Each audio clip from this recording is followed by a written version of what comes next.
Kahit KD player to. Ako naman I go with, discipline. Kasi yun nga sinasabi palagi ng coach namin na we have to discipline ourselves nga. Kagaya ni Exotic, lagi nag-overheat. Kaya palaging pinapagalitan na IGL namin. Tsaka ito din, kami dalawa IGL. Pero, magdagdag ako ng word, mga kami, tulunggis. Kasi, minsan team kami, minsan para kaming nasa merkado ba. Ganun yung goals namin. Maingay. Masyadong maingay.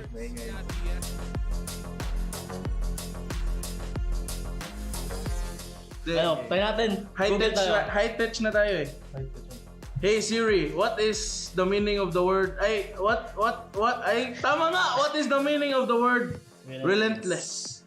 Showing or promising no... Paano po ibasahin yan? Bagsak ako sa English eh. Parang maging Kaya nga ako nag-pro kasi ayoko na mag-aral. Siguro relentless. Malakas. No fear. Parang hindi kayo mapigilan. Unstoppable. Unstoppable force. Yun na, nasagot nyo na eh. Natanong nyo pa kami. No. Ba't kayo nagtanong sa akin eh? Huwag kayo iyak. Sige, okay na yan ay. Message to our fans, watch us guys. We need your support and we appreciate every time na mag-comment kayo ng hashtag MVP win, hashtag 2easy for MVP.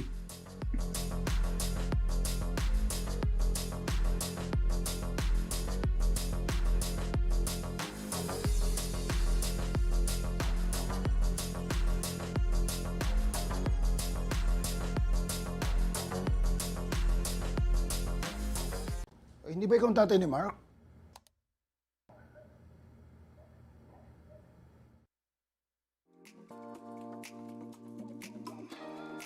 My go-to orders are McFlurry and Shake fries because they go together, and when I eat and dip it, it gives me energy to play. McFlurry from McDo to get me energized when I'm playing. Paborito kong go-to food ay yung McCrispy Chicken Sandwich ng McDo. Pag kinakain ko siya, parang ginaganaan ako maglaro. Kaya tayo? Kaya tayo?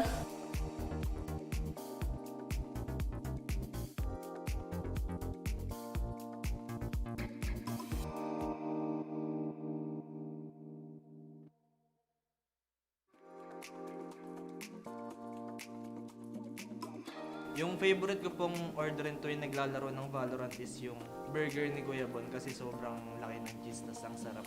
Like yung coffee na dark roast with espresso shot kasi yun ang lagi kong iniinom pag tuwing naglalaro ko ng Valorant. Ang go-to food na in-order ko is goto. Kasi every time na sa gabi, nagugutom ako. Kumbaga midnight na ako na siya. So, Ayun ang goto. Kape yung orderin natin. Kape ba? Order na tayo ng kape. Oo, sige, kape na lang. Oo, kape na lang. Tara na.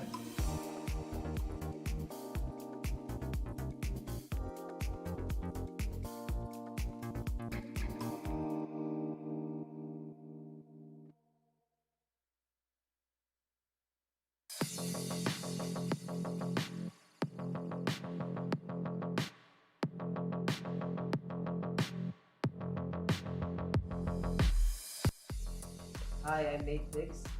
Hi, I'm 2766. I'm Patman. I am Zin, and we are Zol Esports.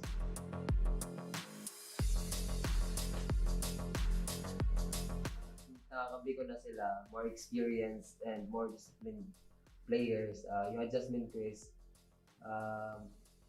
dapat mas maging better, sasabay sa playstyle kung anong meron sila. Saka mag-create ng magandang chemistry since we only have a little time na mag-prepare pero we will do our very best together with my teammates.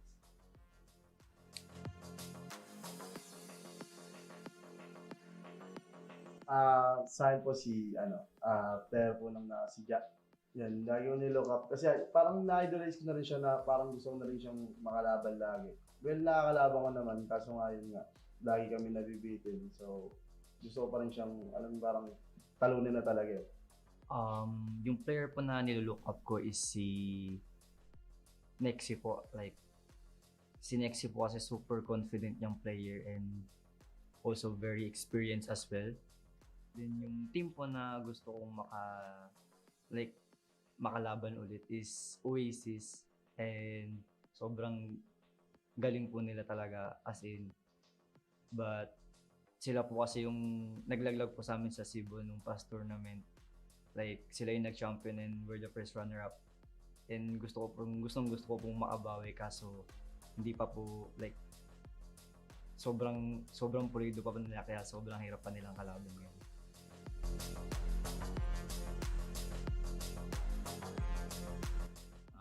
Siguro Zolid, since may word na Zoldon, which is yung team name namin. And kaya Zolid kasi we treat each other like family talaga sa team. Not just as teammate, but also family talaga. And we're building each other like character development, not just in game but also outside the game. Since marami kami sa bootcamp and we treat each other as family members po talaga.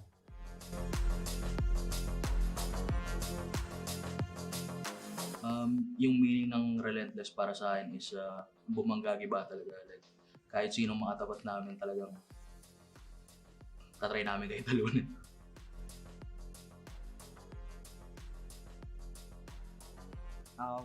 Ayun, thank you sa mga supporters namin, especially sa mga boss namin, investors, and sa Zol family na nasa isang bahay kami, nagsusuportahan kami kahit iba-ibang game. And then sa lahat din ng mga fans outside ng organization namin, sobrang thankful po namin sa pag-support. Kahit sa comment section lang ng live, hindi namin nami-miss yung mga ganung small things, kaya super thankful po kami ng sobra sa mga bagay po na ganun.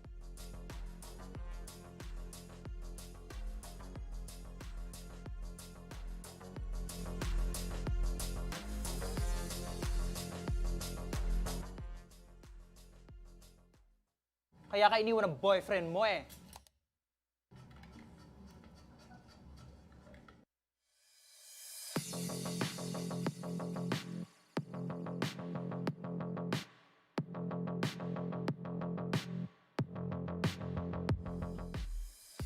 Hi, I am Nico. Hi, I'm Exotic. Hi, I'm V-Black. Hi, I'm Slaytom999. Hi, I'm Kel, and we are MVP Esports.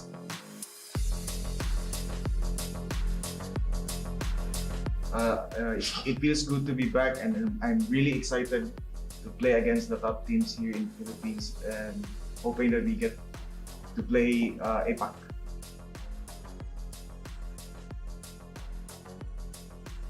Bali, inaayos na namin yung mga butas namin, like yung comms and like whatnot, yung pag-overheat. Mismo ako yun, siyempre. Kasi ako yung duelist.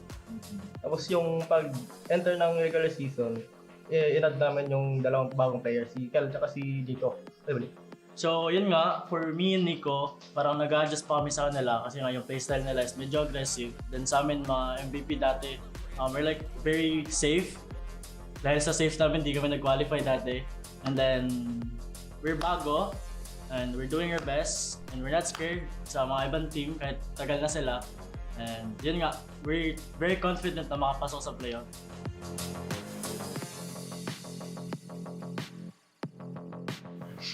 The player that I would always look up to is Tuge. Since Tuge is my teammate during Pirates and Zeus Esports. I've trained that guy since I was the captain of Zeus, and I'm so proud of him that he went as a franchise player, and looking forward to compete against him soon. How about you guys? Me naman is Senior Carl kasi idol ko siya dati. Dati Zeus pa sila ni Nico, yun nga nabanggit na. And then Senior Carl is very creative player. Ako naman si Nexi kasi hindi lang sa in-game ang gusto ko kalabanin siya. Gusto ko hinamon kita Nexi. 1v1 samgyup para mayan ang kain. Idol. Ayaw ko na sumagot after niyan, pre. Para sa akin naman si Jack. Kasi gusto ko I look at Jack as the best jet player at PH. Gusto ko ma-jet diff lang si Jack at least once. Kasi isang mapa. Sa akin is Blurred kasi kapitbahay kami tapos magaling talaga siya mag-duelist tapos yung dream ko is maging teammate niya. So Ayaw mo na sa amin? Bago pa lang tayo? Alis ka na. Alis ka na.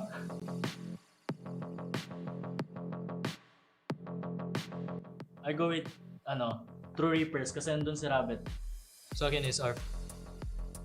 Sa akin, hindi nyo ba nakita yung run ng MITH? Wala. Made in Thailand. Gago la. Last split 1 ata yun na 0 loss sila. 2-0 lahat maps. Series. Flawless run nila. Hindi nakita yun? Hindi ko nakita yan. Ang gusto ko talaga kalabanin yung rambutan ni Tatay. Pero tapos na yung laban namin, pero gusto ko sana makalaban sila Chig and si Josh S na yung original roster ng RNT.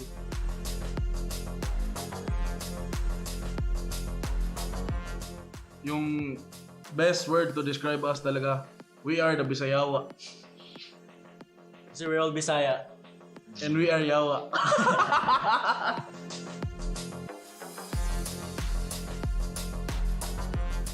Yung one word sa akin, overheater. Kasi lagi talaga ako mag-swing. Bahala kayo dyan. Pag hit for V3 pa yan, bahala kayo dyan. Kaya lagi pinapagalitan to kasi imbes na man advantage, bigyan pa ng 3v3. Gusto ko kasi TikTok clip boy. Kahit KDA player to. Ako naman, I go with, discipline. Kasi yun nga sinasabi palagi ng coach namin na we have to discipline ourselves nga. Kagaya ni Exotic, lagi nag-overheat. Kaya palaging pinapagalitan na IGL namin. Tsaka ito din, kami dalawa IGL. Pero, magdagdag ako ng word, mga kami, tulunggis. Kasi, minsan team kami, minsan para kaming nasa merkado ba. Ganun yung coach namin. Maingay. Masyadong maingay.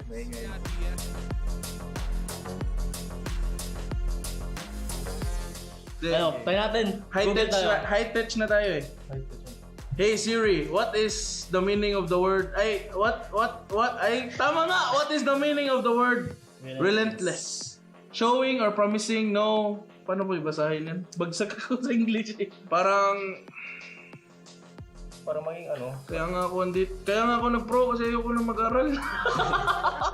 Siguro relentless. Malakas. No fear. Parang hindi kayo mapigilan. Unstoppable. Unstoppable force. Yun na, nasagot nyo na eh. Natanong nyo pa kami. Ba't kayo nagtanong sa akin eh? Huwag kayo iyak. Okay na yan ay.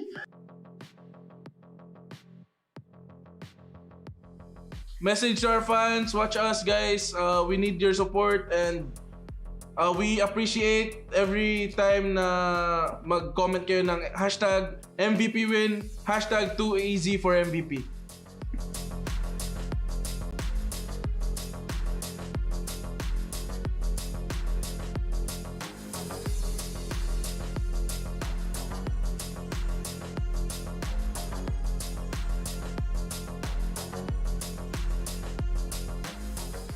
Hindi ba ikaw ang tatay ni Mark?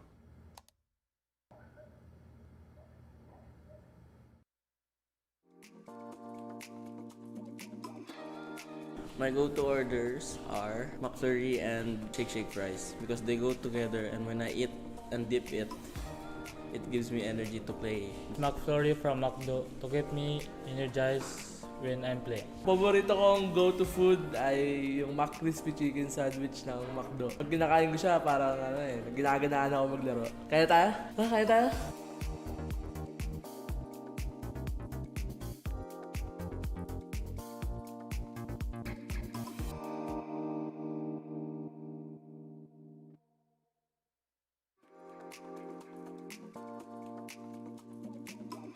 Yung favorite ko pong orderin tuwing naglalaro ng Valorant is yung burger ni Kuya Bon kasi sobrang laki ng cheese tas ang sarap. Like yung coffee na dark roast with espresso shot kasi yun ang lagi kong iniinom pag tuwing naglalaro ko ng Valorant. Ang go-to food na in-order ko is goto. Kasi every time na sa gabi, nagugutom ako. Kumbaga midnight snack ko na siya. So, Ayun ang goto. Kape yung orderin natin. Kape ba? Order na tayo ng kape. Oo, kasi kay kape na lang, kape na lang. Oo, kape na lang, kape na lang. Tara na.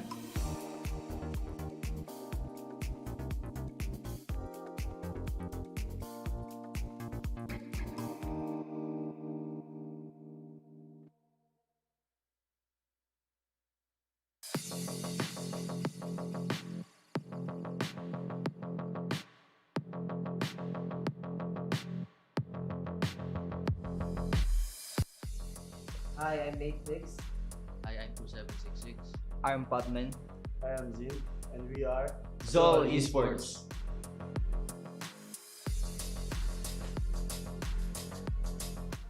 Nakakabi ko na sila, more experienced and more disciplined players.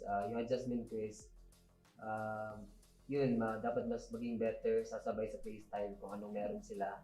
Saka mag-create ng magandang chemistry since we only have a little time na mag-prepare pero we will do our very best together with my teammates.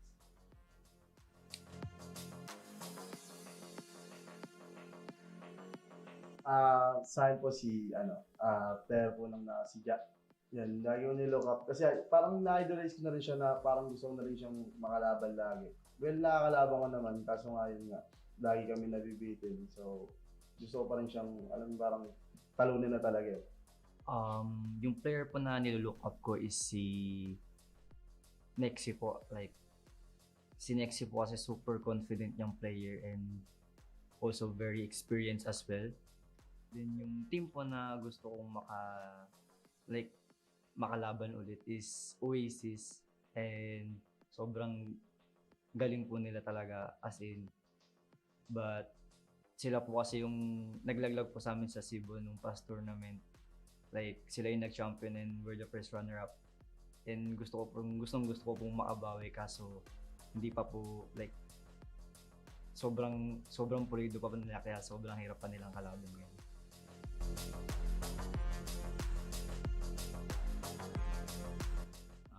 Siguro Zolid since may word na Zol doon, which is yung team name namin.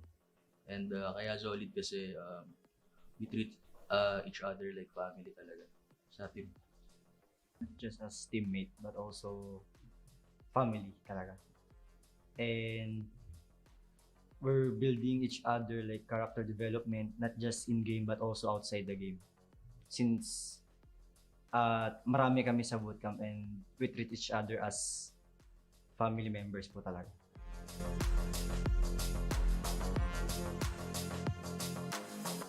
Yung meaning ng Relentless para sa akin is bumanggagi ba talaga. Like, kahit sinong makatapat namin talagang tatry namin kayo talunin.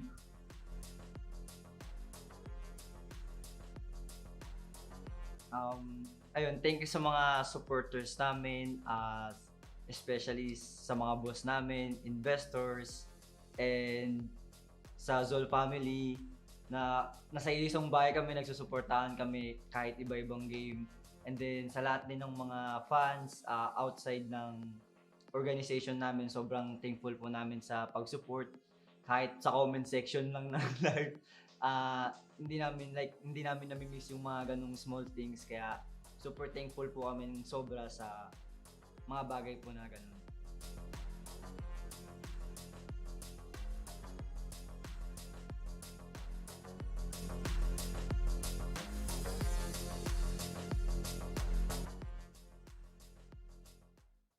Kaya ka iniwan ng boyfriend mo eh.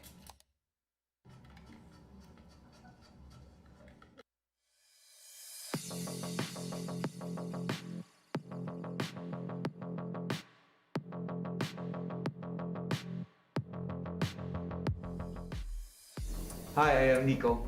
Hi, I'm Exotic. Hi, I'm V-Black. Hi, I'm Slaytom999. Hi, I'm Kel, and we are MVP MVP Esports. Esports.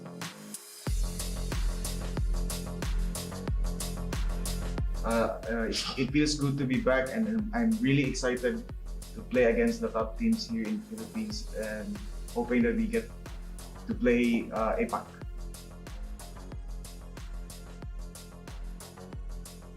Bali, inaayos na namin yung mga butas namin, like yung comms and like whatnot, yung pag-overheat. Mismo ako yun, syempre. Kasi ako yung duelist.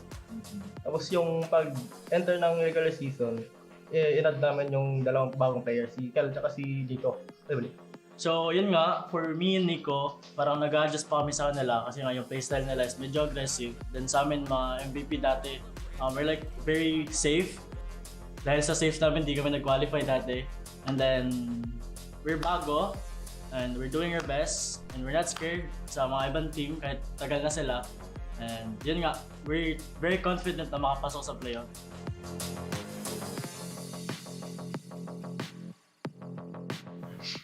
The player that I would always look up to is Tuge, since Tuge is my teammate during Pirates and Zeus Esports. I've trained that guy since I was the captain of Zeus, and I'm so proud of him that he went as a franchise player, and looking forward to compete against him soon. How about you guys? Me naman is Senior Carl kasi idol ko siya dati. Dati Zeus pa sila ni Nico, yun nga nabanggit na. And then, Senior Carl is very creative player. Ako naman si Nexy kasi hindi lang sa in-game ang gusto ko kalabanin siya. Gusto ko hinamon kita Nexy. 1v1 samgyup para mayan ang kain. Idol. Ayaw ko na sumagot after niyan, pre. Para sa akin naman si Jack. Kasi gusto ko I look at Jack as the best jet player at PH. Gusto ko ma-jet diff lang si Jack at least once. Kasi isang mapa. Sa akin is Blurred kasi kapitbahay kami, tapos magaling talaga siya mag-duelist, tapos yung dream ko is maging teammate niya. So Ayaw mo na sa amin, bago pa lang tayo. Alis ka na. Alis ka na.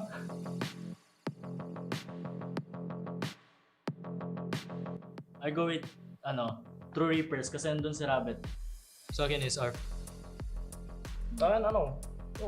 Hindi nyo ba nakita yung run ng MITH? Pwede in Thailand. Gago la. Last split 1 ata yun na 0 loss sila. 2-0 lahat maps. Series. Flawless run nila. Hindi nakita yun? Hindi ko nakita yan. Ang gusto ko talaga kalabanin yung rambutan ni Tatay. Pero tapos na yung laban namin, pero gusto ko sana makalaban sila Chig and si Josh S na yung original roster ng RNT.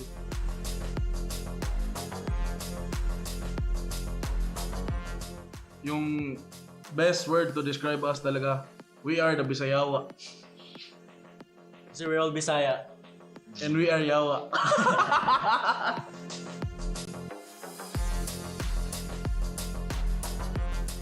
Yung one word sa akin, overheater. Kasi lagi talaga ako mag-swing. Bahala kayo dyan.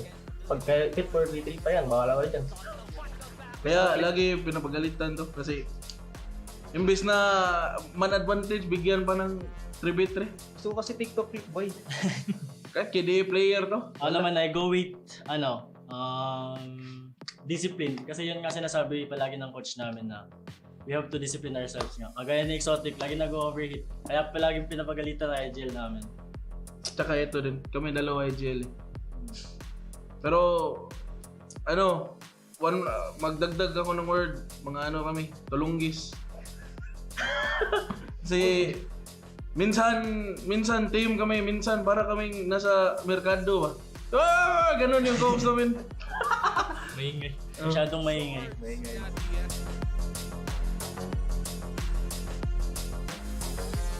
Tayo natin. High touch na tayo eh. Hey Siri, what is the meaning of the word? Tama nga! What is the meaning of the word relentless? Showing or promising no... Paano po ibasahin yan? Bagsak ako sa English eh. Parang maging Kaya nga ako nag-pro kasi ayoko na mag-aral. Siguro relentless. Malakas. No fear. Ah! Parang hindi kayo mapigilan. Kapabol ba? Unstoppable. Unstoppable force. Yun na, nasagot nyo na eh. Natanong nyo pa kami. Oh, ba't kayo nagtanong sa akin eh? Huwag kayo iyak. Sige, okay na yan ay.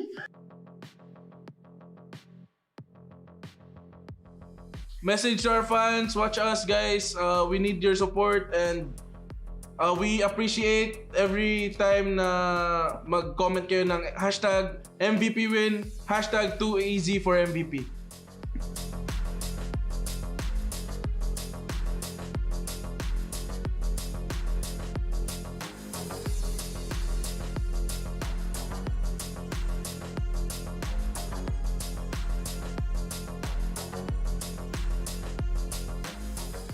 Hindi ba ikaw ang tatay ni Mark?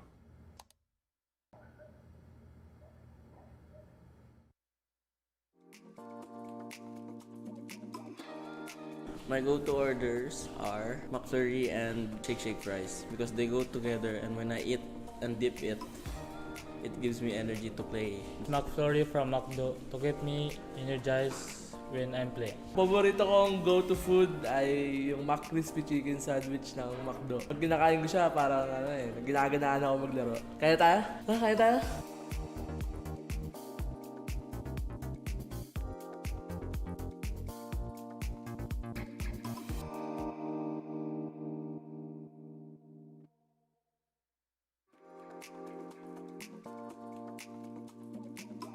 Yung favorite ko pong orderin tuwing naglalaro ng Valorant is yung burger ni Kuya Bon kasi sobrang laki ng cheese tas ang sarap.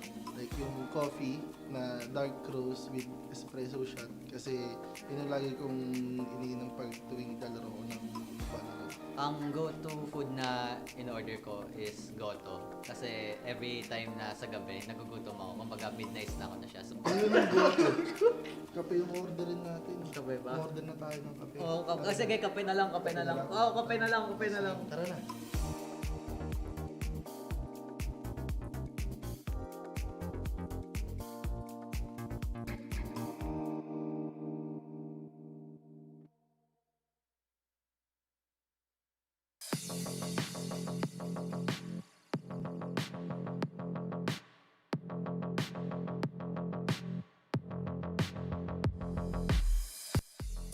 Hi, I'm Matrix. Hi, I'm 2766. I'm Patman. I am Zin, and we are Zol Esports.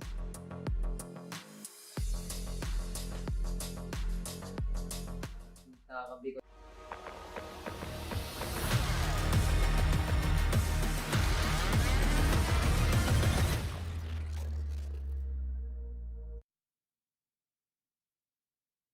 Kahapon, nagkita-kita tayo at na-witness natin kung paano ni-knockdown ng GameLab pati ng APH ang Zol at MVPE sa ating lower brackets. What's next to come? Eddie, yung Titans! Oasis Gaming and NAOS Esports sitting pretty waiting for their next opponent.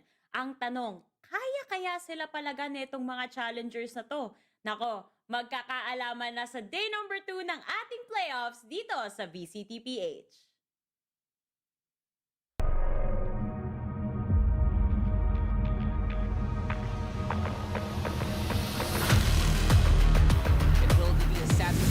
By now, it's next prepared yet again. It's just Relentless. Blaze goes for John.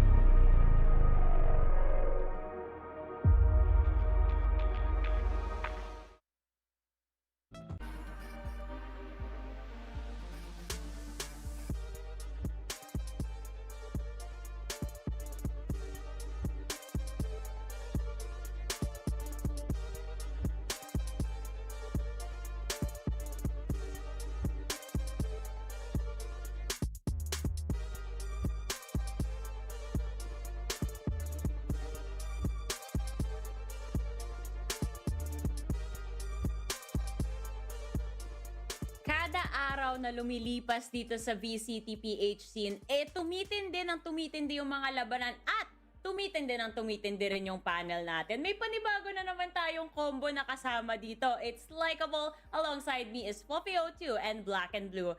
So, matchy-matchy kayo ngayon. I like the colors. Hindi natin pinag-usapan, ako yung odd one out. Oo nga, syempre ikaw naman ang host. Pero ang iniisip ko dito, Fluffy, since tayo naman na magka-tandem, ano kaya ang pwede natin maging tandem name, di ba? Uy, Fluffy ayun at like Lucky Blue. Pag-isipan na lang natin mamaya. Ewan ko pag colors tapos fluffy, parang stuff to yung naiisip ko. So maybe something na ganon. Pag-isipan natin yan. First day pa lang naman ulit na nagsama kayong dalawa. So may oras pa tayo dyan. Pero, eto guys, kahapon, malupit yung mga labanan. Umabot tayo ng 6 maps. Na alam ko, Fluffy, kabisado mo. Parang narinig ko boses mo sa lahat ng matches na yun. Ay, grabe, Tama from ba? panel to cast to panel, dire-diretso lang ang laban kahapon. And today, I think mas malaki pa yung chances, especially yung mga Titans nga is today. Yes, so ayan nga. Siyempre yung mga laban na napanood natin at kinast pati pinanel ni Fluffy kahapon ay hindi magiging posible kung hindi tayo tinulungan ng ating mga napaka-espesyal na sponsors katulad na lang ng Riot Games pati ng Mineski Philippines. And of course, yung buong time yun kumakain na ako, especially because I have that Grab Unlimited. So if you want as well, you can always celebrate great wins with great food and enjoy free delivery every day with Grab Unlimited, now free for your first month. Syempre naman, ang VCTPH Split 2 is also officially sanctioned by the Games and Amusement Board. Ayan, maraming salamat po. Oo nga pala guys, malapit na yun June 2 to 4. Nabalitaan nyo ba? May VCT LAN tayo dito. Wow! So para sa mga nanonood, ito na yung chance nyo na ma-witness ang Relentless teams natin na maglaban-laban for the very first VCT LAN Challengers LAN event dito sa Pilipinas. Mangyayari yan June 2 to 4 over at the CONQuest Festival 2023. So ano pang inaantay nyo, di ba? Punta na kayo sa www.conquestph.com, bumili na kayo ng tickets at kita-kita tayo sa CONQuest or see you in the skies. Syempre. Mas lalo na, pwede nyo guys din ma-meet and greet ang ating Fluffy O2 sa kanyang sariling booth. So, pumunta na kayo guys. Ako, yun talaga yung pinaka-inaabangan ko din as well as the VCT LAN. Kung kailangan nyo ng clue kung anong booth yung tinutukoy namin, tingnan nyo na lang yung suot ni Fluffy ngayong araw. Magkaka-idea na kayo dyan.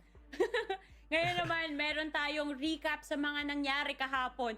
Parang hindi naman, ayoko sabihing PTSD pero lang, para lang maalala ni Fluffy kung ano yung mga mapa na kinas niya kahapon. Ito yung series highlights natin from yesterday.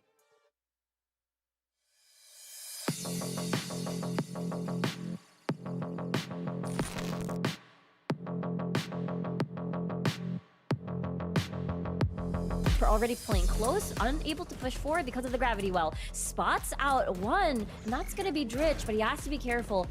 And he is blind and cannot see anything. It's a very difficult position as Ionix takes advantage of this, including Fall X. 3v1, Hydra Kid is the only one left, and he's gone. All they gotta do now is defuse, but the timing is not gonna be in their favor. And Fall X and Dritch finishes off the job, and it's all up to Zind through before the cloud burst actually, and he's not gonna get locked down. And there's the Molly. It's gonna buy some time. Boogie wants to push through this. Let's see if he wins this peak. Ooh. And that's a no. 4K for Zind. Nice clutch. Top, but there goes the speed as it goes really fast. Not gonna land though. Was The there value double diminishing. showstoppers? Oh. Oh. Hatman deals first blood. Seekers activated. They know someone's behind that box, but Dritch peeks. Oh dear me. Now it's a 4v2. Now we're possibly going to overtime with 2 members. All up to them as Padman just whittling down the numbers. Boogie, it's a 1v2 now. He has complete utility, but he can't use it because he doesn't want to reveal. He's gonna meet Idle Eye. Now it's a 1v1. Now the spike has been planted. There's a possible wallbang. What is your choice? Will he flashes himself? Unfortunately, flashes both of them. With the dog now being used. Very, very tricky situation. He wants to tap the spike. He's gonna clutch it for GameLab Alpha! And we're not going to overtime. And it is GameLab who proceeds to continue their journey in the upper bracket. Yes. Yes! That is exactly what happened. GameLab Alpha securing. Yeah. I would just say, oh. Yep. I was about to say just a poison spot once again. And as soon as he heard the ultimate, swings, picks it up, and now there's a numbers advantage. They have to go for the cross here. It is so dangerous. It is so risky. Kelly S is right there with a showstopper. Are you even going to try to go about this? Because now you will just get a full face of Rocket. And as you try to go for that defuse, Oh, they get spotted. This is the perfect time for Exotic to actually go for the swing. But this V-Black once again. Exotic's just holding his angle here. Not sure if they know where he is, but this dog from Blurred is going to make sure. But again, that's two-pronged approach. Now it's all down onto Micro. That gets immediately refragged, excuse me. Maybe not. Exotic still finds one. And even though they've unleashed the Raze ultimate, Exotic has still yet to be answered on the top of A ramps. Kelly S, I mean, yeah, sure. He's gotten the showstopper at the back of the site. He's trying to chase kills, but MVP, they're baiting him. They're coaxing him. Chase me. We have a lot more refrags to try to deal with you.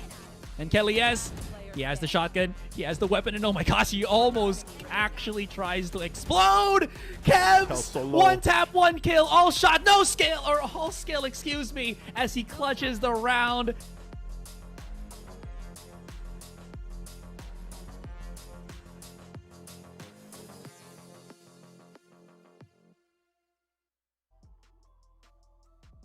Ayos ba, Fluffy? Memories, bring back memories ba yan? Parang PTSD na eh. Haunting. Are you gonna be casting today as well? Yes, second series. Pero hindi ito. Okay, hindi ko ito-throw yung panel to casters as ikaw rin pala yung sasalo. Ayos naman pala. Balance tayo ngayon dito sa ating panel. Pero nakita na natin yung mga highlights nila kahapon. And syempre, tulad nga ng sinabi ko sa Cold Open, meron tayong teams na napunta rin sa lower bracket. So let's take a look at the standings to get a better picture kung sino nga ba yung nananatili dito sa taas, sino ang makakalaban ng mga Titans, at heto na nga Nico, or Black and Blue pala, kasi may tandem name kayo binubuo dyan. Alam mo, yung madali sa'yo, Laika, yung IGN mo mismong pangalan mo na eh. Kaya palagi tayong first name basis. Pero tignan naman natin ang first place basis kung nasaan tayo dito sa upper bracket. And we look at yung mga standings sila. And so far, I think it's kind of the expected teams that have made it this far. You got Oasis and GameLab, both in the top 4 seeds sa lahat ng mga natira dito. And really, GameLab, they're the ones who are trying to prove more kung ganong consistent ba talaga sila. Arguably, it should have been a 2-0 versus Zol kahapon, pero napaabot pa nga ng map number 3. And they need a bit more of a consistent performance kung may balak man silang talunin ang Oasis dito. I mean, on the other side of things, we have the lower bracket as well. Zol Esports and MVP both kind of fighting for their lives here because of what happened, unfortunately, yesterday. Yes, and speaking of yesterday, kahapon yun. So today, alamin natin yung schedule naman today. Di ba? It's a new day. Yun yung mga pag-uusapan natin. Sorry, na-excite ako. Pero kasi, ito palang schedule natin ngayon, malaman na malaman. Kita natin yung Oasis Gaming versus GLab, nung split 1 playoffs natin, they went through the distance. Talagang sinulit nila yung best of 5 nila dun sa lower bracket finals natin sa Pero ito namang NAOS versus APH, laban of veterans naman yan. At pareho yan, hihimay-himayin pa natin as the panel discussion goes. So simulan na nga natin dito sa first series. Fluffy, parang may pinapanigan kang team dito. Ako lang ba nakakaramdam doon or napapansin mo rin Black and Blue? Halatang halata eh. Medyo konti na lang ang, kulang na lang ang konting medyo pagka-obvious, tas may gets na rin natin. Pero I want to hear Fluffy's thoughts. Fluffy, what do you think about sa mga team natin dito? I think one of them is really trying to do their best while there are other teams that are clearly succeeding. So hopefully, the other teams do catch up. Okay, and speaking of the teams that are trying to catch up talaga, itong team na kahit papano pwede nating i-describe na kryptonite nung suot-suot na logo ngayon ni Fluffy Pakilala na natin ulit ang mga mad scientists na kung ano-ano ang laging pinapakulo sa kanilang laboratory. Heto na ang GameLab Alpha.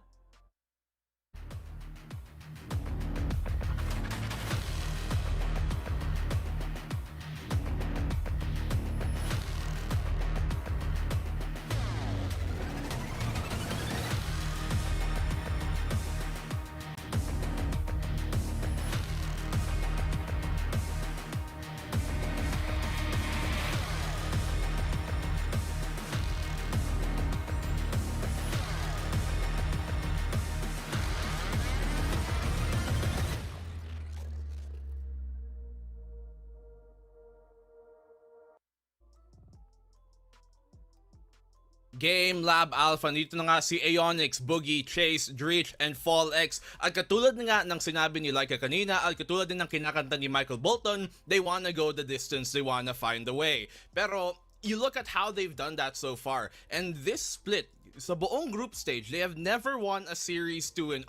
And some of those series, you'd argue they should have been a 2-0. Like nung kinalaban ni Zol, nung kinalaban ng Andaling MVP, that just never came to pass. So, pag meron silang advantage, the consistency at yung level na ilalaro nila when they're playing on a deficit, hindi nila na itutuloy. And that's what I'm hoping here for GameLab Alpha to find in the playoffs, because that's what they have to do to be able to beat a team like Oasis, a best of 3.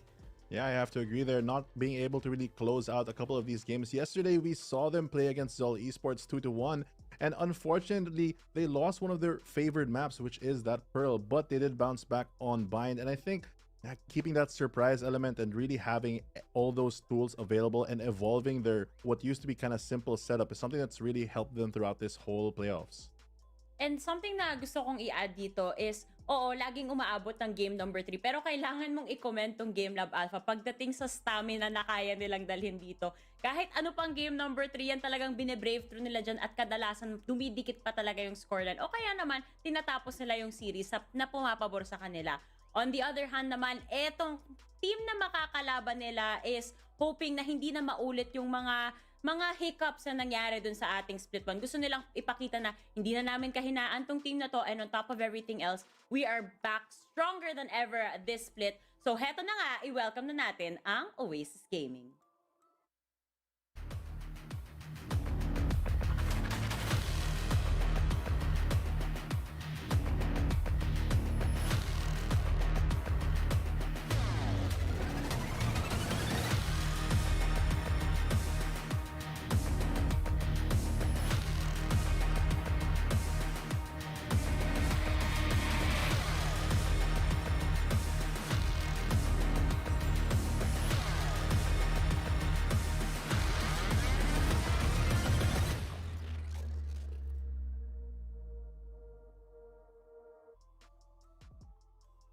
And of course, we have Oasis Gaming here to try to usurp the throne from NAOS Esports from the previous split. Aside from playing against their team and going for that defeat, the rest of the way has been pretty clear-cut for Oasis Gaming. Of course, the starting 5 with Nexi, Savvy, Drax, Georgie, and Marky, as well as Wild Oreo, is always ready for any challenge. Recently, they've strung those 4 past couple games with those 2-0s, unlike GameLab going pretty cleanly, but we do know previously that they have struggled against GameLab in the past, so I'm sure that both of these teams will put up a great fight. And I mean, if you look at dito yung parang mga matchups in terms of enemies or counterparts for Oasis, aside from NAOS, it's been GameLab, who have been one of those teams that you can really tell there's a story in terms of a rivalry. There were the team that did beat Oasis in the group stage last stage, and then it went to the full best of 5, let's not forget, in the lower bracket final, where they were a few rounds away from taking down Oasis and being the grand finalists. It just never came. But what we have seen from Oasis now is what we've come to kind of recognize in the past as well. Now, during the regular season playoffs, it's always the best that we see from Oasis. The question never is if they can perform in the playoffs, but how far do they get? And when they do get to their distance, how do they kind of play against one of the more favored teams when they're not the ones who are favored? In this case, sila naman ang pabor dito, kalaban ng GameLab, and that is normally something that, you know, it doesn't give them too much pressure, but it's always a pressure that has been a problem for this team. So far though, against GameLab, I think that they've kind of reconfigured themselves in terms of who plays what plays where, and it's been working so far, at least from what we've seen in the past recent outings. This is their opening playoff game, and I'm hoping they start off with a bang like the champions we know they can be. Yan din yung hinihintay ko talaga dito. Sobrang excited ako for this specific series din. Dahil kahit papano, kahit pa sabihin mong sobrang solid na itong Oasis na over and over again, pinapatunayan nila sa atin dito sa Philippine scene, itong GLab, may mga things sila na ginagawa na parang natitwist nila yung mga conditions in their favor pag nandun na tayo sa mga rounds after rounds na nangyayari dyan. Kaya doon na lang ang kailangan din ditong ingatan ng Oasis kapag hindi in favor yung momentum sa kanila, kaya ba nilang mag-bounce back? Kaya ba nilang mag-reset in the middle of a matchup or in the middle of a map? And tapusin na lang nila yung mga rounds, kunin nila yung mga points na kailangan nila at ipanalo na yung game. Yun yung kailangan natin sa kanila para patunayan na strong. Kasi alam natin pag sa kanila yung momentum, sa kanila talaga yung momentum, ang hirap tibagin. Pero pag hindi, paano nila i-recalibrate yung sarili nila para bumalik sa kanila yung favor. Pero yan nga yung test natin ngayon. Ngayon naman meron tayong special na head-to-head mentions dito. Dahil etong dalawang players na to, syempre, bukod sa napakalupit, nakakatuwa rin panoorin. Kasi bukod sa pagkita natin sa kanila na killjoys dito, Fluffy, from time to time, we do see them on the initiators as well. I mean, for Nexi, I think it's a bit more uncommon, but overall, yeah, the Sentinels really holding down the fort for both of these teams. Nexi has that additional firepower for Oasis Gaming, always ready to clutch those situations that seem very impossible at times. Aeonix, on the other hand, his consistency also comes with some flexibility, able to flex through agents and really fill in the gap. Something that GameLab mentioned in their interview yesterday, how all of them just kind of are flexible with their roles. They can just play whatever as long as they have that impact, and impact is the name of the game for Aeonix. I mean, nakita naman natin na si Aeonix, the last time these two teams faced each other nung regular season, that was when Oasis were really able to put their foot down. Binawian nila ang muntikang pantalo nung lower bracket final nung split number 1, and they probably decimated, is the best word here, dito ang GameLab, and a lot of that was really due to some of the players on GameLab not being able to step up to the plate. But one of the players that did was Aeonix. He was on that Gecko 1 Pearl. We saw that yesterday. It was the one map na natalo sila versus Zol, but I'm hoping to see here that maybe he being part of that backline can give them something different. If nilaro man nila yung Pearl at kung nilabas na naman nila ang Gecko dito para sa GameLab, I wonder how differently and creatively they can use it against one of the best utility heavy teams dito sa ating VCT. Saktong-sakto yan kasi makikita na natin yung map selections natin. Doon pa lang magkakaroon na tayo ng idea na ano kayang compositions yung ilalabas na itong mga teams na to. At ano kaya yung ma-expect natin in terms of the aggression na ilalabas nila dito. Kasi dun pa lang yung amount of space na kaya nilang ibigay dito sa mga rounds, magkakaroon ka na ng idea kung sino yung tunay na may control kapag nagsimula na yung labanan natin. Pero yun nga, makikita natin yan in just a bit. Pero bago pa dyan, this is a trend na napansin ko dito, Black and Blues, especially this season. Ang dami nating nagiging flex players across all of the teams na nandito compared sa last year na parang mas set yung roles nila eh. Ngayon, halos lahat nagiging flex na eh, no? Well, it's kind of natural in many esports that I've seen, especially mga FPS na naging class-based. Early on, you have specialists. You have a guy who can only play duelist, a guy who can only play smoker, but as the game progresses, yung mga player din na to, syempre mas nagiging komportable sila sa iba't ibang role, and then teams see the benefit of that, having one player that can play different roles, depende sa kalaban, depende sa mapa, depende sa configuration, and that is something that we see lots of value in. And when you have a team like Oasis, you have one of the most flexible rosters as a whole dito sa buong VCTPH, bakit hindi mo i-utilize yon? But then again, yung problema nga doon, as we see time and time, sometimes you can see tendencies bleed on over to different roles. May makita kang initiator pero galawan niya yung pwesto niya parang sentinel, medyo mapatras siya, not in the position you want him to be in, and those are the type of things na if you're GameLab Alpha, you want to be able to punish that. We just didn't see it versus all yesterday. I mean, overall, it is an innate strength to really have these flexible players on your roster, but only if they can do it masterfully. Because if not, yeah, those small missteps can really cost you, especially in those pivotal rounds in certain maps. And I think overall, yeah, Oasis, but also GameLab really have very flexible players in their roster. And I think they have shown that they can play it. And the more that they play it, oh yeah, it's a try ba? Yon. Maybe even more flexible for the side of Oasis Gaming. I think there are certain players like Wild Oreo especially who has played multiple roles on different professional teams. Actually, all of them, I think in Oasis, 5 out of 6 of them have been duelists in the past, so they have the aim to back it up. But yeah, yung game sense, the positioning, those small things really come over time. And thankfully for Oasis Gaming, I think that they have had that time, especially because we had that break and previously from when they formed right before Split 1.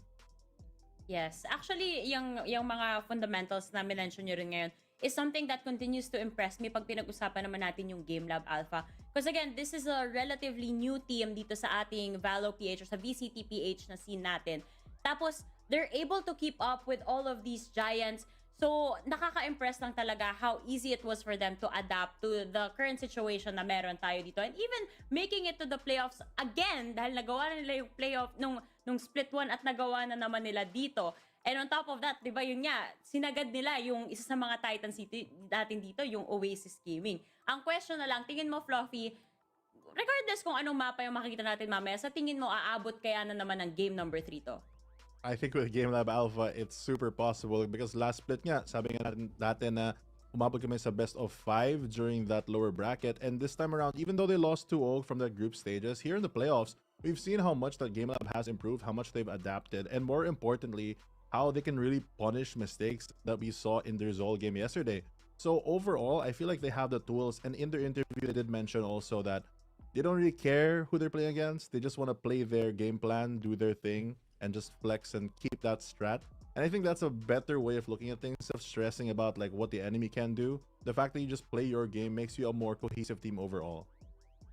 I have to agree with the benefit of that. Parang pag inisip mo, yes, ideally you'd kind of be able to want to factor in kung anong ginagawa ng kalaban, but sometimes you just don't have enough time as a unit to kind of prepare that much, especially coming off of the win yesterday. And so you just gotta kind of focus on what you're doing. And for GameLab, that's really their strength. Yung talagang nakita naman nating playstyle nila, napagana nila nung split number 1 is something that we wanted to see them improve on more coming into this. And we were wondering, anong idadagdag kaya dito ng GameLab kung meron man silang idadagdag from split 1 to split 2? Do they add more firepower, parang Paper Rex, or do they add more stability? And they went for the latter option dun sa stability in adding Aeonics. Now, it's given them at least a spot that we were kind of expecting dito, top 4 para sa kanila, as they should be, aside from Action PH. But then we also wonder kung matutuloy pa ba nila yung kalakasan na yon. We see Oasis a lot of times, the one biggest parang weakness na nakikita natin from them is during mid-round, pag nagkagulo na, how they reset themselves has not been super as clean as we'd want to, and you're going up against a team like GameLab Alpha na magaling gumawa ng gulo, magaling gumawa ng chaos, and that is, I think, where GameLab can have some sort of game plan based off. Yun eh, yung GameLab Alpha kasi magaling manira ng plano. Yun yung bottom line dito. Paulit-ulit lang nilang ginawa yan eh. Kung may execution na pinaplano yung kalaban nila, eh kahit papano napag-aralan na ni Owen Cutie at alam niya na kung ano yung calls na ibibigay niya sa team niya para tuluyang masira yung mga plano na yon. Pero alam nyo, na-realize ko, something na hindi pa natin nagagawang i-emphasize dito sa panel, even in the panel yesterday, is what is at stake dito sa ating VCTPH Split 2. And that is the road to Ascension, di ba? Bago pa tayo magkalimutan, merong mabigat na pinaglalaban din talaga yung mga players dito. Kaya naman dito pa lang pagpunta natin sa map selection, eh dapat galingan nila yung pagpili at siguraduhin nila na mananatili sila dito sa upper bracket para smooth sailing talaga dito. Fluffy, sa tingin mo, ano bang expectations mo sa road to Ascension dito? Well, for Oasis, I hope that they're going to keep the momentum up. And for GameLab, they still have a lot to prove for themselves, which is very interesting because we mentioned palagi sila best of 3. So which maps are they going to start out with? They're going to ban out Fracture immediately. They don't want to deal with the aggression from Oasis Gaming. Oasis, very interesting that they're going to ban out Lotus as well. It's not a map that I think it is the type of map that really emphasizes their weakness in the mid-round calls where they kind of just fumble on themselves. So moving on to a more stable map like Ascent that GameLab is going to pick up will be very beneficial overall for the series. Wow, curious pick dito na Ascent ang pinili nga ng GameLab. You look at Oasis on their Ascent and it's not been the most successful map so far, pero hindi rin siya ganun ka, I guess, impressive or convincing for this GameLab squad. They're both kind of tied 50% or thereabouts, and arguably the teams na nakalaban nila weren't exactly the best either in terms of being an Ascent team. Maybe they beat, they almost went against Action, pero natalo ng Oasis Gaming, yes, during the lower bracket final nung huli. But Haven, to leave Haven open against Oasis, arguably the best team on Haven dito sa ating circuit, it's a real big question mark. I get the Fracture ban, hindi komportable ang GameLab doon, but they're really choosing their poison here, and I think it seems like they want Haven instead. Kinakabahan ako on the side of GLab dito dahil Ascent pa lang, defense pa yung Oasis. Nako, delikado talaga yan. Napaka-solid ng defense nila dito. At tama ka dito, Black and Blue. Haven is one of the best maps na pinipili lagi ng Oasis dito. 100% win rate sila kung hindi ako nagkakamali. This split, and I'm pretty sure, Fluffy, na hindi pa nila planong magpatalo ngayong araw na to. I'm sure, especially that they have the control of the decider map. With banning out Split, that only leaves one map in the pool to be their decider. But for the previous maps, I'm actually surprised that GameLab did choose to ban out Bind. Because yes, they played it yesterday. It was a little close against Zol. But even though they have no track record on this circuit for Oasis, they have played it in other events internationally. So they have some info on that. But we will end up on Pearl, which is a map that GameLab has done well versus Oasis Gaming in the past. In the past, pero iba na ngayon dito, and kind of what I'm seeing from what we saw from SR Nakage last time around, malakas sila sa Pearl and then sort of tapered off and kind of wavered off. That's kind of happening here, I think, for GameLab. We haven't really seen the best success for them yesterday at sobrang daming shaky moments, and I'm surprised the score was even that close considering how shaky they were against Zol na map number 2. So I'm hoping dito makabawi sila. They have the chance if they can find their form or footing dito sa Pearl, but that map number 1 and 2, brutal yan, mahirap, masala na yung Haven. Alam mo, agree ako dyan. Yung map number 1, map number 2, parang para sa akin na nararamdaman ko 2-0 on the side of Oasis. Yan yung nagiging prediction ko dito. Oo, walang bias yun, Fluffy. Ano lang, map selection ng all stats. Ganyan yung pinag-uusapan natin dito. Bakit yung sa'yo ba? Iba yung nafe-feel mo? Well, di naman. Kasi stats, you know, I'm a nerd, so I have to agree with Oasis Likeable that I think Oasis is gonna do this 2-0 overall.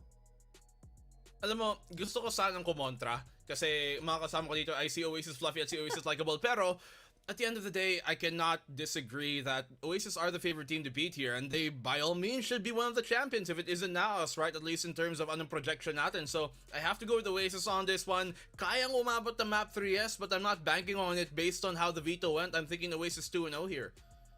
Pare-pareho tayo ng ano. Yung mapa talaga dun pa lang parang naano tayo. Ano kayong pinaplano ng GameLab Alpha? Tingnan natin kung patuloy pa rin yung 3 series or 3 map series nila dito pagdating sa GameLab Alpha. At tingnan naman natin kung gustong tapusin kaagad ng Oasis Gaming etong labanan na to. With that said, eto na! Ready na ba yung mga casters? Dahil ibabato ko na sa inyo.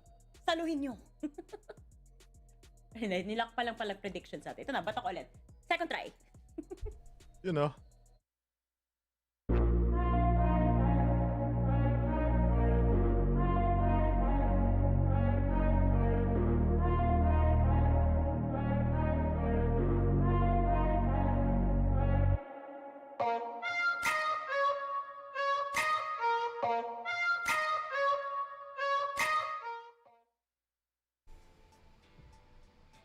Wap!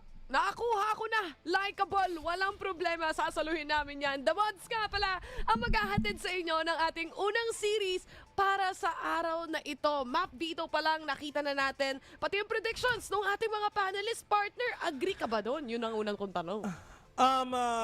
Well, hindi natin makakaila na Oasis Gaming since day one. Isa sa pinakamalakas nga dito sa Pilipinas. Nag-uwi ng bronze medal niyan para sa ating bansa, yung mga tropa natin yan. Pero of course, andito yung kryptonite nila, Bes GameLab Hindi natin makakaila na kryptonite ng Oasis Gaming yung GameLab kasi nung split 1, doon natin nakita yan. Pero nung split 2, nakabawi naman sila. Actually, sweep nga yung ginawa nila doon. Pero dito naman ulit, maglalaban ulit sila para malaman natin kung sino ba ang unang team na pupunta sa VCT LAN. Right now, medyo nasa groove pa yung Oasis Gaming. When it comes to VCTPH, so far, yung kanilang mga games na nakita nga natin dito, it's everything is basically a win for them, no? So far. Yeah. Pero nga lang, syempre, after such a long break, kung saan nakita rin sila in an international tournament, international setup, and ang dami ring mga mapa doon na nalaro as well. And I think isa to sa mga bagay na ang team nga ng GameLab, mention din naman to kanina nung panelist natin, kung saan kaya nilang makapag-create ng chaos. And I think kung naaral nga nila yung Oasis, they might be able to do that today. Yeah, ito yung case talagang kailangan na mo-consider. Lalo na yung mga players nga ng GameLab, medyo mainit to. Kilala naman natin yan. Nakitang-kita natin yung growth ng dalawang teams dito. Number 1, MVP Esports. Number 2, yung GameLab. Sobrang tindi ng growth na ginawa nga nila all towards this month na nakita natin dito sa VCT. This is the first time nga na nakita natin sila ngayong taon. And syempre, andito sila para bawiin lang din ang ginawa sa kanila kanin ng Oasis Gaming back then na 2-0 nga sila. And hopefully, makita nila to para syempre tarang literal na mapunta nga sila for them to secure the spot nga para sa ating LAN event. And sa lahat ng teams dito, yun ang gusto nila di ba? Maglaro on stage ng VCT kaharap ng mga sumusuporta sa kanila. Which is, sa totoo lang, that's gonna be a really great core memory para sa kanilang team and para sa mga individual players dito sa team na to for sure. Pero best, ikaw sa tingin mo, sino bang pinipredict mo dito? Actually, babalik na rin ko yung prediction nung mga panelists natin. I feel like para sa panahon na to, I think GameLab so far, isa sila sa mga teams natin dito sa VCTPH kung saan may isa sa mga pinakamalaking improvements, especially for such a young roster that we currently have. And lalo nga na nung pumasok sila dito, hindi ganun kalaki yung expectations natin, no? Pero nung nag-dive in tayo lalo, nung narinig natin sila literally maglaro, nung nakasama natin sila maglaro, mas naintindihan natin into a prospect, into a perception na kaya nilang makagawa talaga ng mga strat play and malinis silang maglaro eh. And I feel like isa to sa mga strength na kaya nilang i-provide, especially sa mga upcoming matches natin. Especially against Oasis, Bes. Oo nga, tsaka ako napapansin nyo, nagsasalita ako pero yung camera ko hindi, di ba? Talent yan, Bes. Oh, di ba? Di ba? Nagsasalita na hindi gumagalaw. Ano ba tawag doon? Panis. Nakalimutan ko na eh. Basta, ayoko magkamali.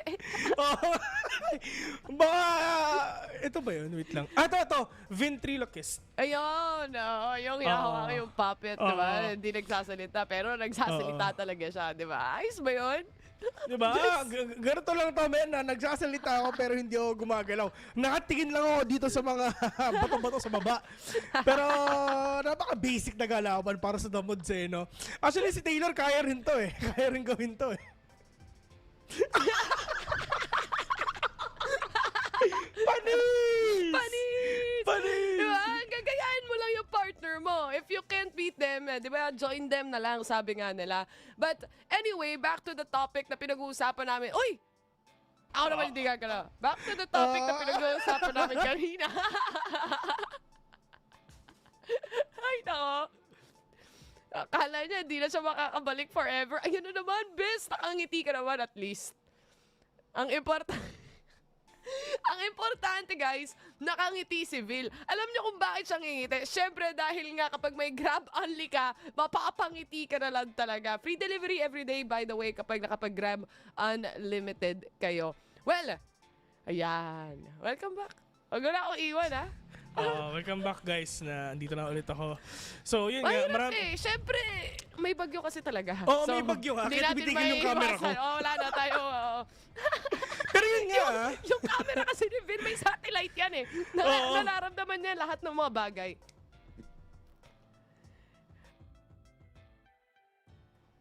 Nako po.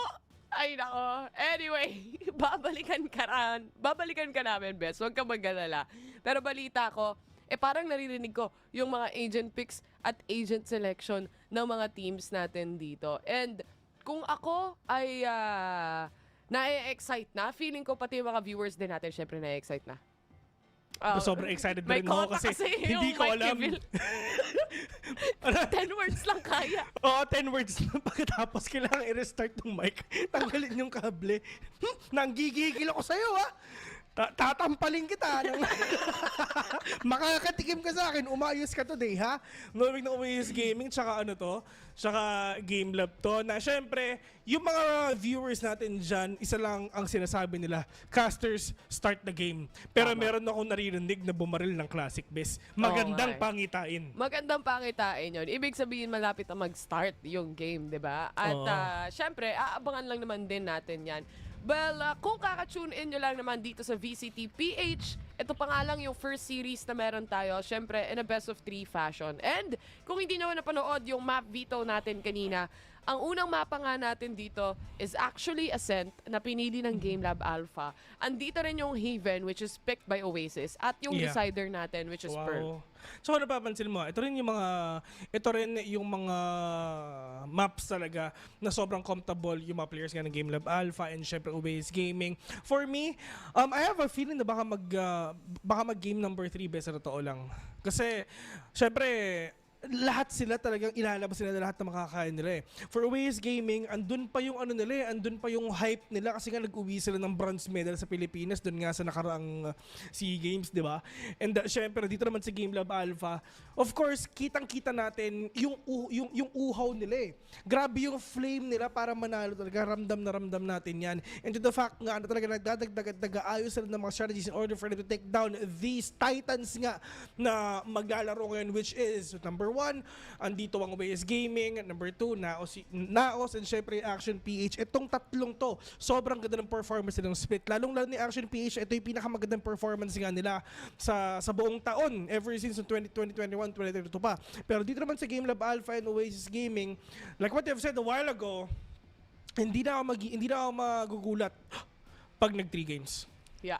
At saka ako din kasi to the fact na yung GameLab Alpha nga yung parang isa sa mga naging not so kryptonite teams kasi isang beses lang naman talaga nila totoong natalo dito ang Oasis Gaming sa isang buong series. But they managed really to pull off some maps away. Hindi siya madaling 2-0. Again, Oasis is a type of team na umaabot tayo lagi halos ng mga 3-game setups, 3-game scenarios. So, That's true. You might assume na posible rin mangyari yon just today pag base nga sa stats na meron tayo by the book. But pag biglang may araw si Georgie, minsan, hindi mo talaga siya mapigilan, di ba? Yeah, yun nga eh. Once na mag-heat up na yung mga players nga dito ng OAS Gaming and syempre ng GameLab as well, tuloy-tuloy na yan. Once na nag-heat na si Boogie at si Folex, ay nako! Nakadepende na lang din talaga kung paano yung gising nila, ganun na lang eh. Pero pagdating naman dito sa Ascent, it's just dito si Marky, Drax, Georgie, Nexy, Savvy 8K, sa Wild Oreo, mamaya na siya. Pero dito naman sa GameLab Alpha, dito si Boogie, Aeonix, Dritch, Folex, and Owen, Cutie. Maglalaban-laban sila para syempre talaga malaman natin kung sino pa talaga ang angat sa lahat. Pero, Killjoy versus Killjoy. 1v1 naman pala to, bes eh. Nexy versus Aeonix. Kaya nga eh, Nexy versus Aeonix pala meron tayo dito. But, mukhang it's gonna be a mirror matchup actually pagdating dito sa mapa na to, no? So they're going for that double ini setup. Info game ang puhunan, kumbaga. Exciting to see kung ano mangyayari. Syempre alam naman natin, no, Ascent yung magiging mapa natin dito. Very default play setups na makikita natin. Possibly even an Odin kung sakasakali man. Di ko lang sure kung gagamitin nila. Well, matik yan, Ascent. Dito talaga nila nilalabas ang Odin nila. So, lalong-lalo na, big shoutout nga pala kay Joms, di ba? Siya yung hari ng Odin eh, di ba? Na wala siyang ginawa kundi mang Odin ng iba. Totoo. So, well, to be fair, ginagamit din talaga sa mga pro plays ngayon yan, ha? Dahil nga, minsan kagaya ng Lotus, di ba? Yung Lotus na mapa, parang sinasabi nila medyo papel eh. So, obviously, madaling mag-wallbang. And, lakas. Kumulog yun ba? ang tunay na kulog. Oo, kumulog ba? Yun ang tunay na kulog. Pero yun nga. Yung langit yung nagsasabi na magsa-start na. It's time. Yun yung ano niya, yun yung cue, kumbaga. Start the game. Uy, magsa-start na. Ayun na. On to the game, guys. Once again, we have GameLab Alpha. Alpha pa ba sila? O GameLab lang? Bago ang lahat, Draxi, nagigil na kasi pupush na rin sila. Kahit defender sila, talagang they're actually trying to give a statement nga papunta dito sa GameLab, and the aggression nila took them 2 heads dito sa GameLab. Aray ko, medyo masakit. Make that 3. Yung mga shockers na yun, at syempre Nexy just waiting patiently on the corner as well. Iniisa-isa lang nila dito yung mga players ng GameLab Alpha nga, and that's gonna be the last one, which is Owen QT to go down. Miss. Simple lang. Simple lang, 4 yung buhay pa sa mga players nga ng Oasis Gaming dito. And that statement alone, talagang kabahan ka na. Isipin mo, kakastart pa lang, bes, bigla na lang din talaga nakita na natin yung triple push nga na ginagawa dito ng Oasis Gaming. Then after that, parang alam nila kung saan talaga sila pupunta kundi B. So, nag-hyper rotation na lang all the way from A to B. Mabilis yung backup na nangyari dito sa Oasis Gaming at hindi na rin din talaga nakasagot ang GameLab doon. And hopefully, na mabago ng GameLab itong nangyari doon sa game number 1, round number 1 rather. Especially mga pistol rounds, medyo mabilis lang din naman kasi mabasa. Yung mga starter rounds dito ng mga teams natin, kung nagsasama-sama talaga sila, kasi nga naman, ba't ka nga ba magsisplit kung may classic yung iba? But Georgie, again, with the Marshall here, proving a little bit difficult. Isa lang yung makukuha niya doon. May chance pa siya makaisa, pero Marky, siya makakahuli kay Folex. Grabe ang kulog dito, talagang literal na ang langit, galit na. Pero Aldo, may natiktikan dito sa mid. Sabi ng informant nandito daw, tamang dakulit lang. Pero yung mga players ngayon ng GLab, kinakabahan sila kasi hindi pa sila nakakakuha ng points dito. Well, buhay na buhay naman yung mga players nga ng Oasis Gaming, but ang kailangan natin na syempre is masira ng ekonomiya. Pero pag naman dito sa Oasis Gaming, this is their bonus round and Barracks baka naman. Tayo ang magbibilang for this moment on. 2-0 muna yung magiging score dito. Another flawless, or hindi pala another, pero a flawless round mula sa Oasis side. And alam naman natin yung nangyari even on round number 1 na nakita natin kanina, which is malinis din yung mga rounds natin dito. And again, ito yung sinasabi natin kapag ang Oasis Gaming, maganda yung panimula agad nila and nakuha talaga nila yung momentum, posible nga talaga silang mag-explode, especially kung online lahat ng mga players nila. Kasi pag offline sila, hindi sila makakalaro. Hindi sila makalag-in. Folex, magandang bait and switch ang pwede mangyari dito, and nakita na nga ng mga players ng Oasis Gaming, kasabay yung mga players ngayon ng GameLab Alpha, but the players of Oasis Gaming waiting patiently, lalong-lalo na si Draxi kasi siya magbibigay ng huge potential dito para nga maraming mapatay yung mga players ng Oasis Gaming. Hindi na kayo nangyari na nga yung dapat hindi mangyari. That paranoia and a swing na ginagawa nila is a perfect take it down 2 already.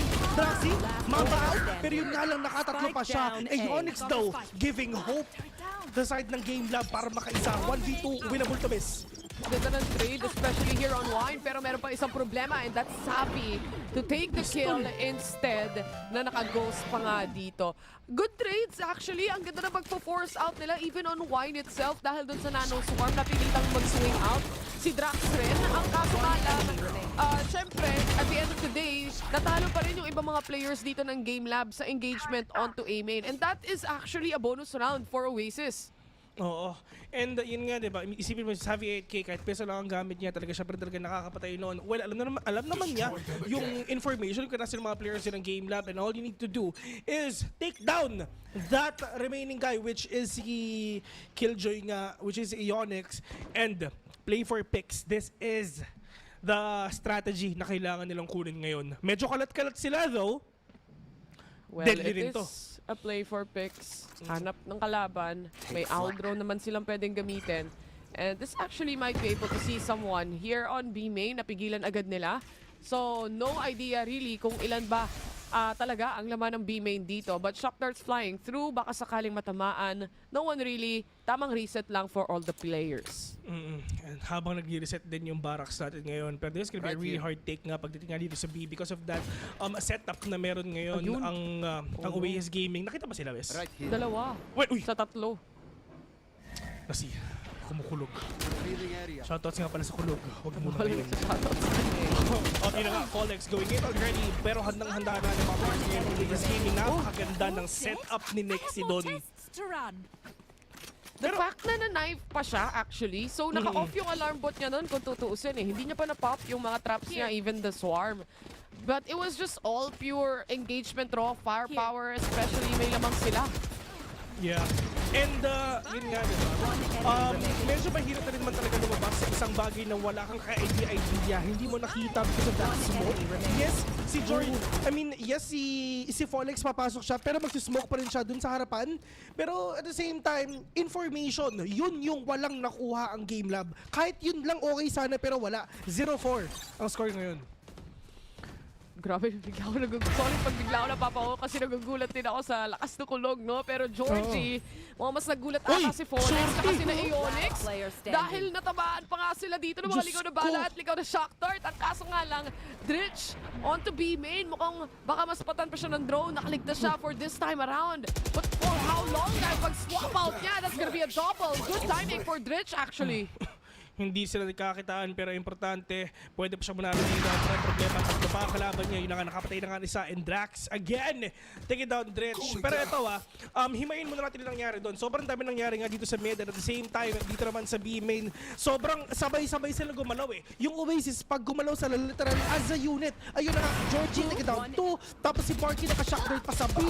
I mean, sobrang kompleto talaga yung mga, and sabay-sabay yung engagements na nangyari dito sa mapa na to. And kahit saan pumunta ang GameLab, napipin down sila ng Oasis Gaming. Maganda yung mga reads nila. Laying down the team of Oasis though, it's gonna be difficult para sa side ng GameLab ngayon. And gaya nga ng sabi ng panel natin kanina, no, nagulat din sila na they actually picked the map Ascent against Oasis Gaming dahil nga rin maganda yung performance dito, or kumbaga para sa GameLab Alpha statistics-wise, the past times that they played this map sa mga teams na hindi NAOS, hindi Oasis, so basically yung top 2 teams natin, nahirapan na sila. So, I think they might have done something to polish that. Ang kaso nga lang, so far right now, hindi pa nag-workout against Oasis Gaming. Kaya mapapatimeout din dito yung GameLab para pag-usapan yun. At kailangan din talaga i-workout nila kung paano ba nila lalaroin itong game na to na sana makapanalo din sila. Of course, 0-5, di ba? Wala silang no choice dyan kundi mag-timer talaga. Kailangan nila pag-usapan para ano nangyayari sa atin. Ano yung mga kailangan natin i-consider. Tinry natin maging aggressive kanina sa last round na may pera tayo, hindi nagawa. Tinry natin na play slow, wala rin. Play for picks, wala rin. So, dito naman sa round na to, at least dun sa read naman na pwedeng gawin ng Oasis Gaming, nasa E sila. At least one way smoke or paranoia and a flash tapos take down these players sa A, pwede sana. Pero mahirap pa rin for GameLab Alpha dahil nga ngayon, wala naman silang pera. And naka-stinger lang si Onyx dito habang yung iba naka-sheriff. But let's see if they manage to pull off some shots. Nakaabang na rin yung cross actually ng players ng Oasis. Talagang fortified on the defense itself with the bomb flash settling in. Napakalaking tulong para kay Drax to get that initial pick-off. Alam niyang meron pa tao doon, kaya magsi-stay put pa rin ang Oasis dito. Ang pinakamahirap nun is wala na silang flash if ever they're gonna go here in A. Pero kasi nga si Owen QT medyo malayo pa. Pero habang ganun ang ginagawa ni Owen QT, Georgie taking him down right off the bat, and this will be a really big problem for the side of GameLab. They don't have any smokes at all, kahit isa. Stingers and Sheriff lang ang gamit nila. They need to win their engagements by dry peeking. Yun na lang. Yun nga yung mahirap eh. Wala silang choice dito kung hindi mag-dry peek. And Georgie, waiting on the crosshairs itself, susubukan sana nila na mabilis na trade-off, pero mas mabilis nga makagalaw dito si Georgie. Lalo na makikita niya pa kung nasan si Onyx. That gives out kung nasaan siya exactly. And the shock dart connects Marky to secure the kill. Ganon kalinis para sa side ng Oasis. So far, it's been extremely clean rounds that we're looking at. Isa o dalawa lang yung namamatay para sa side ng Oasis Gaming dito. And GameLab, mapapansin mo din eh na there's that certain factor of doubt na nakikita natin whenever they do swings, whenever they do pick-offs, o kaya yung mga play for picks nila dahil nananalo nga parati dito yung Oasis. Though, it's not yet over dahil nga, yung iba nga eh, diba? Nakakahabol pa na 6-0, nababaliktad pa completely. There's still so much time to play around this map. In immediate push mula dito, mukhang it's gonna be a hit para sa side ng GameLab. Pero Marky with a spray down here. Double agad para sa kanya. They still have to clear out the side. Wala kasama si Glitch dito. He will fall down, but Folex to get a double instead. 2v3 situation. The operator still in play here. Pagdating nga sa pagre-retake, pero the spike now being planted. Ito na ata yung hope na inaantay din talaga ng game para makabawi sila ng isa. Pero dati yung dash away na ginagawa nga ni Folex para hindi siya matamaan ngayon. Hunter's Fear nilalabas ngayon ni Marky. Pero kailangan nila makapasok dito with the information na kailangan nila. They still have a flash. So a win is still possible for them. At yun na nga yung nangyari. Marky with a 2K, pinning down 2, tinuhog yung dalawa. Actually, dun sa ginawa ng Oasis Gaming, naka-ready yung flash yung sa V8K eh. Pero hindi niya pa rin ginamit. So parang sinasabi ng partido, wala pang flash yun. Domino effect din kasi siya eh. Simula nung umentry sila sa B-main, na-spray down lang sila ni Marky dito. Nang literal walang kalaban-laban dahil nga naka-phantom siya. And it was just a basic spray down from CT side. Kapag papasok ka nga o magda-dash in ka sa loob. It just so happens it was such a good read again for Oasis. And yung control nga nila dito, napakaganda. And Odin, now in play. 7-0 total domination ang ginagawa dito ng mga players nga ng Oasis Gaming. They have a lot of money, they have a lot of utilities, kompleto sarkados pa sila. And ito yung pinagkaiba nung game kahapon. Kasi yes, nananalo yung kabila, pero na 1v1 nila. So nasisira ekonomiya nila. Pero to hindi best eh. Natatapos nila yung round, 4 pa natitira, 3, 2. So makakapag-drop pa yung iba. Marami pa silang pera.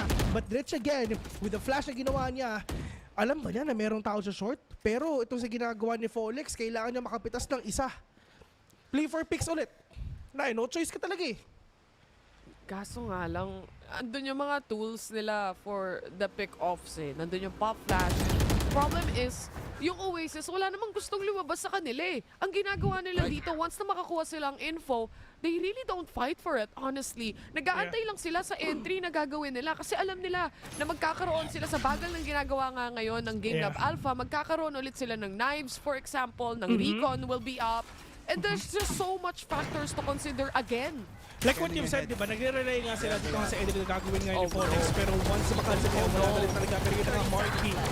spraying down that they take it down 2 at yun ang ginagawa ngayon ng mga players ng Waze Gaming trying to stop the possible push ulit ang ginagawa ngayon ng GameLab. May pera o wala, Oasis Gaming, maganda yung gising nila. And like what you've said, parang itatama yun na ginagawa nga nilang ng GameLab na inaantay lang nila yung initial entry na pwedeng gawin ng Folex, then after that, they're gonna follow. Tinatry nila na i-sandwich din sila dito sa A, kaya nga nasa A main din sa Ionix. Pero nung na-cancel yung na-cancel ni Savi na night nila to, basta nagkaroon pa ng delay at yun ang naging hudyat kay Marky na pumunta sa short na spray niya yung Odin niya. Kasi matik naman yun kasi hindi naman papasok doon si Folex kasi may follow-up talaga yun. Gaya nga nasabi natin, no, they will play for that intel, that information dahil sa double ini setup na to. And now, again, an Odin spray down na may kasamang tulong ni Nexi, pushing forward through B main, completely killing off yung tatlong members agad ng GameLab Alpha. Balls down to Folex yet again and Ionix. Ito sabi na nga natin kanina, so maganda rin gising ngayon Oasis Gaming, and of course, once na nag-heat up na ang Oasis Gaming is tuloy-tuloy na. And for the side naman nila, ang GameLab ba ang magiging next target ng 13-0? Ay, nako nga, no?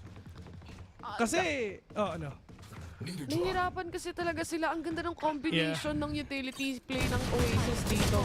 Once na makahanap silang intel info, parang si Nexi yung naging recon nila dito Tapos sige, nakikita mo, nakuha yung nasa BD, mag-spray down ka lang with the Odin itself. Nandun yung supporta kahit di mo nakikita yung teammate mo, literal. May flash na dumarating, may dumarating na paranoia. Everything is just complete.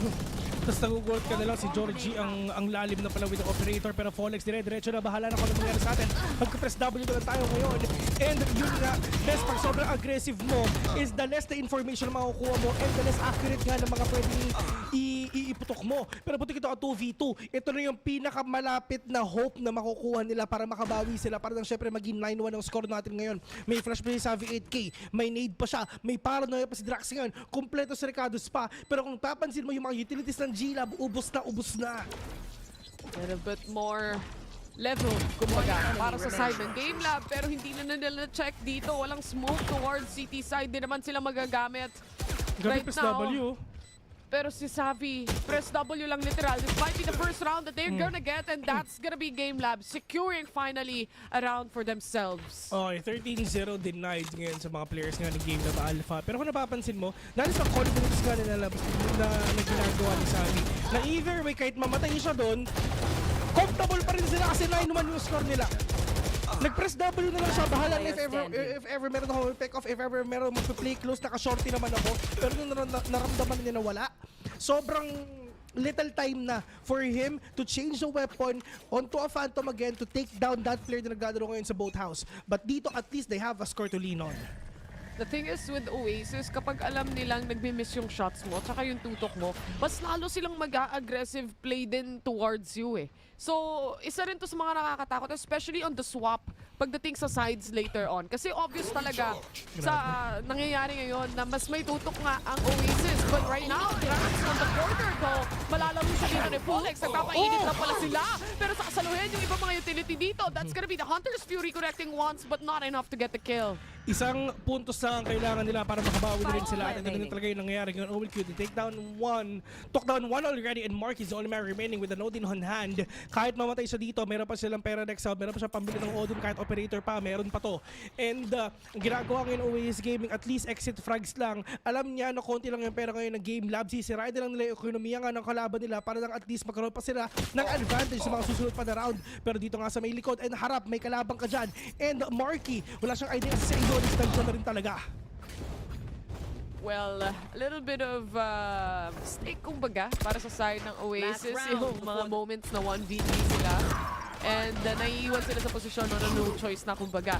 Nilabas nila lahat ng utility. Kung tutuusin, pati yung Hunter's Fury, nagamit din nila just to deny the entry that GameLab was doing. But gaya nga ng sabi ko, no, Oasis is a team na may pagka-overconfident din minsan, especially nga kapag alam nila na namamama nila yung kalaban. Iti-take advantage nila yan But as soon as, you know, GameLab, again, is a team na kaya ring makapag-reset, kumbaga, ng kanilang mindset dito. And if nagawa nila yon ng tama, I assume so na mas magkakaroon sila ng play na hindi takot.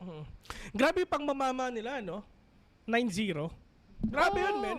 Pero, tira mo yung disiplina nila. Nag-time out sila kasi malay mo baka ma-9-3 pa. At least, they're really trying to give their all in order for them to see a 2-10 scoreline. Pero Besa, kakastart pa lang natin pero ganito na agad. Mabilis!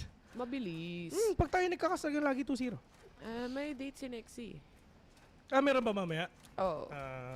Kaya mabilis. Pero Bes, if ever gonna check out itong mga scores talagang si Georgie, okay pare. Mag-operator ka na lang, kaya namin i-hold yung site. Marky popping off with 15-6 KDA. I mean, why not? Kung ikaw yung naka-Odin, tapos literally, kanina nakita mo naman, hindi na siya shutdown yung recon niya, natatimingan niya pa yung mga players ng GameLab na sumusubok umentry. And nakikita natin yon from the entries itself. Dahil nga mabagal yung entry na pinakita ng GameLab kanina, na-utilize nila yung pagkakasunod-sunod nung knife, pagkakasunod-sunod nung recon. And buong time na nasa defense sila dito, meron silang utility play na naiintindihan nila kung saan nakapwesto yung GameLab. Oo. Pero, Besa, a big shoutout nga pala kay Tito Lan na papa ni Folex. Ay, nanonood na rin si Tito Lan? Oo, Tito Lan. Baka naman. Shoutouts po sa inyo. Si Tito Folex pala to. Pag nanalo po kayo bukas, pasok na po ang GameLab sa VCT LAN. Or ngayon. Pag nanalo kayo ngayon or bukas, pasok na po kayo sa VCT LAN. Exciting po. Ngayon or bukas. Shoutouts po sa inyo kay Tita May at Tito Lan. Ayan. Lagi nanonood. Daling sabihin ng mga pangalan nila kasi 3 lang yung letra. Oo nga, 3 lang yung letra, no? Lagi silang nanonood at lagi silang sumusuporta. Grabe ang ang fan club ng GameLab. Oh, man. Napakadami. Kompleto silang lagi. Sa comment section, shoutout sa inyong lahat. GameLab girls, GameLab parents. GameLab parents, GameLab managers. Andyan din yan. Kompleto sila. Kompleto sila. Ang Oasis Gaming, nanonood sila sa sa Twitch. Yes, sa English broadcast natin. Sa English. Tsaka dito din. Diba? Parehas nakabukas. Diba? Diba? Wala silang naiintindihan. Yan yung, kaya mahal na mahal natin yung viewers natin eh. Parehas nakabukas. I love you. Yan. Yun ang gusto ko sabihin ko sa inyong lahat. Pero kailan ka nakakita ng caster na I love you sa'yo? Wala, diba? Dito lang wala. yun. Mahal namin man. kayo eh. I love you, Tito Lan. So, Folex daw. O, tinan mo? Diba? Ito na, ang tanatawag dito is Mama and Papa Buff. Tama. Narinig nila eh. Narinig nila tayo eh. Sabi nila, ay, nanonood na sila Mama at Papa. Pero Nexie on the corner, alam niya, na-detect yung GameLab actually with that alarm bot, and now this cues in yung kanilang mga lockdown respectively. Pero yun nga, wala nang oras sa mga players nga ng GameLab for him to get that delay kasi napasok na rin talaga sila. Yung may nanom-serve sana sa Heaven eh. But Nexie, the only man remaining 1v4. Napanood ko na to. Medyo pwedeng mahirapan si Nexie dito, pero 1v4 mali mo makuha pa. That is one though, pero yun nga lang, it's just buhay na buhay pa rin siya. Sasaksakin nyo! Sasaksakin natin mga kaibigan! Nexie sa likod mo! Pero bogey, pedaril ka na lang! 9-3 it is. Doon magtatapos itong first half natin. Kung tunay man ang 9-3 girls, baka makita natin dito. But right now, especially on that round, makikita at mapapansin mo din, no, na unti-unti na rin umiinit yung GameLab Alpha dito. Unti-unti na rin sila nagkaka-confidence to take on the side. But yet again, kailan magsiswap na tayo? Papalit na tayo. Sa kanila nakuha sana yung mga momentum na yon. Oo, 9-3. Pinalamang lang, gusto pang manalo. Yan ang sinasabi ng GameLab for the side of Oasis Gaming. 9-3 curse. Mauulit ba to? Or for GameLab, talagang kailangan talaga nang ipanalo to. And best mo kung magpupush ata yung mga players ng GameLab sa mid. Oo nga, mukhang mid control ang nais nila dito. Laban sa mid, yun ang gusto nila. Ito na nga, Georgie ang unang lalabas. Na-detect yung 3 ng recon. Yes, flash shot, take hit. Pero yung swing mong ganon, mahuhuli at mahuhuli ka talaga. Grabe naman si Paul. Galit na galit na. proud parents here. Yan ang sinasabi ng mama at papa niya. Pero yung mga players nga ng GameLab Alpha, galit na po nakita 2v2. Lamang ang Oasis Gaming in terms of HP kasi there's super low in HP na. But there's only man remaining. Low siya, may turret pa sa likod. Napakahirap ito pero ang importante is open pa. Bukas na bukas pa yung site pero mukhang papasukan na rin ata nila. Sobrang skirmish nung nangyari doon sa mid. Pero in the end, mukhang nagwagi pa sa isang tao itong Oasis. Pero hindi pa tapos ng lahat. Again, it's a pistol round. And they're holding off a ghost. Kaso, ang ganda na ng posisyon dito ni Drax. Right-click lang ang puhunan niya. Kung sakasakali man, hindi na kailanganin pa because Nexi was there immediately to shut him down. On to the players nga ng Oasis Gaming. Okay sana yung position nila, no? Actually, sobrang ganda nga na ginawa ni Polix dito. Taking down 2. Actually, not 2, but 3. Pero ang problema na 3 na rin talaga sila. Sobrang, kung anong ginawa sa kanila ng Oasis Gaming, ginawa din sa kanila. Pero ang pinagkaiba nila, yung Oasis Gaming nag-back sila eh. Hindi na sila sobrang lalim eh. Yun ang ginawa ng GameLab. Nakapatay na sila ng initial pick-off ng dalawa, then mas lumalim pa sila papuntang B. Wala silang ka-idea na nandun na pala yung mga players sa Oasis Gaming. Again, you have to be really careful with the rotations. Lalo na kung nakakuha ka na ng man advantage specifically. Napaka-importante. And especially nasa defense yung GameLab Alpha dito. Owen Cutie, laking damage yung tinanggap niya, especially here on A main. Napakasakit. Pero, huwag ka na lang pumikit. Para hindi masakit. Ito na players ngayon Oasis Gaming, kailangan nila makabawi. I mean, hindi makabawi eh. For GameLab Alpha, kailangan nila makabawi dito. Triple stack dito sa A. Just trying to deny the possible entry nga na pwede lang gawin and all the utilities. Pero kung napapansin mo, Bes, yung on point yung nanos farm nila. Merong may line up papuntang short and meanwhile, Akala niya kakampi niya eh, no? Uy, Nexi. Akala niya si Nexi yun eh, no? Pero joke lang pala ang sabi ng GameLab. Look at this though. They might have actually a good eco positioning here.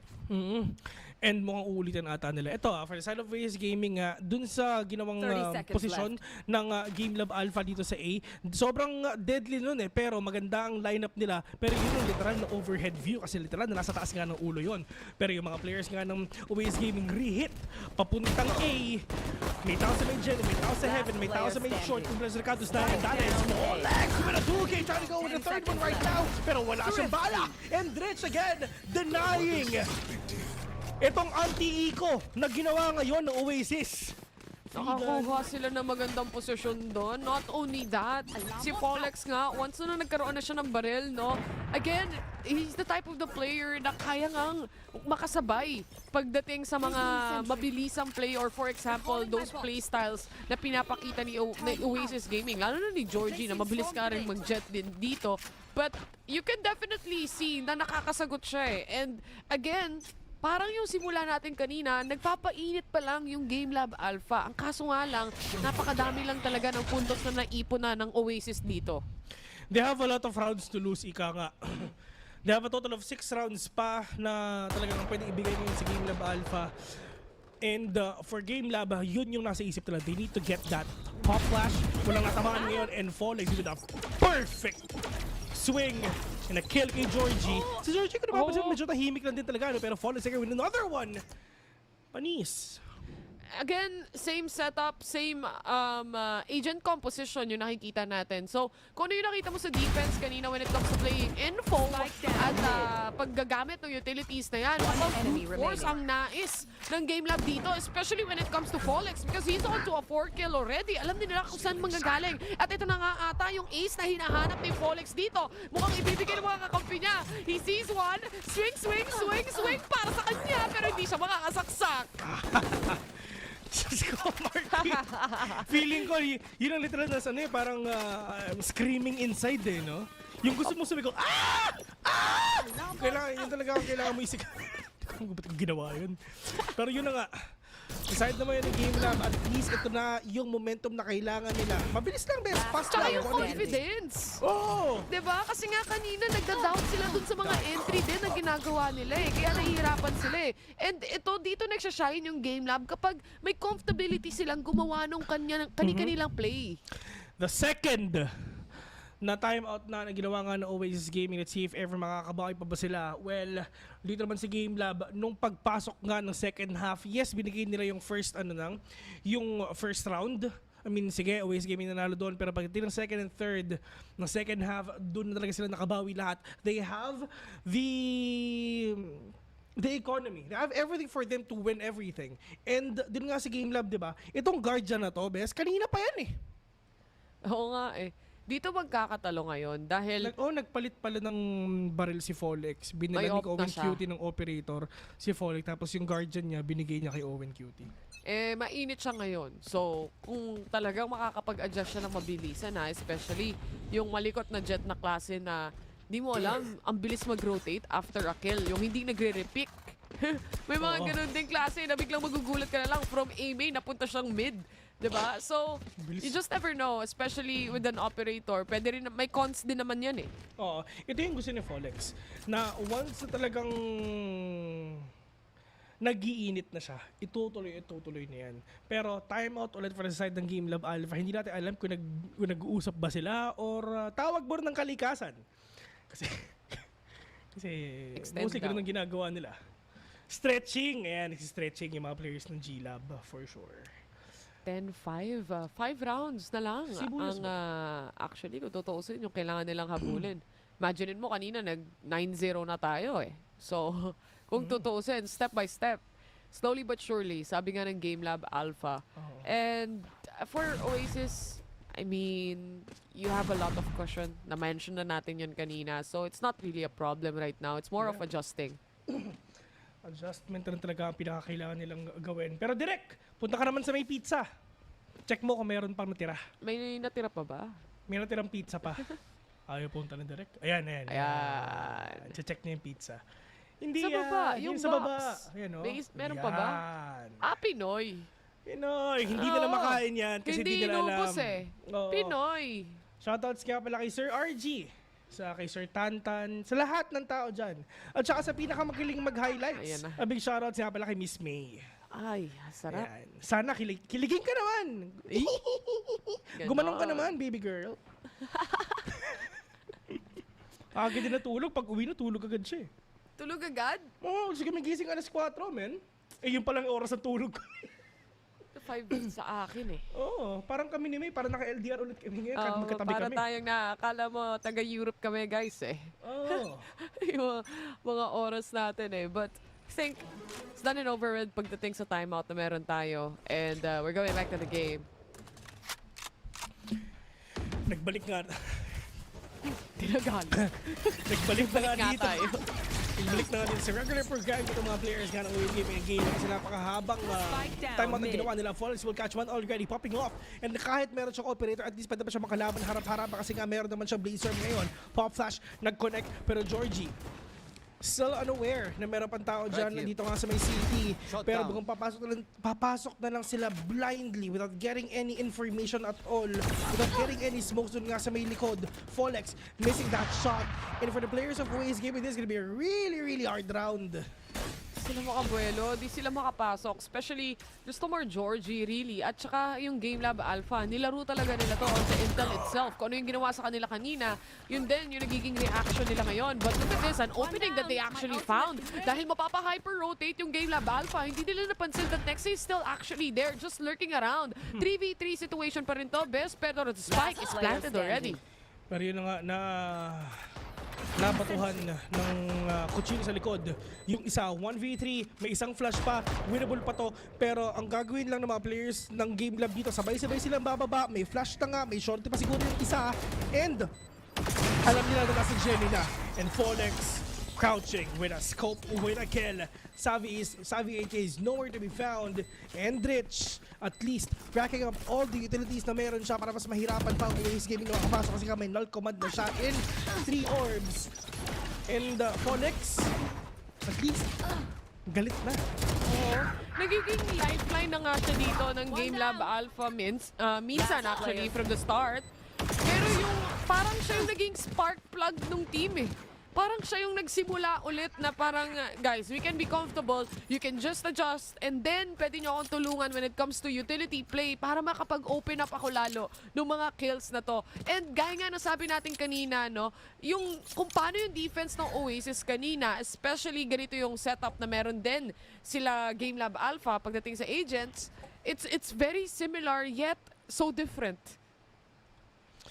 Lead naman sa hopefully talagang makabawi pa rin talaga ang Oasis Gaming dito, which is yun naman talaga ang pinakakailangan nilang gawin. Pagdating naman dito nga sa may A, mukhang they're gonna do it again. Try to puncture A. Meron pa silang line up dito sa may short and dito lang sa may gilid, pero mukhang wala ata. But Folex, this is gonna be a really deadly move pagdating kay Nexi if ever sumilip siya, because Folex is right there waiting for that positioning and of course waiting for that angle na kailangan niya makuha. Pero perfect smokes though. Perfect smokes kasi nga mag-rafters lang din sila. Again, makakatakas na naman si Folex dito with the kill. Literally, a hit and run. And again, equal na naman ang Oasis as well. So, nagkakaroon nga ng certain comfortability din yung GameLab so far. Alam nilang hindi na nila kailangan mag-repick at kailangan lang nila kumuha ng repositioning dito. Yeah, all they need to get is the kills nga ginagawa nila dito sa contact play papuntang B. Pero hindi na contact yan kasi ilalabas na kanila lahat ng utilities nila. Ionix waiting patiently kung nasan si Nexi kanina. So, this could be a really deadly move pagdating nga ng Oasis Gaming if ever nag-swing out si Ionix dyan. Sasamahan mo pa ng isa at siya sobrang tahimik lang. At yun na kayo sinasabi natin ngayon. Yung posisyon ni Nexi kanina nang ginawa ngayon na Ionix is sobrang lason talaga. Ang kailangan lang ng GameLab is humingi lang ng konting oras para hindi maisip ng Oasis na meron pala talagang tao doon. Information game. Dapat nga hindi pa makakakuha si Boogie ng kill dito eh. Tunaw na siya actually. And when he hopped out, instead, siya pa yung nakauna dito ng pick-off. And I like the reaction na ginawa nga ni Ionix dito. Swinging out as well. Kahit pa paano, ma-utilize na yung positioning ngayon. Kasi once nga mamatay si Boogie, it doesn't matter anymore. One and done na yun para sa kanya. But when you have someone on CT like that, kaya mo makipagsalputan eh. And as you can see, Marky, nilabas na ang Odin niya. Wall bang sana, papunta lang dito nga sa may speedway, pero not gonna catch anyone. And that owl drone, okay, nagmukha munang RC car, kasi sa baba daw muna siya, pero not gonna catch anyone right now. But this is the lockdown na sinet nga ni Nexi. Meron bang Hunter's Fury? Wala silang no choice kundi mag-mamba out na. Pero alam nila, yung pwedeng gawin na Ionis doon lang sa may get that. And for Georgie, titignan pa niya? Tinignan na nga niya, nakapatay pa ng isa. Fast takes mula sa Oasis dito, pero sagutan pa rin when it comes to the kills. As OneQT shuts down 2. Wala si Sabi, pero Nexi going in para sa trade na yan. Now left to 1, and that's gonna be Georgie going down. GameLab Alpha, only 2 more rounds away. Bes, simula tayo sa 9-0, ending to a 9-3. Sobrang ganda rin ang ginawa dito ni Georgie na talagang pinasyonan talaga si Ionix dito kasi ano yan eh, parang feeling ko tinamaan ata siya. Nung nakita ko parang tinamaan ata siya ng lockdown doon, correct me if I'm mistaken. But dito naman sa GameLab, nilabanan nila na nasa city pa lang sila, yung iba nasa market. Yes, meron trade-off na nangyari doon, pero halos hindi nakapasok yung Oasis Gaming yung doon sa site eh. Hindi nga sila nakapag-tap ng spike eh. Napakahirap actually para sa side ng Oasis right now dahil nga nawala ulit yung momentum na yon. And remember, laging mid-rounds, kumbaga, sa mga ganitong opportunity, nagkakaroon ng comeback scenario yung ibang mga teams against Oasis. And it might just happen yet again today. Tingnan natin, depende pa rin yan dahil lamang pa rin naman ang OAS dito. Georgie, he has a Blade Storm already. Alam natin na nahirapan din siya mag-pop off for this game actually. Yeah, kanina nga puro operator lang ang gamit niya, pero at least talaga nagko-connect na rin talaga. Pero in terms of popping off, si Marky ang isa sa pinakamatinding performance level na pinapakita kayo dito sa game na to. At alam niya, dalawa ang natag ng Aldron na yon. Isa sa gilid, isa sa rafters. So iniisip ngayon dito ng uwi ng GameLab na hala, baka nandito pa rin talaga sa rafters at mukhang nandito nga Georgie. Naka-up na yung dash niya, sarado yung pinto at wala siyang no choice kundi pumunta na rin talaga dito lang sa base short, pero mukhang yun na nga yung gagawin niya. Rich. Alam ni Rich. Oh no, nahuli pa nga. It's gonna be Georgie going down in Folex to secure another kill. Mula doon sa kanyang operator, 4v2 yung magiging sitwasyon. Pero si Drax, makakapag-TP siya actually. Completely left open dito dahil nanalo si Nexi doon sa engagement niya kanina. Best decoy lang yun yung nangyari sa iyo. Kalimutan na natin yung talagang B talaga ang hawak nila at this is gonna be a 2v4 na labanan nga. May tao sa may logs. Maganda yung cross nila pag titingnan dito sa market kasi marami sila narinig ngayon pero tamang shot nila ang kailangan niya para mamatay yung isa. Drax, meron pa siya shrouded step if ever, but Boogie knows exactly where you are. Doon nga sa papunta pa lang yung paranoia, alam nila kung saan galing yon. And okay sana yung ginawa ng Oasis Gaming na decoy nga na talaga inalis nila yung isip ng players ng GameLab na mag-A sila kasi nga talaga B naman talaga ang hit nila ngayon. And at least na-plant nila yung spike pero 2v4 medyo mahirap yun.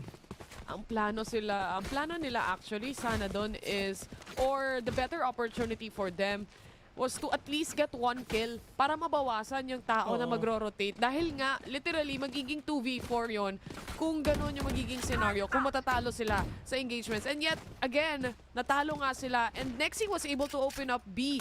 Dahil si Onyx, ang tagal na nag-antay sa B, hindi niya iniwan yon actually. Sa jump, naikutan siya dito at napaglaruan nga siya ni Nexi, opening up the site, but it's still not enough. Man disadvantage is still a man disadvantage. Man, from 9-0 down to 10-9. Comeback Israel. Yan ang kailangan ng GameLab para makabawi lang dito kahit papano.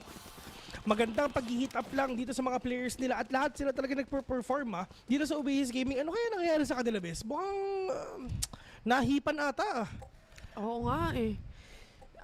I guess na, syempre, no, GameLab, naalala mo, parang, I mean, may mga teams talaga na gano'n eh. Kailangan mo magpainit, makapag-adjust. At especially, yung defense nga, kaya nila makakuha ng intel. Parehas na agent lineup composition to. Uy! Natagpa si Georgie. Alam nila kung nasan ka. Pero yung mga players ngayon Oasis Gaming nasa loob na. So, okay, ang take nila is CT and market. It is sabayang pagpikas ngayon ng Hunters Free Plus at live command para nilabas nila para di sila makakuha ngayon ng utilities kahit isa. Aeonix, perfect paranoia. Walang nakita si Georgie kahit isa. He did not gonna tag anyone but ito na yung pagsakot ngayon ng GameLab. This is my site. This is my turf. 10-10, ladies and gentlemen. Nung pagka-paranoia ni Owen Cutie dito, wala na silang isip-isip pa. Pare, pasok na tayo. At si Aeonix nakatatlo pa bago siya nawala. What a retake indeed mula sa GameLab Alpha, and what a comeback I would say. Ang ganda ng positioning nila dito, especially on the retake itself. Double swing, and because of that, Aeonix had a space. Kahit nga si Owen Cutie, namatay siya doon. Nagkaroon nga ng complete space dito si Aeonix para makakuha ng mga trade-off kills na nakuha nila kanina. And again, pumasok dito yung Oasis, no? Nagamit na nila majority of the utilities dahil nga ang bilis nila makapag-entry ng site. And si Georgie, lahat ng utils na yun, nagamit nila din. Kaya nga, nung retake na, wala na siyang maibuga pa. Maliban lang talaga dun sa fight at engagement. Pero wala nga kasi nagpapakita eh. Ayun nga, medyo sobrang tahimik talaga ng ginagawa rin nila. And, pero, tulad ng yun na nga. Ito yung isang laso ni si Nexi. Alam nila na talaga si Nexi is actually all around the place. And now, Folex. Baka mamatay pa siya. Aeonix, sinasandwich sila si Nexi ngayon pero still Nexi getting that kill. Folex with a Blade Storm. Ilalapas na niya lahat ng meron siya. Nexi dun lang sa may corner and Folex will get that kill instead. 4v2 lamang yung Oasis Gaming dito in terms of head count. Pero sino pa talaga ang tunay na malalamangan ngayon? GameLab ba or Oasis Gaming? The clock is ticking already. 2v4 retake. Malay mo, pwede pa. Pero meron pa tayo sa may heaven. Makukuha pa siya. Mukhang oo ata. And now Dritch and Folex will fall down. Pero ito besa, kung hindi, dun sa ginawa ni Nexi kanina, nag-stick na rin siya dun lang sa may billing, which is kanina pa siya nandun eh. All throughout this round, dun lang siya eh. And tinry sana ng GameLab na maging aggressive na to catch these players off guard. Pero nalason sila ni kaibigang Nexi. Yun na nga eh, lalo na walang turret setup naman na nakita all the way from spawn, if I'm not mistaken. Kaya hindi rin sila sigurado kung nasaan si Nexi dito. And yung usual nga na pinapwestuhan niya is not really on tiles, but instead nga sa may B main kung saan nagle-lurk siya and sinusubukan niya mag-ingay para mag-create ng space. Pero ngayon, mukhang natuto muna ang GameLab Alpha. They readjust quite a bit and not really pushing towards mid anymore ng agad-agad. Pangalawang operation para kay Folex ngayon, pero hindi lang isa kundi double operator setup ang gagawin ngayon ni Ionix and Folex. This is gonna be really deadly pagdating ng Oasis game, pero once na naluruan ka ng smoke, once na naluruan ka ng utilities dito, medyo mahirap mo talaga ma-pull off itong double op. Hindi pa nila alam na meron pang operator dito nga sa may B. So ang alam na nila si Folex nang meron jam. This is the first time dito sa round na to na gagawin nila yan best. So this is gonna be a big surprise sa GameLab if ever. I mean Oasis Gaming na ganito ang sinet-up ng G-Lab. Tsaka kung tutuusin, si Ionix, kanina pa siya nakakapit sa B-main, no? So, he knows that no one really... And aside from that, yung kanilang Sova, which is si Boogie, may traps naman sila when it comes to market. Nakaabang din yung Omen. It's all good pagdating nga dito. But importante para sa side ng GameLab is to actually get this initial pick-off na gagawin nga ni Folex ngayon. Kaso hahabulin siya. That's Georgie for a quick trade. Quick trade lang para sa tropa nating nawala. 4v4 onto this game. Meron pa silang lockdown ngayon. May Hunter's Fury pa yung kalaban nila. Wala. So pwedeng mag-lockdown si Nexi anywhere. Siguro dito sa may short, pero kailangan mo rin niyang patayin yung player nga dito lang sa gilid niya. Which is CONQuest and Ionix. Nagpakita na nga sila. That is the lockdown being denied by Nexi agad. Pero alam niya na marami pang tao dyan. Owen Kino with the 2K already. Nexi, the only man remaining. 1v2. Where is the swing? Meron pa siya utilities ngayon. That is a double swing na ginawa ni Owen, QT, and Boogie. 11-11. They knew the workaround kung tutuusin eh. Para sa Oasis, actually naintindihan na nga nila kung paano nila masasagot yung initial pick-off ng operator. Instead, kapag may napulot nga o may nakuha na pitas na isa, why not push it through? And ganun exactly yung ginawa ni Georgie. Kaya nga na-shutdown niya agad dito si Folex, no? But the problem remained was, obviously, mabilis nga makasagot ang GameLab Alpha, especially with Nexi only being here at may crossfire sila sa may trees. Buti nga may crossfire eh. Oo. Kasi talo-talo lugi sila doon dahil nakapag-lockdown sila, wala silang kaalaman-alam, basag lahat. Wasak, tas basag. Uy, big shout nga pala sa jowa ni Folex. Grabe naman.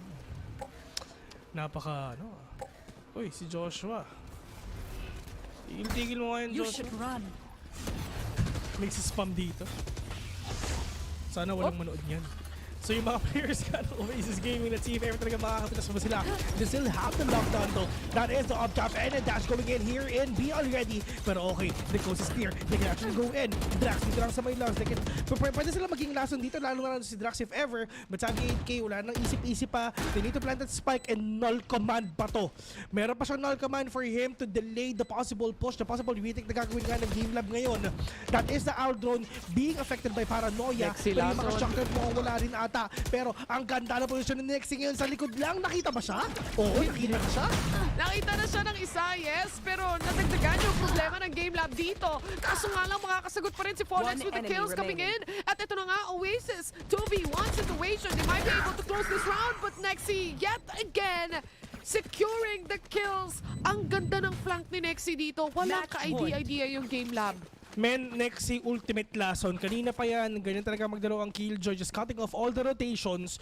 And syempre, na si Nexi, andun siya sa pwesto na hindi mo ine-expect. At nakugulat ka na lang talaga, hala, meron palang tao sa likod. So si Boogie, tinan mo, harap likod. Kasi sobrang na siya eh. Kung baga, napaparanoid siya. Na baka si Nexi nasa likod niya.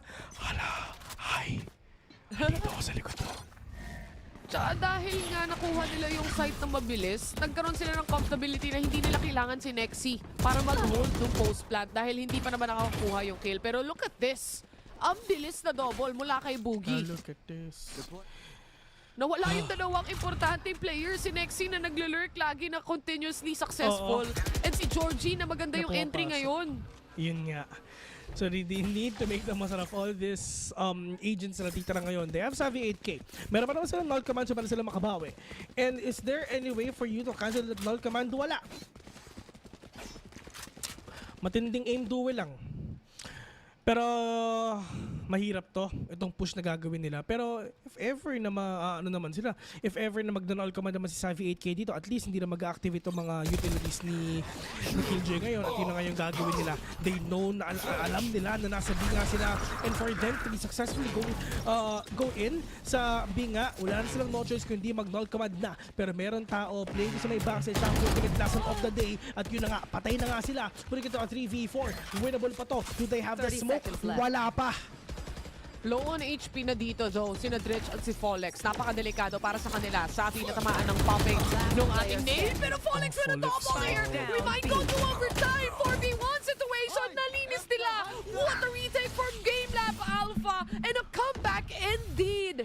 Okay, sobrang ganda nung ginawa ni Dritch kaya ng overhead flash. Nung pagka-overhead flash niya, biglang nag-swing si Folex dito sa may gilid. Then right after that, si Savvy 8K nagpa-flash papuntang lane eh. And that gave Oasis, GameLab, that information na nandito pa rin itong mga taong to. Di ba nanalo ang Oasis sa pistol round? Kanina, nung game 1. Nung round 1 rather. Nung round 1 natin. And yung round 2, yung second pistol natin, it was nanalo GameLab. din sila. Nanalo din sila, di ba? Oo. So, supposedly, nasa 9-3 tayo, and it became like 10-3, 11, again, napako na naman tayo sa 11 scoreline na to. Lagi, uso yan dati, pagdating sa Ascent. Tapos doon talaga naka-comeback yung mga teams natin. But, it merits a timeout dahil nag-init na rin talaga yung GameLab Alpha. This is the map na pinili ng GameLab Alpha. So, if ever manalo ang GLab dito, napaka-heartbreaking to para sa Oasis Gaming. At yun yung kukunin nila para manalo para sa second game natin sa Haven. Pero Haven, knowing na Oasis Gaming, pocket nila yun. Ay, hindi naman pocket, pero pinaka-comfy na mapa nila yun. You have to admit though, Folex, 30 kills against the top 2 team. Grabe si Folex. Diba? I mean, Folex boosting services, man. Pro plays, by the way. Hindi normal rank games yung nakikita natin dito sa VCT. So, again, starting from the bottom, now we're here. Yan ang sinasabi ng GameLab Alpha at hindi pa sila tapos, hindi pa sila mag-give up. Ganun din naman ang Oasis Gaming. Pero tingnan natin kung makakawain pa ba sila. Napakadaming ecoms na, pero si Georgie matinding lason to. First contact kay Georgie, din Savvy 8K pa na siya mag-swing din. May shock light doon. Hindi ko alam kung bakit. Pero itong mga players nga ng GameLab, at least inuubos lang nila best yung utilities ng Oasis Gaming. Ang dami nilang, bato sila ng bato kung ano-ano, di ba? Tira mo, wala na yung knife, wala na yung nade, wala na yung owl drone. So, pwede na silang pumasok sa B. Nagkaubusan lang sila ng utilities dito. Ang tanong dito, syempre, nakita naman natin kanina na nasa defense yung strength ng parehas na teams. Hindi sila makapasok, hindi sila makabuelo at all kanina against Oasis on the defense.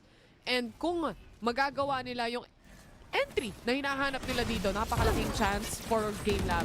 And Oasis really needs to stop this to their toes. Folex going in. Baka ito na nga yung kill na hinahanap nila. Marky, he gets the initial pick off here, pero may mga tao pa sa lane. That's gonna be the headshots coming in from Nexi. Marky to get the trade-offs. And Ionix na lang ang natitira. Ionix will fall down to the hands of Savvy 8K. And yun na nga yung ginawa nila sa A, diba? Tinry nila na i-hit yung A, then after that, itry nila na i-bait yung mga, and gamitin ng Oasis Gaming yung utilities nila. Which nagamit na naman nila yung shock dart, nilabas yung owl drone, para mas mahirapan sila mag-retake nga or makakuha ng more information na talaga mag-BB sila, which is, yun yung ginawa nila. Pagdating nila sa B, ang nangyari doon, it's just the aim duels na lang ang naipanalo and the crossfire na ginawa nga ni Marky and ni Nexi dun sa backside sa default. Ang hirap, no? Maka-entry, especially on B side. Pero Folex, nabulag siya ng sarili niyang flash. Yun nga lang, yung setup na yun, it was supposed to be him getting the kill. But Ionix, ililigtas naman siya kahit pa paano, 1-to-1 trade. Good trade. Si Ionix, okay, medyo umabante na rin siya para makakuha ng trade-off dito kahit paano.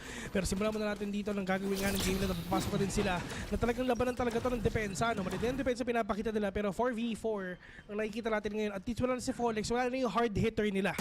Pag si Folex ang nawala, medyo kabahan yung mga players nga ng GameLab kasi siya yung nag-iinit talaga eh. Pero kaya pa.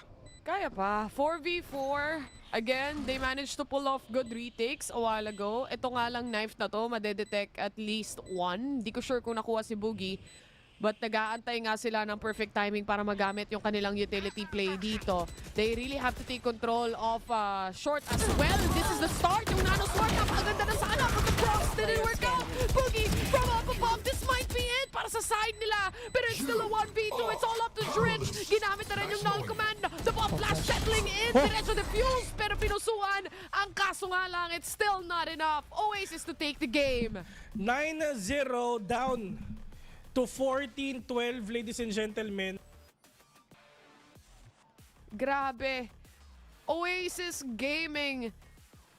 It was, again, so far from comfort na klaseng match. Ito yung pinag-uusapan natin lagi na nangyayari. Oo. And the fact na napakaganda na nung panimula dito ng Oasis Gaming and muntik pa nilang mabitawan muli. But again, congratulations Oasis for claiming the win on this first game na nakita natin. Yung nga sinasabi natin kanina, di ba? Ano ba ang ginagawa ni Folex dito for them to win? Sobrang tinding verticality, sobrang tinding mobility ang pinapahid na dito. And yung mga asim plays, nag-work kay Folex eh. Di ba? Yung mga tipo, okay, sobrang dami dito pero wala akong paki. I have a dash anyway. Pick ako dito, isa mabilis lang. Pitas ng isa, kung wala, okay lang. At least warning shot ako, then dash away. Yung mga asim plays na gano'n, yung mga pick-offs na gano'n, that gave GameLab yung hope in order for them to get that comeback. Actually, nangyari nga, hindi lang din talaga nanalo. Sinasabi ko nga sa isip ko kanina na for this game that we were looking at, especially nung napunta na tayo sa overtime situation, importante para sa side ng GameLab na makuha yung attacker side na yon dahil doon talaga sila pila ka nahihirapan. And because nakakuha nga ng Oasis, nakakuha ng isang advantage itong Oasis doon sa kanilang naging defense a while ago, obviously, isang pagkakamali mo lang doon sa susunod na round, it will all fall down like a domino effect. Kagaya nga na nawala agad yung isa sa mga nagpa-frag out talaga sa kanila, which is si Folex. Si Folex nga. Well, tinry sana ni Folex na ulitin-ulit niya yung ginawa niya nung first round ng second half sa totoo lang. Yun ang ginawa niya eh. Dire-diretso, papuntang bilik. Yes, nagkaroon ng trade-off nga lang, pero yung kill ni Nexi, ano na yun eh, parang kanya dapat. Yun nga eh. Na-flash talaga siya eh. Na-flash talaga siya. But again, they still managed to get the trade. Anyway, napantay nila yung laban doon. Hindi lang talaga umabot when it comes to the retake itself. And ito, yung mga initial pick-offs nga, importante para sa mga teams natin. Very much similar composition. Kumbaga, wag ka lang talaga magkakamali. Kasi parehas na team, kaya nilang, kumbaga, gamitin yon against you. Dito naman sa pinakita ng mga players ng Oasis and GameLab na kahit Oasis Gaming kayo, na top 2 kayo ngayon dito nga sa ating doon sa ating leaderboard, pagdating sa playoffs, bes, pantay-pantay lahat. Walang top 1 o walang top 2, pantay-pantay lahat sila. Pero bago ang lahat, andito muna si Savvy 8K, delivering the win with Grab Unlimited na sobrang nagwala din with that KO. Utility play, best. Utility play yung talaga pinakita niya. The pop flashes itself, the infos, the intel, yan naman yung mga importante dito to really make and create those plays para sa side ng Oasis Gaming. And they still prove to be a better team para sa game number 1 nga natin dito. Pero hindi pa tapos ang lahat. Kasi nga, na-mention natin, game number 1 pa lang yon sa best of 3 series na to. Meron pa tayong game number 2 na makikita nyo sa pagbabalik ng VCTPH. Kaya huwag kayong aalis.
What is up mga tropa? Kami ay nagbabalik dito sa VCTPH para ipakita ang game number 2 ng GameLab versus Oasis Gaming. Kami nga pala yung mga cast today. Kami nga pala ang Damods at ako si Pico. Ayan. Ayan si Pico, ayan si Vil, ayan si Taylor. At welcome back sa VCTPH. Game number 2 it is para sa ating lahat. Yung game number 1 natin, nakakita tayo ng malupit na comeback mula sa GameLab pero hindi lang talaga enough para makuha yung first game. Laki na ni Pico, bes. Legit. Naka-earphones na siya.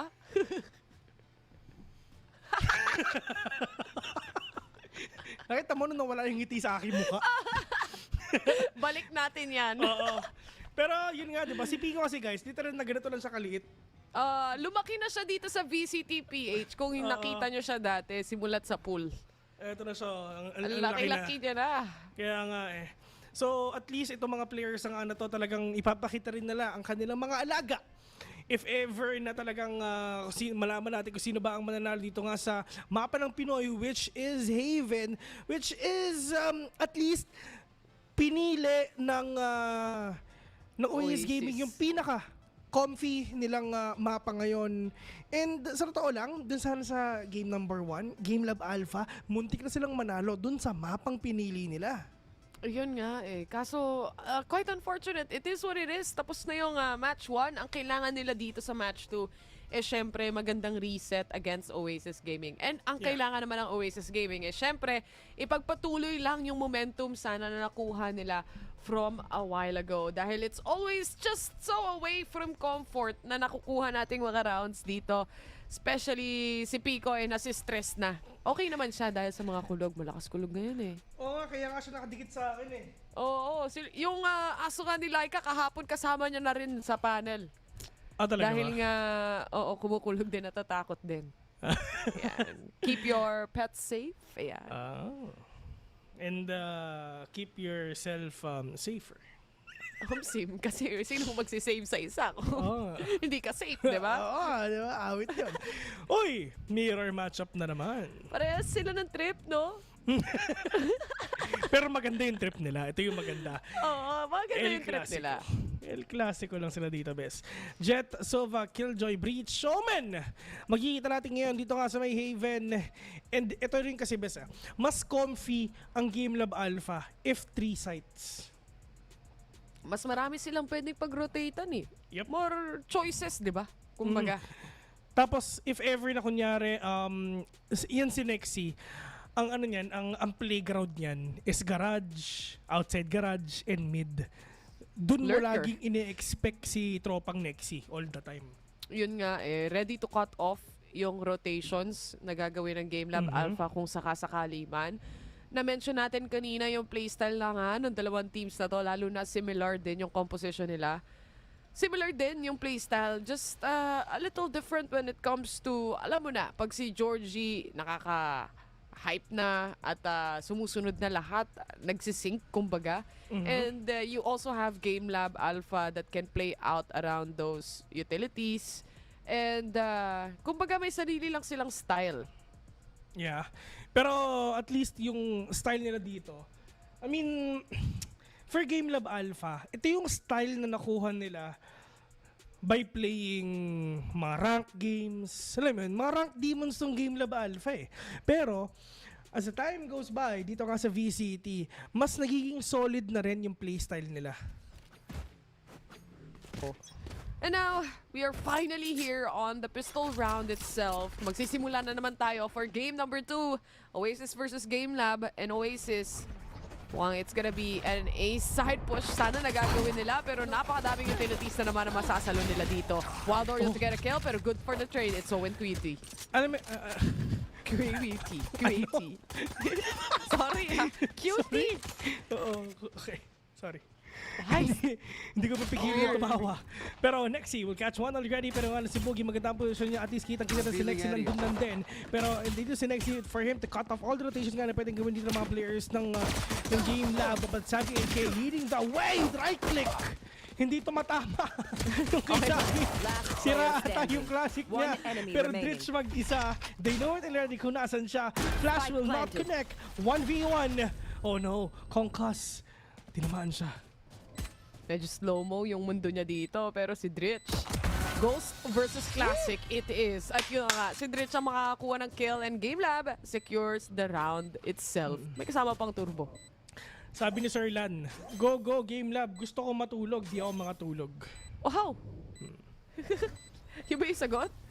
Hindi, yun yung sabi ni Sir Lan na, tatay ni Paul. Ni Folex. Ayan. Pag di po kayo makatulog, pwede po kayo uminom ng mainit na gatas.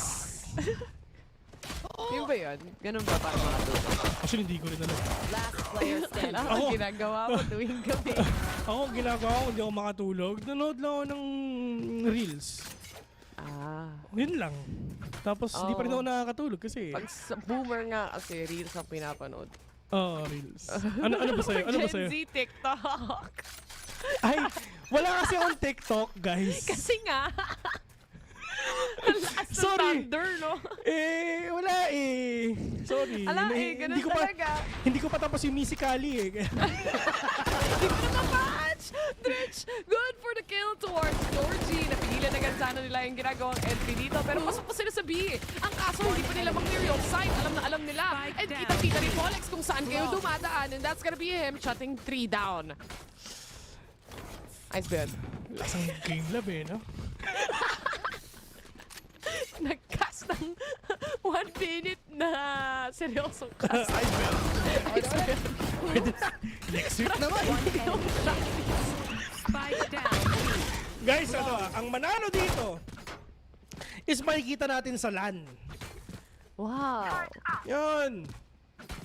LAN Saan yan, yun, man. Kuya Bill? Dali lang yan, bes. Makikita mo kami sa SMX June 2, 3, 4. Wow! Anong event yon? CONQuest. Kita-kits! Pero saan ba pwede bumili ng tickets, Taylor? Sa ano ba yung website? Pinapakita sa panel website.com. Tapos, gamitin nyo yung code namin, the mod CQ23. Oo, talaga? Ilan percent yung discount? Ilan percent nga ba, Bill? 50! Na-joke lang. Wow! Ay, balay nyo, mamigay din kami ng ticket. Ay, nako, Oo, diba? Sinong gusto ng ticket, itaas yung kamay. Itaas yung kamay. Yung sa comment section, gusto na ba ng ticket, itaas niyo yung kamay. Itaas yung kamay. Yung Aldron, hindi gumagalaw. Naku po. Ayun, kinabahan ako. Kinabahan ako. Di ko alam kung ako yung mali o sila. Oo. Kinabahan ako doon Pero at least si Georgie nakapitas na isa pa dito, 5v2 best. Wala pang bawas ang Oasis kahit isa. Yun nga nakapitas na sila dito ng 3 players from GameLab Alpha itself. Makakapasok sila entry towards C. Pinasok din ni Dritch yung smoke. Literal na zero ang damage sila. Ay, except Dexy though, pero but still. I mean, it's a bonus round. Pero It's a sayang, bonus. no? Anyway, Sayang going yung back. bonus round.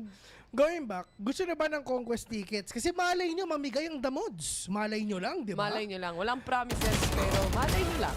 Ay! Good kill! Uy! Kaso hindi na enough for the second. Oo. Parang you need to know when you will take or you will not take the fight Pero gusto na naman yun. Bonus naman nila to. Pero napakamahal na round para kay Jojo to. Kasi nga, Vandal at full armor yung nawala sa kanya. Pero it's fine, makakabili pa naman siya. Anyway, kapag nagka-Blade Storm naman siya ng mabilis, it's not an issue anymore kapag mga iba round. Si Sir Lan pang gabi daw, so kailangan na niyang matulog. Night shift pala. Ang Tulog na sleeping po ngayon. schedule mo, Tito Lan, kagaya ng amin. Alas 5. Alas 5 din. Anyway, may operator na pala si Folex. Tignan natin kung talaga makakaisa ko sila. Yes, operator. Operator. Yes, Folex yun ang operator. Talaga nagbabadya to na medyo mainit pa naman si Folex operator ngayon. So talaga delikado ngayon ang mga buhay ng Oasis Gaming, pero okay, at least hindi sila pumasok, hindi sila nag-commit kasi wala si Breach. Pero sa V8K, if ever nag-voltage yun, if ever nag-flash yun, malay mo, doon talaga yung magsiswing sila. Pero Aeonix, at least, warning shot na yun dito sa garage. Pero Georgie, papasukin ba? Alam nga nila na may garage. Next scene. Yun na nga. Yun lang. Nakita yung tagiliran niya. Sabi niya, boom, kamukha. Killjoy din yun I'm Spider-Man. Turuan sila dun sa garage Kamukha sila Yun mahirap pag slow swing. 30 seconds left. Nakita na lahat bago mo makita yung kalaban. Uy! Bak? What? May cute, kailangan mo munang magbakasyon! Bakasyon! Grabe yun Grabe yun Gandang read mula kay Owen Cutie. Makakapag-plant ng spike daw ang Oasis dito sa A-site. Pati si Owen nagulat din siguro siya. Pero yun nga po, nagpapagsalan ng baril. Owen Cutie yung kailangan mong lumaban, pero it's just the players of GameLab with that a perfect retake. Ang ganda nga na ginawa nila, nagpalit sila ng Owen Cutie sa Folex ng baril. Sabi na, Owen, ikaw muna boss. Mag-op. Sabi na, sige. Bundle ka muna para mag-heaven ka, para pumasok ka. Then after that, dash ka, up top. Then harapin mo yung mga tao sa may basket for them to get, Iba talaga sa VCTPH no? Pati yung isip ng players, nakakas namin. Tama. Diba? Kailan ka nakakita ng ganon? Wala, dito lang. Kaya Pati yung updraft nasabi mo na Okay, like and share guys. Totoo. Maraming salamat pala sa, syempre, lahat ng nanonood ng VCTPH. Sa YouTube, sa Twitch, sa Facebook. Malay mo. Lahat. Uy! Si Yusef Vil, papirma naman ng leeg. Sige! Walang problema. Sige, pinamahan kita, man. 3-1. Recon towards A long. Uy, si Mojer pala to, si Jerome literal, na walang DP. Binaliktad no? Mojer Jerome. Oo nga, no? Hindi ka na magugulat. Oo nga, no? Pinag-usapan na natin dati yan. Ano ka ba? Sorry. Ikaw nga, Taylor eh. Ginawa mong terror. Si Vil. Apelido ko. Si Ray. Off your feet! Pero at least, Owen QT up. Makakapag-TP naman siya paalis. And Ibismoke ka nung kalaban, tinimingan niya din eh. Sabi niya, okay, good smoke. TP na ako Good smoke. TY. Nag-chat yan, men. TY. Hirabi niya. Nag-chat siya, TY. Tapos sabi ni Drax got you. NP. No problem. Andito na pala si Bray. Si Maldoro nagkalaro na pala. Umalis muna si Marky. Oo nga, mukhang kakain daw muna si Marky, sabi nila dito. But anyway, a retake bound to happen. Oasis, kitang-kita sila with the recon. Walang bumabaril. Onyx, Boogie, sila nga yung unang makakapatay. Pero Wild Oreo, ang daming kumukuti-kititap sa loob ng side. There's the there's the stun. Andun din yung ating Nano Swarm. But this is GameLab making their waves really pagdating sa kanilang retake. One enemy remaining. Winnable. Oy! Nexi! With a clutch, with a 1v3, ang kailangan lang niyang gawin is syempre mag-spray transfer, mag-reset, tapos patayin yung last guy. Oops. Yun ang sabi nila. Dahil nga dun sa scenario na yun, they really went for the double swing. Just so happens, hindi tumatama yung bala eh. And the time being na ganon, again, Nexi is really good in utilizing every bullet he has. Oo. Lalo na sa ganyang sitwasyon. Ang sabi ni Iyon at ni Boogie, sorry, our bad. My false. Sabi my false.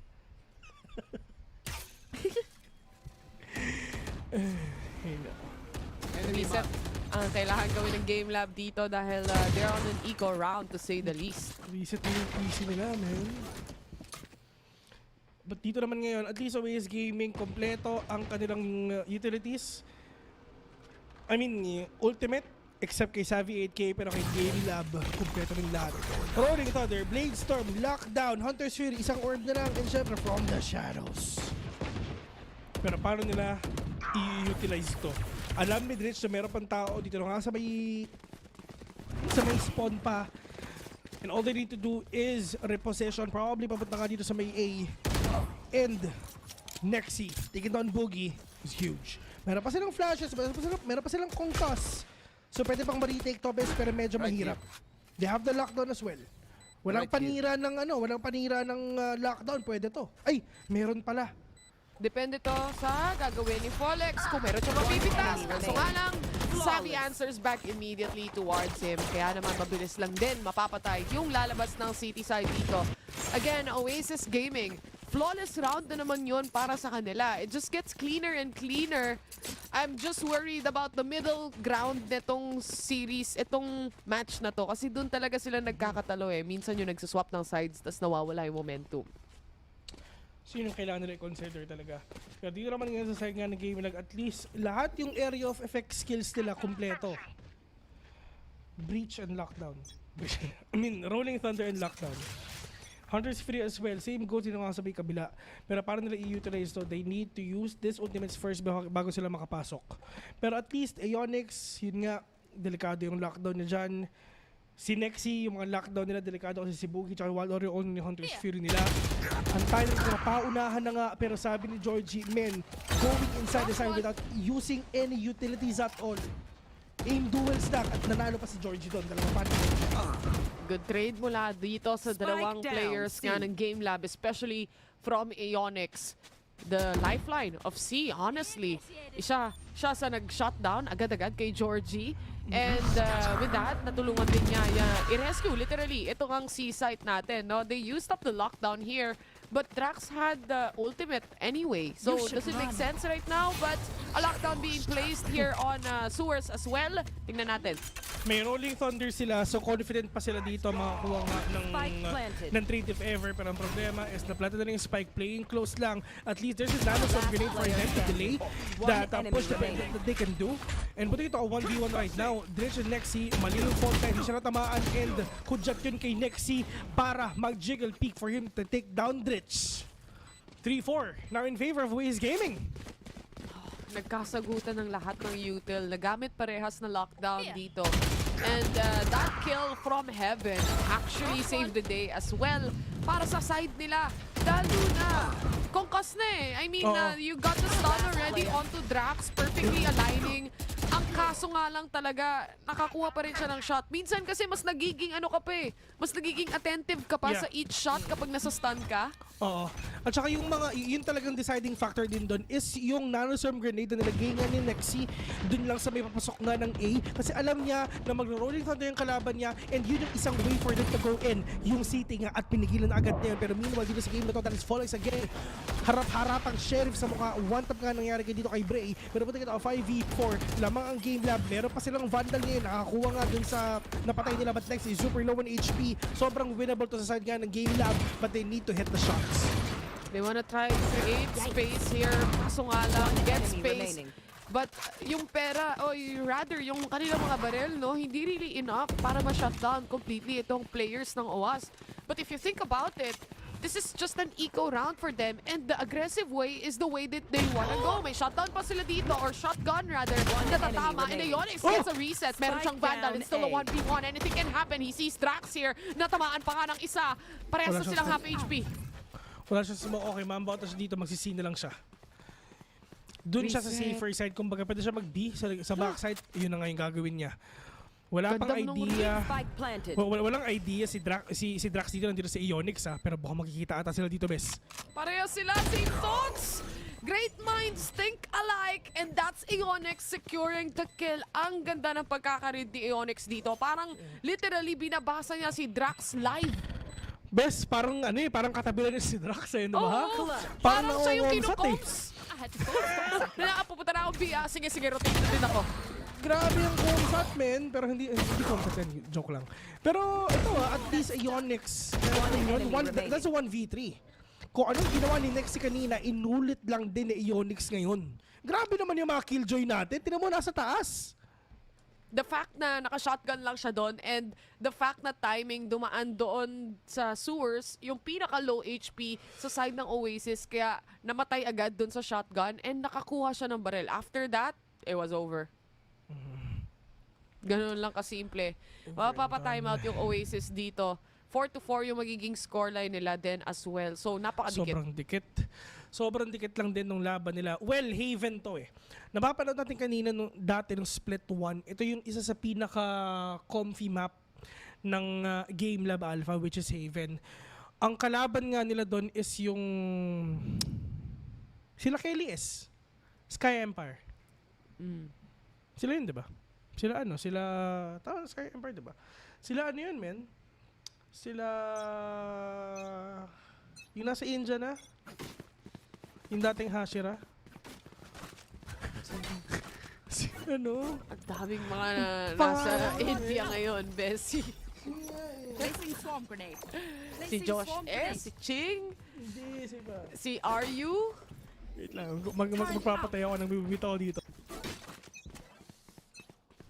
So, sino ulit yun?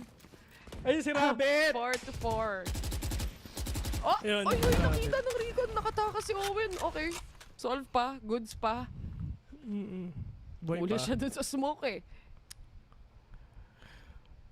Uy! Bes. Oh. TS Plus, Pilipinas na. Pero bago muna mangyari yun, dito sila, men. Uwi na sila? Dito na sila. Pero yun nga, ang problema nga din talaga is na paranoia nga yung mga players ngayon ng Oasis Gaming. So Owen dito with a reposition again! Perfect flash! But Wild Oreo, nagulot na si Owen Cute ng 5 ang katapat niya. 4 nga to be exact. Pero yung isa nasa A-lobby pa, Fallox. Siya ang magko-control ng mga pumapasok sa A-main. Alam niya may isang nakatawid! Pero nag-line up sila doon. Parang tinuog na barbecue lang. Boogie to get a kill as well. Ito na yung inaantay na depensa ng GameLab Alpha. Hyper rotations from them. Alam nilang na-drop yung spike. Boogie gets the advantage when it comes to the angle. Ang kaso nga lang, the shots doesn't hit. Ionix again. Oh! Alam sana ni Ionix pero hindi siya bumaril. Yung dalawang clutcherist. Diyos ko. Both are known to clutch. Alam ni Ionix kung nasa si Nexi. Pero hindi siya bumaril. Pero yun nga, yun yung mahirap. Kasi nung nakita na ni Nexi, si Ionix doon, nag-wallbang na lang siya. Kasi wallbangable naman yan yan, no? Yun nga. Hindi siya bumaril Well, ganun din yung nangyari dun sa isa eh, na napatay niya, di ba? Hindi rin bumaril, hindi rin nakabaril. So, sagutan lang sila doon. And again, Nexi saves the day for Oasis Gaming. And he has been doing this lots of times as well. Anyway, Hunter's Fury available para sa GameLab Alpha. Again, in an eco disadvantage. Pero kahit na lagi silang nasa eco disadvantage, pantay yung laban ha. 50% nito, eco sila. Yun nga, sobrang pantay na pantay lahat talaga na nakikita natin ngayon. Pero puti ito, still on to 5v5 pa rin naman, hindi pa rin talaga nagkakakitaan. Pero yung mga players ngayon ng GameLab, mukhang mag 3-man flank ata sila. Pero kailangan muna nilang makalagpas dito kay Nexi. Pero bago ang lahat, andyan naman si Savvy 8K. Meron naman siyang Rolling Thunder para paalisin yung mga players dito na nga sa may A. Hindi na nga, Nexi will catch one. Denying that player na naka-Blade Storm. And Ionix with the judge on hand. 1v5, and I think alam na nila kung nasan yung last guy. Oh, I think hindi nga nila alam. Nag-aantay siya, baka may mag-TP, baka may mag-updraft. Pero mukhang pinapaulanan pa rin siya dito ng bala utilities as well. Georgie, na sinaksak. Hindi ko nga nakita. Hindi ko napansin na mananaksak na pala si Georgie dito. But it is what it is. 6-4 ang magiging scoreline natin in favor of the Wax. Hindi ko kita rin nakapikit ako eh. Ayun oh. Nasa minimap na pala. Mainit na pinapakita ng Oasis Gaming and GameLab, and ito na nga, ito na yung oras na nag-iinit na si Georgie. Kanina doon sa game number 1 medyo tahimik siya. Dumating sa punto besa na 12 ang score ni Georgie at 30 na yung kay Follex. 30 bucks? Easy? Yes. Sa mga jet natin. Yun nga kasi sila nga rin kasi talaga yung nagiging opening kills dito. Parehas silang malikot mag-jet kumbaga. It helps them a lot. Pareho tayo ng thoughts best, kaya di tayo nag-uusap. Maligalig. Ganon din pala ang nasa isip nating dalawa. Flight. Ewan ko ba? Di ko rin alam eh. Hindi ko rin alam. Pero at least yung mga players nga ng Oasis Gaming, medyo matagal natin silang hindi na-cast, diba? Ang tagal ng nila eh. Ito ang pinakamatagal na pahinga, yung Oasis tsaka yung NAOS. Totoo.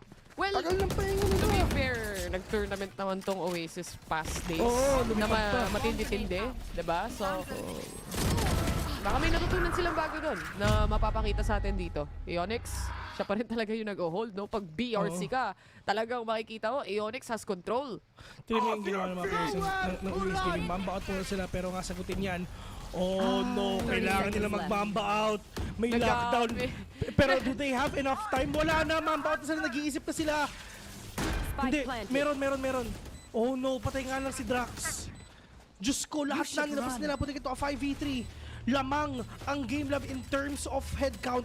Pero lamang Oasis Gaming because of that lockdown on hand.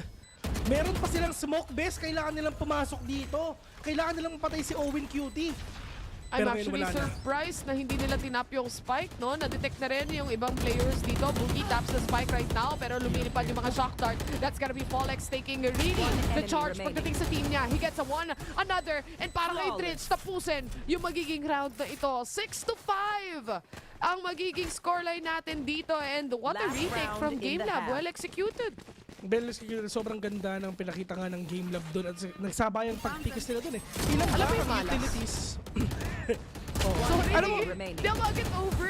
Nag-lockdown kasi, sumaktong nag-lockdown si Ionix, na-pop na yung ult ni Wild Oreo. Yeah, dun so, sa ibig sabihin, Hunter's Fury. hindi niya talaga mababasag yun. Actually, kung napapansin mo, Bes, si Drax, tumalon-talon lang eh. Hindi niya alam kung kung i-commit ba niya o hindi. Nagde-decide sila in the middle. Nagde-decide sila. May lahat sila paikot-ikot lang. Ano magagawin natin? Hindi nila alam kung ano ba yung desisyon. But Follex at least, initial take-off, Glitch as well. Catching one, putting it off 4v4. They have the from the shadows, they have the flash, pero may smoke dyan, pero at least katama naman talaga. Drax will actually take one down. Ionix, together with Boogie, natitira ngayon dito sa side ng GameLab. Winnable pa ba? Mahirap na kasi Ionix sila mag-isa. Lilikuran pa. Mama na ata ng Oasis yung mga sites na nakikita natin dito. It just gets faster and faster each round. Aeonix from flank. Alam nila na manggagaling siya all the way from C and B. Kaya yung iba, medyo advantageous position na, especially here on sewers.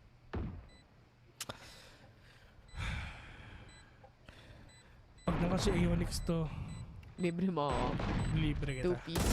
Bundle. 1. Bundle. Ay, Sayang. matapang ha? Sayang, bundle na sana guys. Sayang, binuksan ko na yung wallet ko eh. 5-7 indeed. Hindi ganun kalayo. Actually, sa pistol lang tayo maging pantay ulit. Ganito pala na pag walang bias. Last player standing. Kahit sino manalo, guys. Sino malakas? Pareho Pinoy yung malakas, best. At pareho silang Pinoy lang malakas. Oh, man. Pero salamat nga pala kasi binigyan tayo ng GameLab ng jerseys. Ay, oo. Naramdaman namin. Salamat pala, Oo. GameLab, sa jersey. Oasis, baka naman. Oasis, baka naman. Ay, nako. Basta, kaming the mods. Pilipinas lang sa kalam. Yan ang Oo, motto Pilipinas namin. lang. Oo. At tayong Tandaan nyo. ibang papanigan kundi Pinas. Oo, serbisyong totoo lamang. Wow. Excuse me po. Shoutout nga pala kay Pia. Saka kay Mike. Walang sumasoutout sa kanila. Tropa ni Mike yun, si Pia. Pag di kayo nanonood ng balita, di nyo magigets yan. Oo, gets yun na yun. I mean, matatanda na kayo. Nandun yung sinabi ni tropang Mike doon. Up, Pero one nung audio. basa mo, 24 oras o 24? Oy! 24. 24. Ano yun, meet 24 halfway? hours. Meet halfway, 24. 24 oras. Pero ito, oras ang tumatakbo para sa side ng Oasis dito for the retake. Dahil yung spike na plant na nga. And what a tap from Owen. But the trade coming in from Nexi is definitely there. Ay, nako.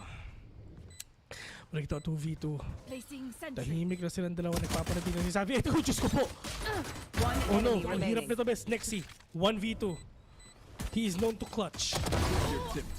Pero mahirap pag may friends sa tabi mo. 6-7 and potential pa na mag 3 games to. Oo nga eh.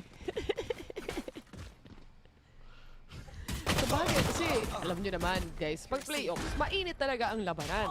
Diba? So, maximize full potential. Yan ang gusto dito ng GameLab Alpha at saka ng Oasis Gaming, no? But, nevertheless, kung tutuusin, statistics-wise, by the book, lahat talaga nasa side ng Oasis Gaming pagdating dito sa mapa natin. Pagdating sa series na to, actually. But you can see how GameLab Alpha is completely fighting it over. GameLab matindi yung ano nila, no? Yung them being one of the best relentless players in the league. Wow. Owen Cutie. Catch one already. Georgie is now down for the count. Game 3 ba sa tingin mo? Ba't ka natawa? Nararamdaman ko nga, kaya nga nagko-conserve tayo ng energy eh. Oh, medyo kumakalma-kalma na nga ako. Oo, mayroon pa tayong series to eh. So, kalmado lang tayo guys. Owen, magsa-setup siya sa may from Cabino. Pero mapapansin nyo, minimap-wise, nakaabang na, naka-crossfire na. Itong breach pati yung Omen ng Oasis kung sakali man. Uy! Uy! Hindi nakatiis! Uy! Hindi nakatiis, Piss!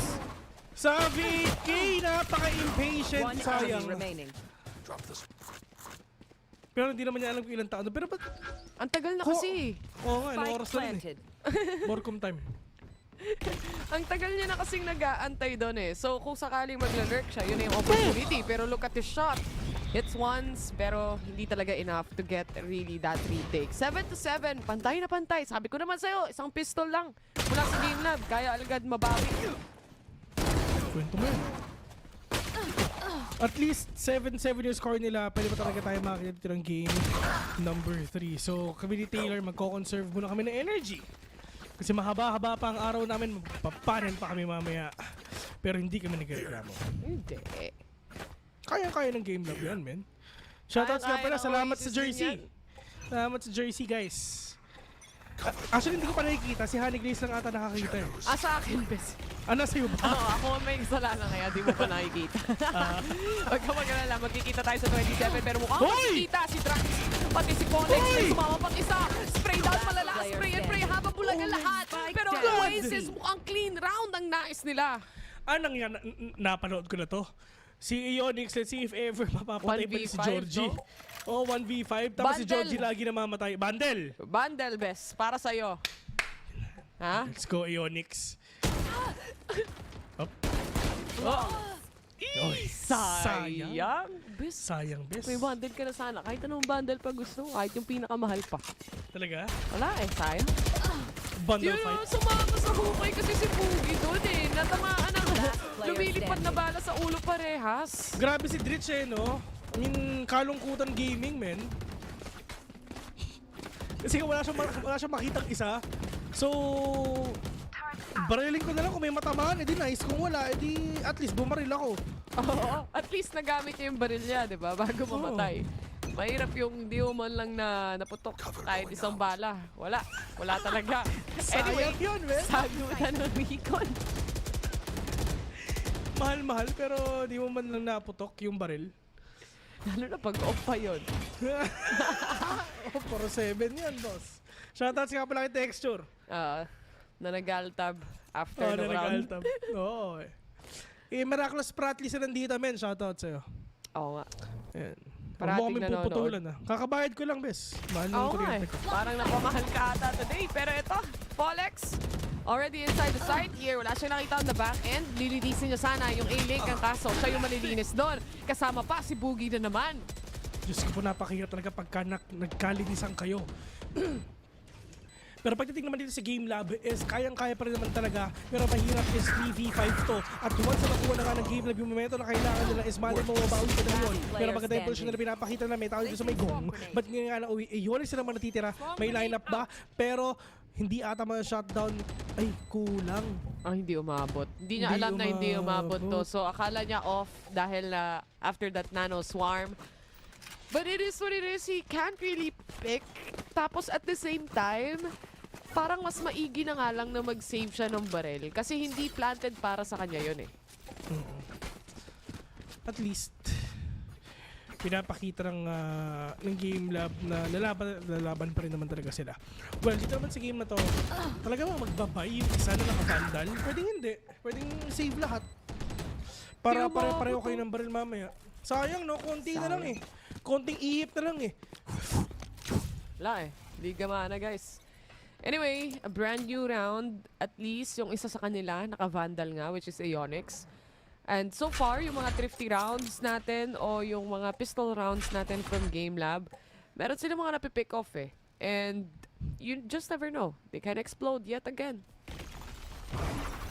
Dahil sa fault line, not gonna count these players, but Drax, yung maganda yung position niya, alam niya na meron tao dito lang sa may garage. So yun yung go signal para kay Nexi. Na harapan nga yun, Ionix again. Turrets destroyed. Na naman. 1v4, ano bes? Chicken Joy plus bundle, Bessie. Sa akin, sa akin. Kasi yung spike nandun pa sa labas eh. Sige! Sige! G! G! Let's go, Ionix. Sayang. Sayang! Bes, kumukulog, bes. Alam niyo naman, yung bagyo ngayon, malala. Grabe yung kulog, men. Galing sa ngalang-alam mo. Sorry akin. Wala na tayo magagawa kung may sakit talaga ako eh. Ano gagawin ko? Mas iubo mo na eh. 10-7 it is. Mapapatime out yung GameLab Alpha dito. But, yung good news naman doon para sa kanila, pistol round nila yun eh. So kahit paano, they can again readjust, nare-realize at nababasa naman nila yung Oasis kung paano sila mag-setup ng defense dito. And kung mapapansin mo yung mga killjoy natin, yung nagsha-shine for today. That's true. Kay Ionix nga, hindi to kay Nexi. Pero si Georgie, sa tingin, si Georgie, iba yung impact niya sa game eh. Talagang purely na ano siya eh, na talagang okay, papasok ko dito eh, entryhan ko to, makaka-pick off ako ng isa, then kayo na yung bahala sa iba. Ganon din naman si Folex kaya nga lagi namamatay si Boogie eh. Yeah. nadadamay siya. Lahat ng trap, si Boogie yung nakakasalo and si Folex yung nakakaligtas. Tapos makakakill siya ng isa. Pero nga lang, dahil hindi nakasunod si Boogie, walang trade-off na. So Folex, at least, nagawa niya yung trabaho niya. Job's done. Okay, that's me. Next round naman. Uy! Ah? May nag-chat? May nag-chat. Sa ticket? Grabe, Ay, sa mamaya. ticket. Mamaya natin tignan, di ba? Mamaya natin tignan! Pero nakita ni Georgie yung 5. Nagulat na lang siya pagka-scope niya. 5 ulo ang nakita niya. Pero dito nga sa mga players ng GameLab, ito naman talaga yung pinakakailangan nila. Parehong Jet, wala. Pero kaya pa naman. Kasi si Ionix, meron siyang lockdown. Isa na lang kailangan niya dito for him to get that first plant done. 2 ang iikot ngayon. Alam nila si Ionix nandito lang din talaga sa baba na may daladalang radiant body na all. Si Nexy nga, iron body yung dala eh. Yeah. Legit. Mamaya, makikita mo. Paranoia. Perfect paranoia.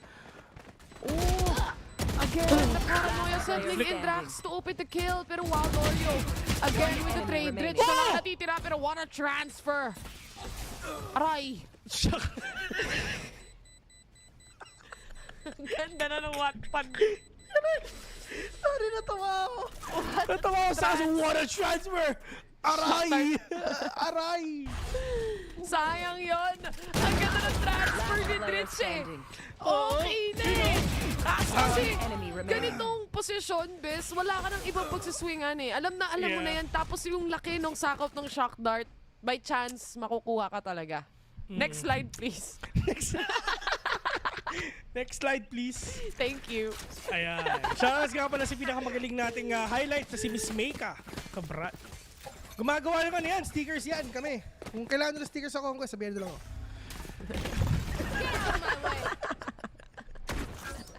Kapal ng mukha. May pamimigay din ng tamods, guys, ha? Pag nakita nyo kami, sumahod na lang kayo. May stickers kami doon. Huwag kayong magkalala. Parang si Taylor, sumahod. Bumalik ang aking ngiti. Spike planted. Wild Oreo, nag-contemplate siya eh, magdo-drone ba ako? Hindi. Pero meron silang Hunter's Fury dito ha, so sisimulan muna nila with a lockdown itself. Ayan na nga. Siya ang mga ngaso. So eto na yung si Wild Oreo trying to break that lockdown right now. Nakapitas pa nga ng isa dito si Georgie Makabi, pero nga na Folex is inside as well. Hindi siya natamaan. Oh no, this will be really huge for the players of Oasis Gaming. Pero at least Glitch. What? Sayang! Hindi natin nakita. Pero shorty shot yun. One each. Wala tayong nakita kahit isa. Oo. Kasi ang bilis ng shorty shots eh. So one each yun, Bes. After niya mawala ng blades, after niyang nilabas yung shorty niya, mas dumikit siya sa kalaban, hindi siya lumayo. Tingnan natin. Ito. Ayan. You know. Daming doing kanya 4-man peak, man. Nice. Kaya nga namatay silang lahat kasi pinipilit nilang patayin si Folex. Hindi na nila napansin si Dritch nakahawak ng cross. Round na sana na maganda yung retake potential, but again, something just happens na hindi mo ina-expect exactly like that. Georgie mapapaalis muna sa pwesto niya. Puso lang to. Malay mo talaga makayanan pa. Pero at least yung GameLab, binibigyan pa nila ng maraming orbs sa mga players ngayon ng game na para mas makakuha sila ng Google for this to go in. Dito nga sa loob ng site. Sabi 8K with 2K already. Follows with another one right now. Ito yung follow-up na pinakakailangan nila. 3v2. Dritch planting the spike. Folex tamang off-angle lang. Waiting lang dito sa may kanan. Pero Draxi, delikado ka. Kasi may kita ka muna. Ayun na nga. Nick na 2v1 and Georgie waiting patiently sa heaven. Sinama ka sa heaven talaga. What a retake indeed mula sa Oasis, and now maka-close off na nila yung round natin. Nakakahilo, Georgie. Maka-close off na nila yung round natin into a match point. Instead, isa na lang kailangan nila to win the series. And so far, again, yung kanilang defense talaga dito, no, napakasakit sa ulo for GameLab Alpha. Mula game number 1 up until here, map number 2, ganun yung nagiging sakit sa ulo pagdating sa defense. Well, napag-usapan na rin natin, ito talaga yung pinaka-comfy na mapa rin talaga nitong dalawang teams na to. So all they need to do is just siyempre laruin lang to. And of course, ano lang sila, Time out. kumalma. Placing swarm grenade. Diba si Taylor, kalma lang. Chill lang. Pero Kalmado at lang least, tayo. Nexie, waiting patiently. Alam niya no, na may recon eh. Alam niya na yung mga lineup, memorize niya na lahat. Oo. Valorant 2.0 na siya eh. Waiting na siya. Yung sheriff sa baba. Hindi ko alam pa ito kumukuha. Pero once na mag-pop itong alarm bot, men, dalawa ang magsiswing sa'yo. Si Draxi o si Rexy, mamili ka na lang kung sino. Pero rolling thunder onto these players, may mga pagmampakat ba? Draxi, hindi siya tinamaan. Oh no, Folex. Mawawala right now for GameLab Alpha. Sumama rin si Ionix dito. And talagang yung mga nakakapitas nga at talagang clutch ang naunang nawala. Na-stuck ata sila sa silong. Especially itong smoke na to. May butas ng kaunti sa gilid para talaga makabuelo si Savi. Flash settling in para makabulag sila na maayos. Boogie, alam nila kung nasaan exactly itong mga players. Si Owen na lang natitira. 1v3. He managed to pull out 2 kills there. 3v1, Owen Curie doon. May remaining. Pwede siya mag-TP though. Pwede siya mag-A, pero wala siyang idea na andun pa rin talaga si Georgie. Pwede siya mag-Heaven. TP sa Heaven, yan ang pinaka-safe na pwede nang gawin. Hindi niya dadali yung spike? Fake. Fake. Pero alam nila eh. Too little of a time to actually fake, I would say. Oo. Gusto niya sana, ang thought kasi sana is gusto niya iparealize sa game, sa Oasis na guys, nasa A site na ako or nasa ibang site na ako, ginamit ko yung ult ko para makuha yung spike. And hindi ko mana yung thought na yun kasi nakadrop yung spike, kikita nila yun eh. hindi lang yun eh. 15 seconds remaining na lang. So wala siyang choice kung hindi rin tumakbo sa silong. So, magro-rotate, magsisimula pa lang mag-rotate yung players, kitang-kita na siya kasi kailangan niyang pumush. Hindi lang talaga siya pasok sa time frame na yon. And I would say, pwede niya kunin yung spike tas TP. Pero wala tapos na. Pero pwede rin gawin yun kung meron siyang smoke. Eh wala siya smoke eh. So, dasal na pulot. Parang gano'n na lang talaga. Walang takas eh, no? So habang nagbabunny up ka, Oo, may sigaw na kasama. May sigaw na lang para mairita yung ang kabila. Pero dito naman sa game na to, dahil sa V8K and Ionix popping off dito sa game natin ngayon. And Oasis Gaming, makikita natin sila sa June 2, 3 and 4 para sa VCT LAN. Sila ang pinakaunang teams na pupunta sa MOA. Andun na nga sila. Nakasapatos na sila? Oo. Ang bilis Congratulations to Oasis Gaming again. Bago magsimula tong series natin, kumbaga sa panel nga, na-expect na natin na ganito yung magiging resulta, no? But you just cannot discount the effort that GameLab Alpha did all throughout the season as well. So, hindi mo rin alam kung ano yung kaya nilang dalhin. Especially nga, may break din tayo na nakita. But, highlights itself would reveal kung ano nga ba nangyari para sa series natin for today. Itong, especially, game number 2 natin, Bessie. And tuloy nga natin pag-usapan natin, itong tawag dito sa ginawa nga ni Ionix, parang dito sa Killjoy natin, it's just alam na alam talaga niya kung paano mag-retake, kung paano gagalo yung mga kalaban niya. Sobrang basang-basa na, red like a book yung mga ginagawa ng mga players natin ngayon. And like what you've said a while ago, it's just yung mga Killjoy natin, sobrang nagpa-pop off. Alam nila kung nasan ba sila, alam nila kung paano ba sila kumosisyon, and alam nila kung paano kontrahin itong mga utilities ng kalaban nila kahit mirror match-up sila. Parehas naman na teams, no, nagkaroon sila ng little bit of a mishaps here and there. But gaya nga na sabi mo, I just also wanna commend as well yung mga naging sentinel natin dito. At isa na nga doon syempre si Nexie, which is basically delivering us the win with Grab Unlimited para sa ating second series na to. Ready kumain, no? Let him cook. Dito nga sabi nila dito kay Nexie, and as you can see, right after this game for sure, magpapagrab niyan si Nexie ng favorite niyang foodies. But yeah, we've seen it already. Game number 1 tapos na. And pagdating naman dito sa games natin ngayon, para sa side naman ng GameLab, mapupunta sila sa lower bracket, pero don't worry, meron pa naman silang isang tsansa para makabawi naman. Hindi pa naman tapos ang kanilang game, meron pa silang isang pambawi pa. Exactly. So ang makakalaban lang nila is Zol Esports or MVP Esports. Hindi ko sure kung sino doon yung mga kalaban nila. Pero but yeah, mga kaibigan, kami nga pala ang Damods. Maraming salamat sa mga nanood ngayon. Pero huwag kayong umalis dahil meron pa naman tayo second game, which is Ascension PH and NAOS Esports. Pero syempre, ibabato muna namin sa ating The Panel. Damods out, The Panel in.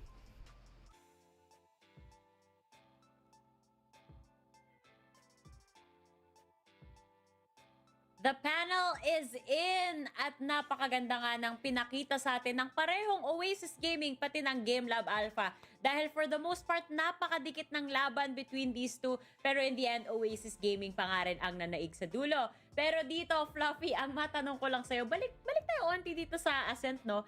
Is Ascent defender-sided right now or hirap na hirap lang ba yung mga teams natin mag-attack dito?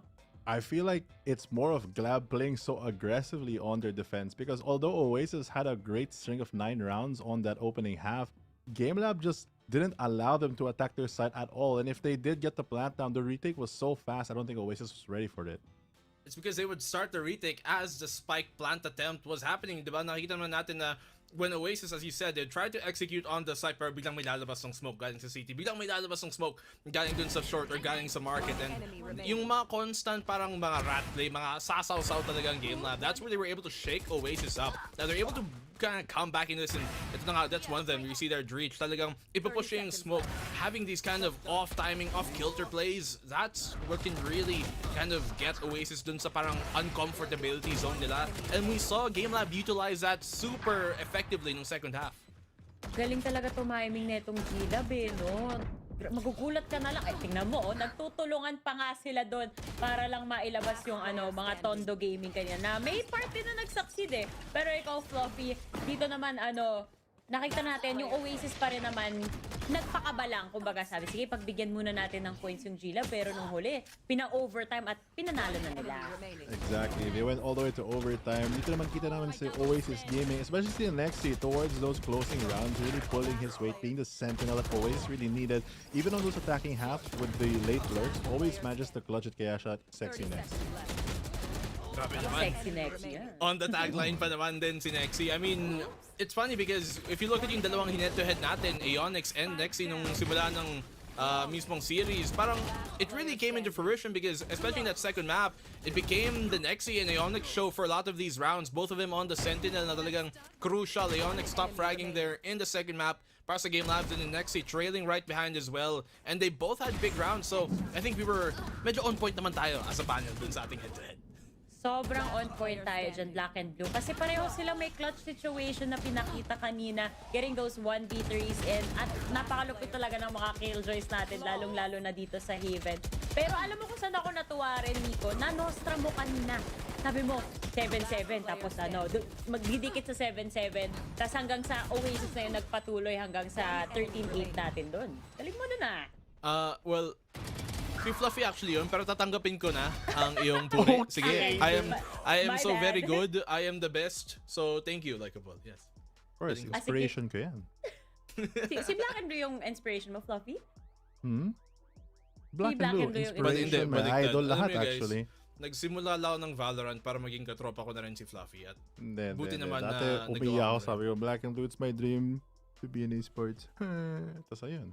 Okay, mag-alala. Pareho ako nag-look up sa inyo kasi napakalupit yung mga analyst na analyze nyo. Siyempre, di ba? Kala ko kasi mas matangkad kami. Literal. Mahirap naman yung lockdown eh, grabe. Oo nga eh. Baka pa lang. Iyak talaga ako, guys. naging malungkot eh. Okay lang, tanggap ko na yung height ko. Okay lang talaga. Wala kasi si Dax dito, so ako yung kailangan mambully ng isa. So kailangan lagi may bully tayo sa panel. To be fair, ngayon lang naman ako napagtripan. Kadalasan si Fluffy pa rin yung pinag-uusapan natin dito. So masaya ka, Fluffy, kasi yung logo, tama yung prediction, kompleto lahat. Satisfied ka? 2-0. Well, naman. I mean, speaking of height naman, I think they're soaring to greater heights. As Oasis does mean that they do qualify for CONQuest, so they're going to be moving on to that event. Very exciting for them. But for GameLab, it's going to be a very difficult grind out of that lower bracket. Nako, GameLab talaga. Mag-ingat sila dyan. Pero di pa ako sure. Makikita natin mamaya yung official standings kung sino mismo yung makakalaban natin doon sa mga lower bracket matches nila. Pero so far, commendable pa rin talaga yung G-Lab dito. Sa tingin mo, Black and Blue, ano yung parang konting push na lang na pagkukulang nila dito para tuluyan na nilang ma-overcome etong struggle, yung hurdle nila pagdating sa Oasis Gaming? I think really it's part of the lack of experience that GameLab have as a whole compared to Oasis. Oasis, they've been playing for like the past 3 years, some of these people, and they know what the level of competition means pagdating ng mga late game situations, and that's where we constantly see GameLab falter pagdating ng mga late in the map, yung mga tipong rounds 22 onwards, rounds 20 onwards. That's where they struggle, and same sa series. They might go up in the series, hindi na nako-close ang 2-0. And once more, almost every loss season in the GameLab has been 2-0. At kung manalo man sila, it's always been a 2-1. They've never been able to sweep a team, and that's yung closing out factor. That does come with experience sometimes, yung para mawala yung pagkakaba habang tumatagal ang laban. I mean, it's always going to be very scary also if Nexi's at the end of it. He's going to be our featured player here, as he did help secure so many rounds, especially on that Ascent map versus GameLab, really making the impact that the Sentinel really has, but also clutching so many rounds that were very important. Because if not, that OD could have extended so far away. We might have even moved to another map. No, baka Nexi yan, yung Kung Fu Panda natin, lahat na, laging na-feature din si Nexi kasi nga yung consistency niya hindi nawawala. Ilang years na natin siya nakakasama dito sa VCTPH, at mula noon hanggang ngayon, pa rin, we still look up to this guy. Kung ako lumulok up sa inyo, lahat tayo lumulok up sa kanya. Kunyari, hindi ako affected sa mga pinagsasabi niya tungkol sa height ko. Okay lang naman ako, guys. Pasensya na, guys. Ako lang ata. Ay, hindi. Okay. Pag pinag-usapan natin yung talent sa VCTPH, magkakasama. Ibang standings to. Ibang standings to. Ano tayo? Off the game muna. Ang statistic natin sa mga height differential natin, ako, si Mika, si Riku, magtatropa kaming tatlo. Okay, man. Dinamay ko sila para di ako mag-isa. Group na lang. Anyway, let's go to the interview na syempre ito talaga tititingala rin namin na player. Let's welcome Oasis Gaming's Savvy 8K. Hi, Savvy! Congratulations! Hello. Ay, hindi ko marinig si Savvy. Hello? Lost for words. Hello? Ayun, naririnig ko na. Can you hear Hi, me? Savvy! Congratulations ulit! So, Thanks, guys. gusto ko lang tanungin, last split kasi, yung isa sa mga naging concern namin dito sa panel, parang kulang sa sa hard IGL or sa leadership in-game etong Oasis. Para sa'yo ba, nasolusyonan na yan, yung naging struggle nyo in the past? Like, okay na ba yung comms nyo? Okay na ba yung, sino yung nag-IGL, kumbaga? I think we changed it to split. I became the main IGL, and we just have more mid-round calls now. Si Sabi na pala yung nag-step up talaga. Lalo na ako titingala kasi kung dati mataas na si Sabi sa akin, nag-step up pa siya. So, yun. Oh, Fluffy, ikaw naman. Mas matangkad ka rin sa akin. I mean, who isn't? But hi, Savvy. So my question is, did you guys get scared on that first game when Ascent when it went to OT? Because it felt like you guys had a hard time on that attacking half. I think we weren't really scared naman. More of, I think I was just playing the attack side wrong. And we adjusted too late on how they played. But once we adjusted to how they played, we started winning. Okay. B&B? Alright, so, di ba pinag-usapan mo kanina, you talked about how you're kind of filling in the IGL role sometimes, and katulad ng pinag-usapan namin kanina sa panel, you guys are one of the most flexible teams in terms of who plays what. Like, for your sake, we see you on the Initiator, we see you on the Duelist, sometimes you'd be on the Raze. When you switch up, kunyari, nag-raise ka on a map like Lotus, do you still take hold of that parang IGL role, or do you guys also kind of flex and rotate that around depending on the map, or is it really just on you? No, I IGL for every map, even if I'm on Duelist. Kahit Duelist? Yeah, Duelist. Even if... Okay, Kaya yan. okay. Oh, kayang-kaya yan. Ako naman, final question for this interview, Sabi. So, with you guys winning against GameLab Alpha dito sa series na to, that means makakapunta kayo sa CONQuest. Magla-LAN tournament kayo. Are you excited, nervous? Ano yung thought process mo going into the first VCT LAN tournament natin dito sa Pilipinas? I'm excited because it's the first LAN, and I'll get to see every pro player who's participating in VCT, and we can see who are the onliners and who can actually play in LAN. Oh, trash talk yun ah. Oo nga eh. Okay, that makes things exciting. Thank you so much, Savi. And again, congratulations. Kain kayo ng masarap ngayong gabi. Pero mag-ingat din kayo kasi kumabagyo. Thanks, guys. Nagugulat ako eh. Kumukulog eh habang nag-i-interview eh. Pasensya na kayo guys. Pero yun nga, sa mga nanonood ngayon guys, mag-ingat kayo dahil yung panahon medyo unpredictable. Kayo, safe naman kayo dyan, no? Ito, parang matching backgrounds for yung mga panelists natin. Pareho lang kasi yung room namin. Yung kay Fluffy, Ace Hardware. Yung sa akin, sa kapitbahay lang naman. So, kapitbahay lang. Sige, sige. With that said, guys, makikita-kita ulit tayo after this quick break. Huwag na huwag kayong aalis dahil VCTPH will be right back.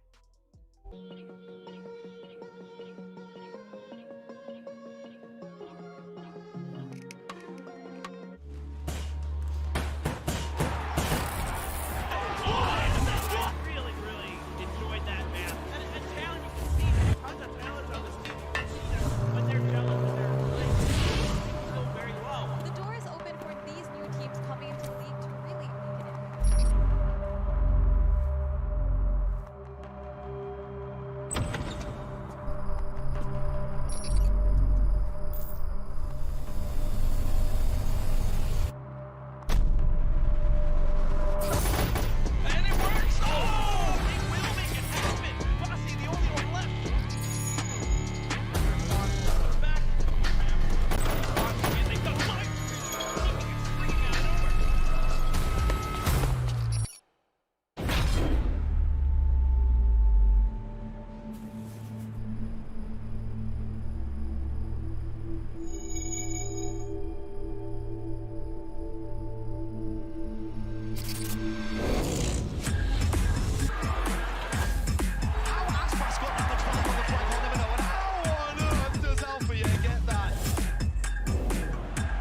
VCT Ascension Pacific. We'll see you in Bangkok, Thailand. Look at this. This is going to be so fun. Kaya ka iniwan ng boyfriend mo eh.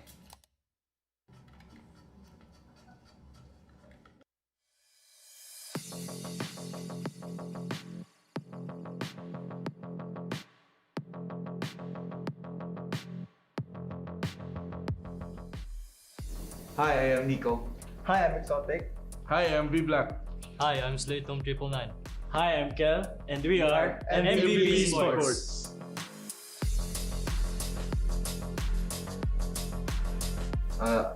It feels good to be back, and I'm really excited to play against the top teams here in the Philippines, and hoping that we get to play APAC.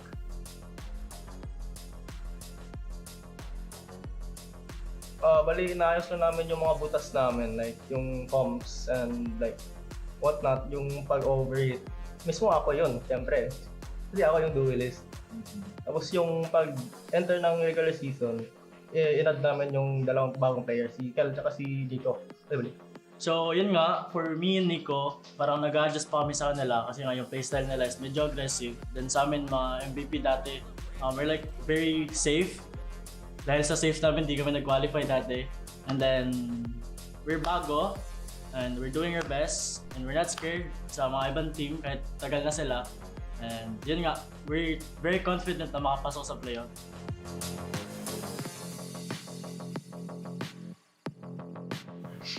The player that I would always look up to is Tuge, since Tuge is my teammate during Pirates and Zeus Esports. I've trained that guy since I was the captain of Zeus, and you know, I'm so proud of him that he went as a franchise player, and looking forward to compete against him soon. How about you guys? Me naman is Senior Carl kasi idol na idol ko siya dati. Dati Zills pa sila ni Nico, yun nga nabanggit na. And then, Senior Carl is very creative player. Ako naman si Nexy kasi hindi lang sa in-game ang gusto ko kalabanin siya. Gusto ko hinamon kita Nexy. 1v1 samgyup para mayan ang kain. Idol. Ayaw ko na sumagot after yan, pre. Para sa akin naman si Jack. Kasi gusto ko I look at Jack as the best jet player at PH. Gusto ko ma-jet diff lang si Jack at least once. Kasi isang mapa. Sa akin is Blurred kasi kapitbahay kami tapos magaling talaga siya mag-duelist tapos yung dream ko is maging teammate niya. So ayaw mo na sa amin? Bago pa lang tayo? Alis ka na! Alis ka na!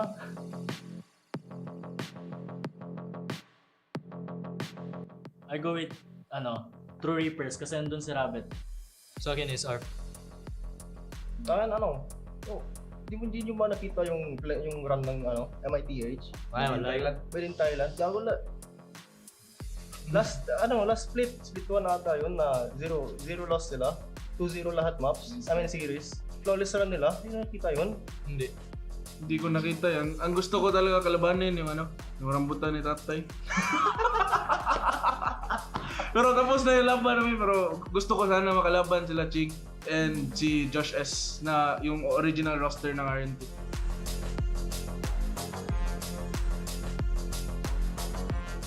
Yung best word to describe us talaga, we are the Bisayawa.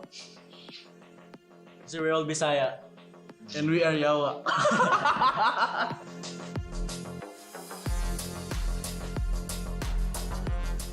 Yung one word sa akin, overheater. Kasi lagi talaga ako mag-swing. Bahala kayo dyan. Pag hit for V3 pa yan, bahala kayo dyan. Kaya lagi pinapagalitan to kasi imbes na man advantage, bigyan pa ng 3v3. Gusto ko kasi TikTok clip boy. Kahit KD player to. Ako naman, I go with,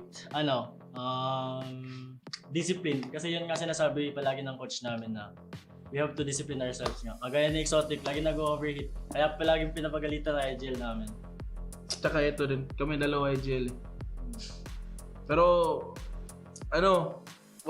magdagdag ako ng word, mga kami, tulunggis. Kasi, minsan team kami, minsan para kaming nasa merkado ba. Ganun yung goals namin. Maingay. Masyadong maingay.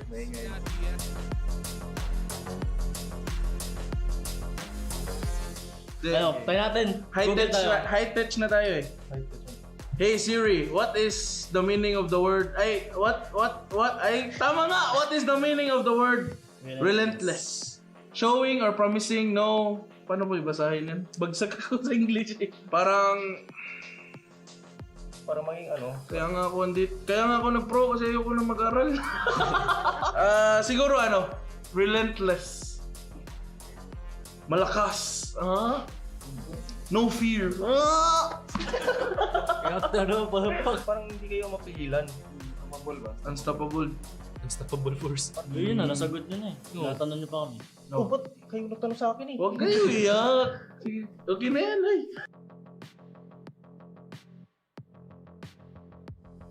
Message to our fans, watch us guys. We need your support and we appreciate every time na mag-comment kayo ng #MVP win, #2easy for MVP.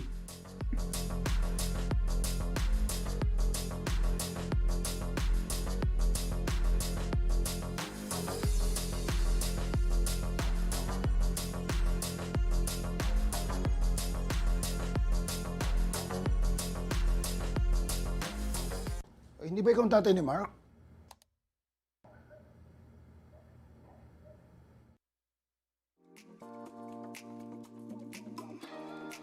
My go-to orders are McFlurry and Shake fries because they go together, and when I eat and dip it, it gives me energy to play.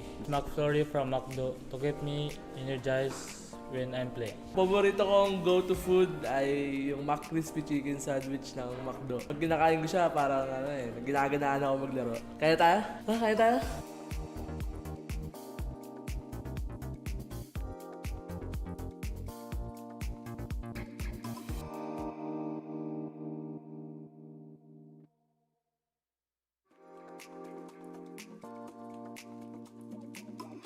Yung favorite ko pong orderin tuwing naglalaro ng Valorant is yung burger ni Kuya Bon kasi sobrang laki ng cheese tas ang sarap. Like yung coffee na dark roast with espresso shot kasi yun ang lagi kong iniinom pag tuwing naglalaro ko ng Valorant. Ang go-to food na in-order ko is goto. Kasi every time na sa gabi, nagugutom ako. Kumbaga midnight na ako na siya. So, Ayun ang goto. Kape yung orderin natin. Kape ba? Order na tayo ng kape. Oo, sige, kape na lang, kape na lang. Oo, kape na lang, kape na lang. Tara na.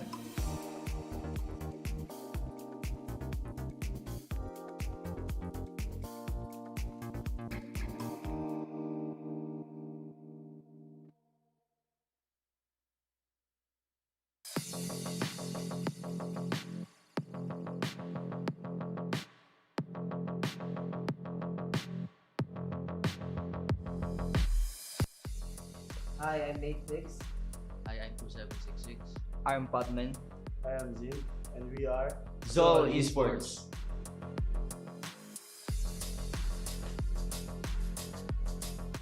Nakakabi ko na sila, more experienced and more disciplined players. Yung adjustment ko is, dapat mas maging better, sasabay sa playstyle kung anong meron sila.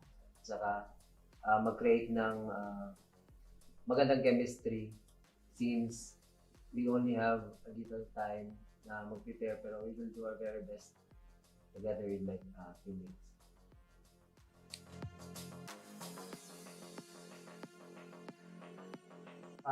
Sa akin po player po si Jack. Yan, lagi ko nilook up. Kasi parang na-idolize ko na rin siya na parang gusto ko na rin siyang makalaban lagi. Well, nakakalaban ko naman, kaso nga yun nga, lagi kami nabibitin. So, gusto ko pa rin siyang, parang talunin na talaga. Yung player po na nilook up ko is si Nexi po. Like, si Nexi po kasi super confident yung player and also very experienced as well. Then yung team po na gusto kong makalaban ulit is Oasis and sobrang galing po nila talaga as in. But sila po kasi yung naglaglag po sa amin sa Cebu nung past tournament.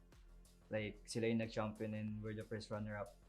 And gusto ko pong makabawi kaso hindi pa po sobrang pulido pa nila kaya sobrang hirap pa nilang kalaban ngayon.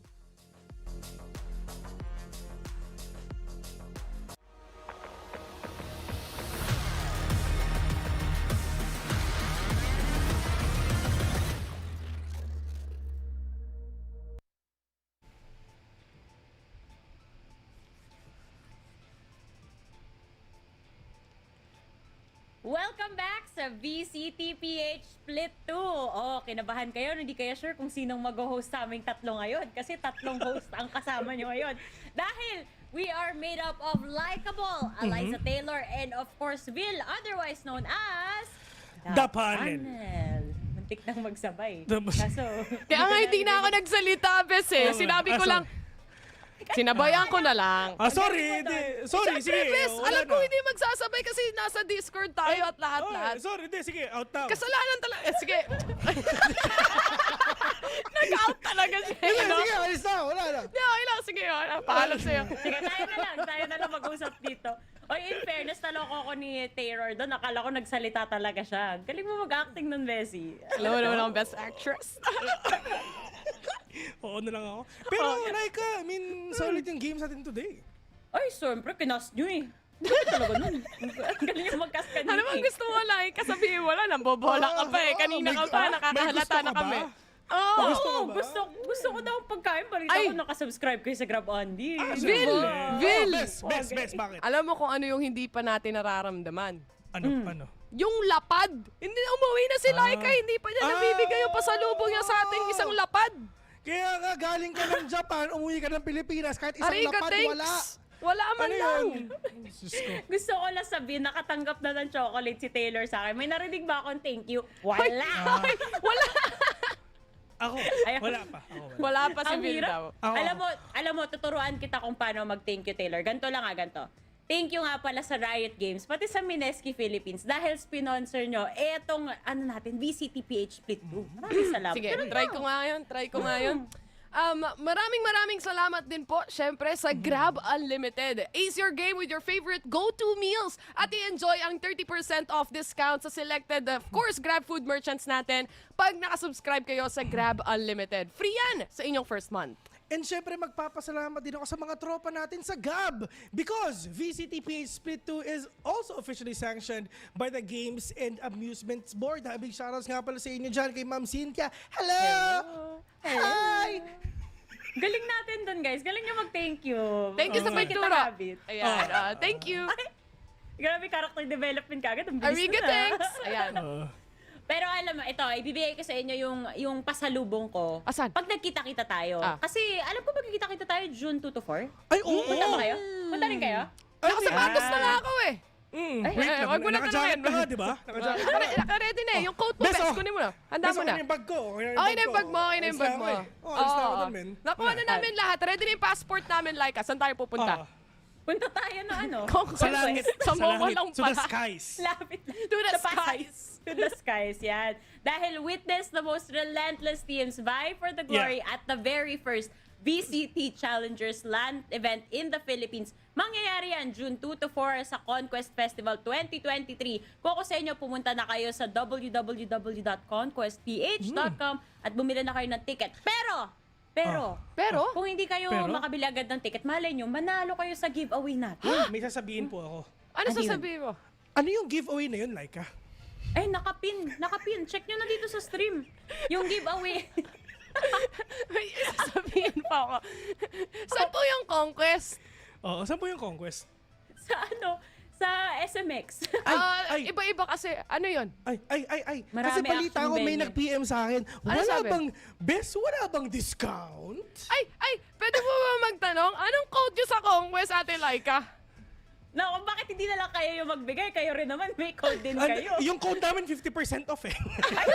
Yung sa inyo, 5% lang.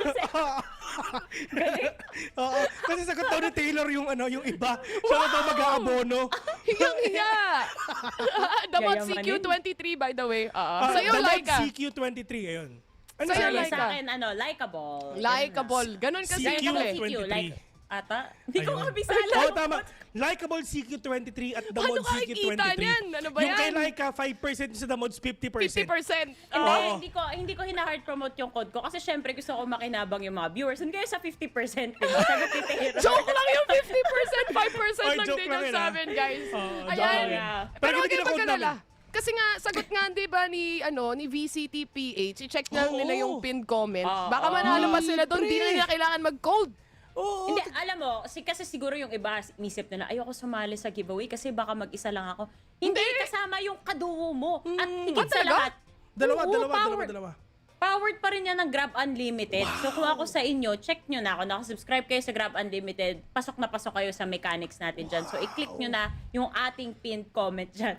Pero ang tagal natin doon, di ba? Salamat sa lahat. Thank you, that's the panel. Simulan na natin yung match. Simulan na natin pag-usapan etong mga teams na to. Dahil ang dami naming paligoy-ligoy, hindi na tayo magpapaligoy-ligoy ngayon at ipapakilala na natin ang undefeated so far dito sa ating split, ang NAOS Esports.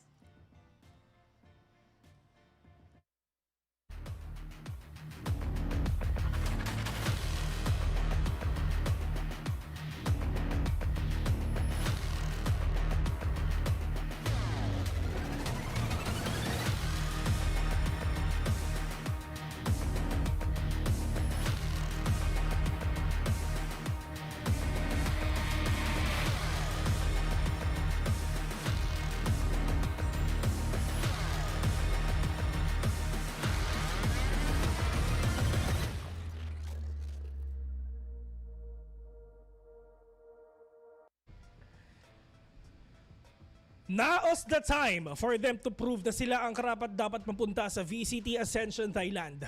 Dati na silang naging representative ng bansa pero nangangarap ulit para i-representa naman ang ating region. Undefeated sa kanilang group stage, mayroon silang 15 winning streak sa buong VCT.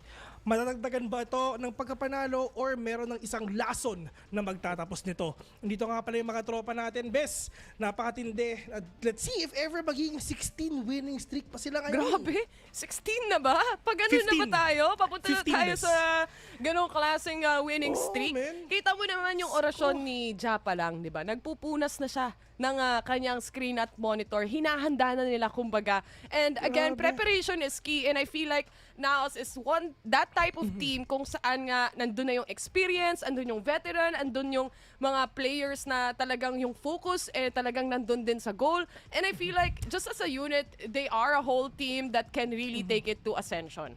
Ay, totoo. Ito talagang NAOS. Ang ganda ng run nila so far this year. Talagang pinabilib nila tayong lahat. Pero may challenger sila ngayon na kung pag-uusapan natin ay ang veterancy, hindi yan question mark pagdating sa team na to eh. Ang i-expect din natin pag ito na yung pag-uusapan ay mala-aksyon ang Action PH.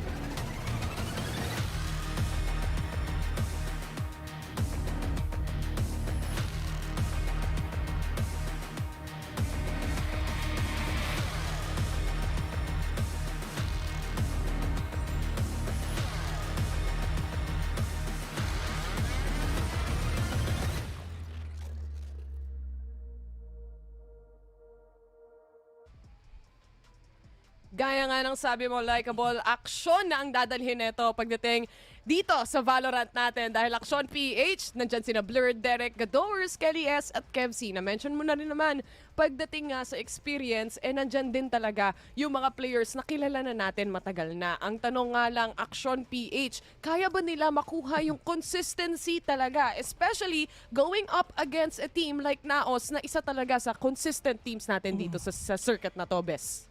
Ang Action PH, ito yung literal na when past meets the present talaga. Pinagsama-sama ang mga solid players ng iba't ibang teams at binuho ulit ang mga natutulog na dragon upang maglaro at buhayin ulit ang natutulog nilang apoy sa pagkakompete. Well, napanood natin yung mga players nga nitong Action PH yesterday, dumating sa punto na nahihirapan silang mahanap kung ano ba talaga yung pinaka-perfect site sa kanila. Pero once na nahanap nila yung perfect positioning nila, doon na sila dire-diretsong mananalo. Pero ang tanong, kung magagawa ba nila yun sa NAOS Esports? Which is, nakita ko yung data nga na ginawa ni Honey Glaze. Medyo matagal na rin talagang hindi na nanalo ang Action PH dito sa NAOS.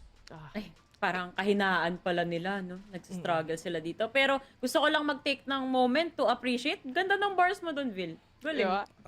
Sorry. Basta dragon ang usapan, mabilis talaga dyan si partner.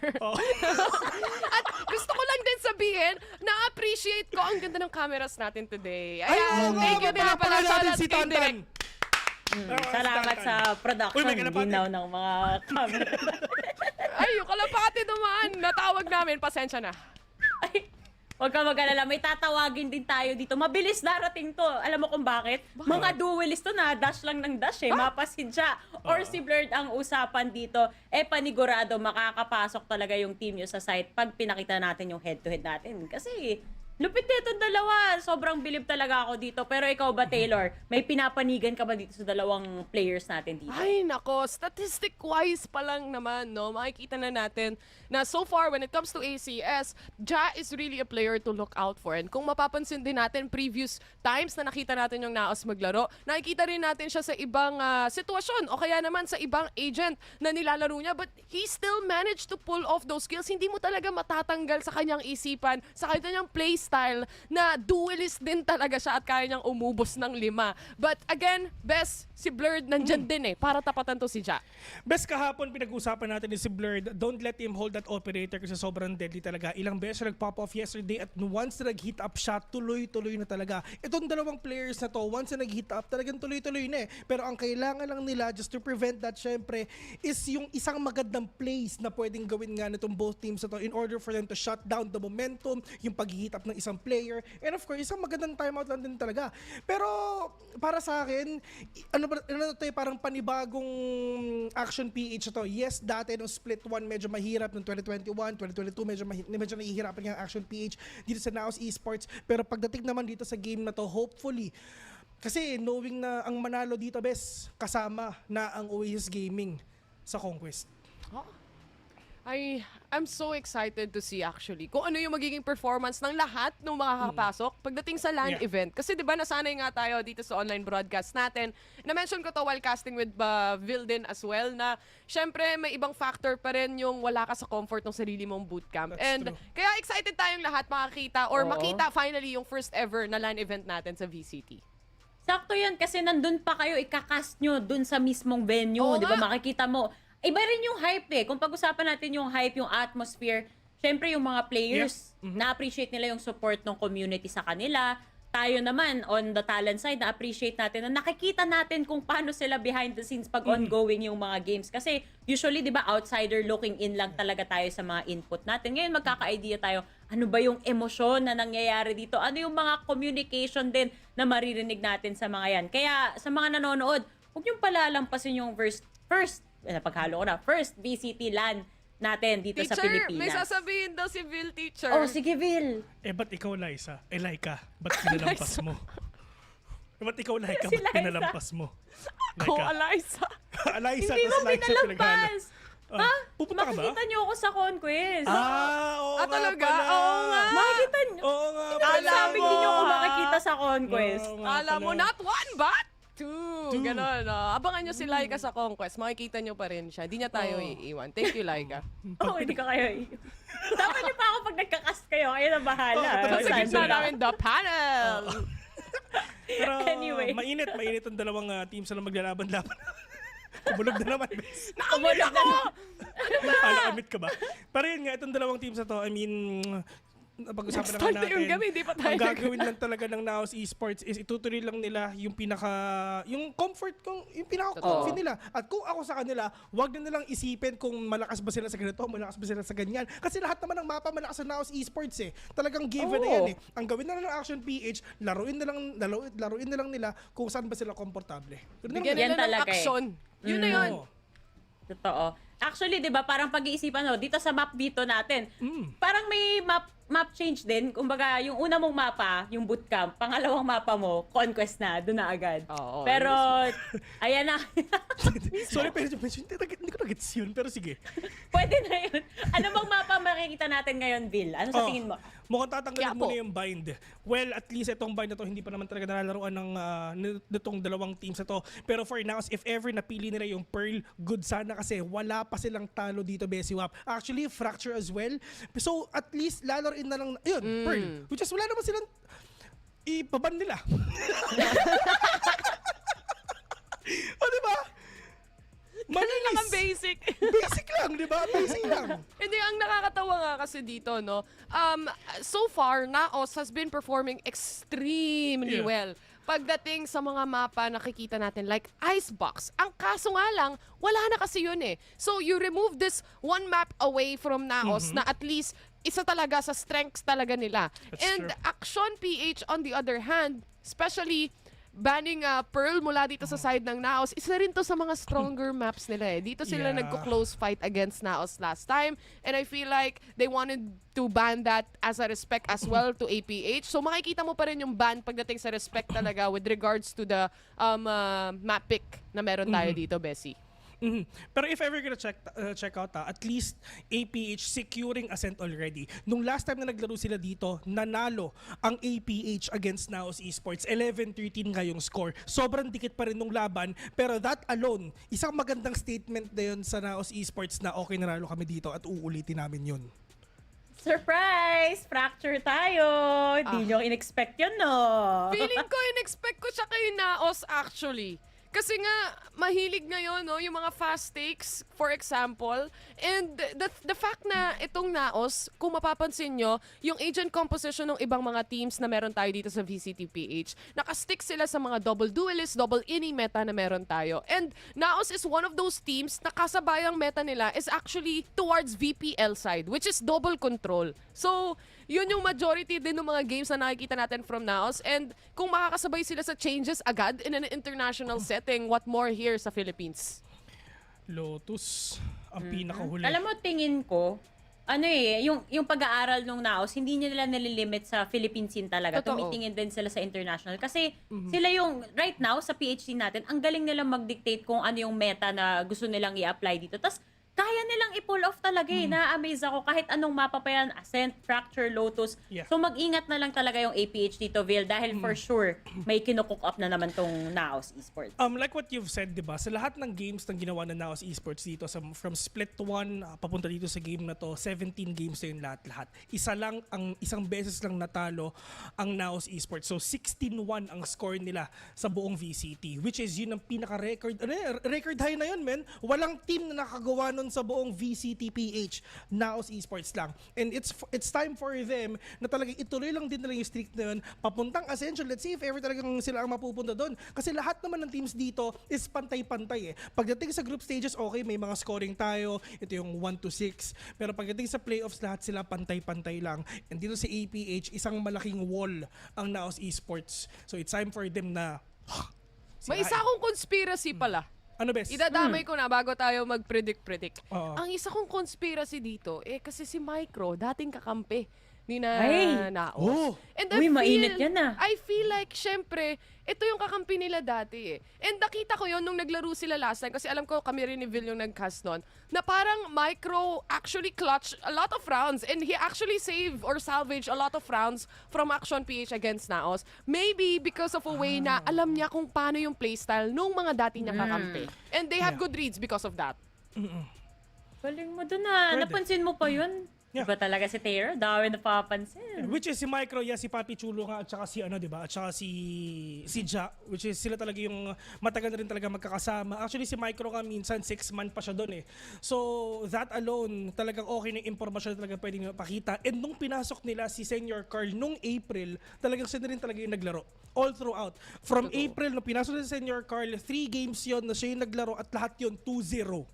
So, mainit. Tsaka, at least, diba, talagang kung ano yung ginawa kung ano yung meron si Senior Carl, yun din naman na ginagawa ni NDG. Pero, once na talagang pumasok sa Senior Carl, depende sa mapa, talagang minsan, talagang sobrang confident na rin talaga ng NAOS na mag-double controller, kumbaga. Iba yung pagka-decisive ni Senior Carl din kasi nakikita natin sa mga games nila. Kumbaga, solid na yung NAOS dati, parang sumusolid palalo with the addition of Senior Carl nga. Solid. Pero sounds to me, Vil, parang pumapanik ka. Tingin ko yung prediction mo dito, NAOS, tama ba?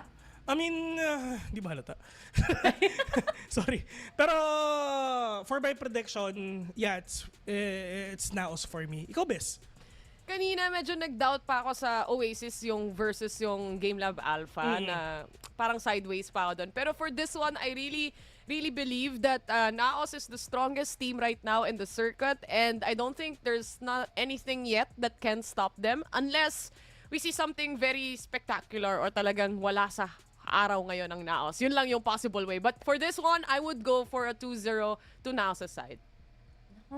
Kasi kung pag-iisipan mo, wala pang pinapakitang off-day talaga yung NAOS. Kaya kahit ako, dun rin yung prediction ko. 3 tayo dito, NAOS ang prediction. At consistent sila throughout this split. Kaya ang hirap na mag-think otherwise na ngayon pa ba na sobrang lapit na nila sa LAN, sobrang lapit na nila sa Ascension, ngayon pa ba sila mahihirapan? But then again, benefit of the doubt kasi for sure naman naghanda yung APH at nakita natin yun sa laban nila kahapon. So hopefully, maganda rin talaga yung laban yun. Actually, hindi hopefully. Sure ako. Maganda yung laban yun. Kaya ba? Sure, no? Ano ko ba naman, magwawala yan sina Wits, magwawala sina Ja, magwawala sina Micro. Lahat sila magwawala dito. Kaya nga, abot tayong 3 games kahit 2-0 yung prediction ko Kahit yung panahon, Taylor, nagwawala. Kaya ito na, bago pa magkaroon ng total chaos dito dahil kasama nyo ang The Panel, ipapasa na namin kayo sa kanya-kanyang The Casters. Sa inyo na ang show.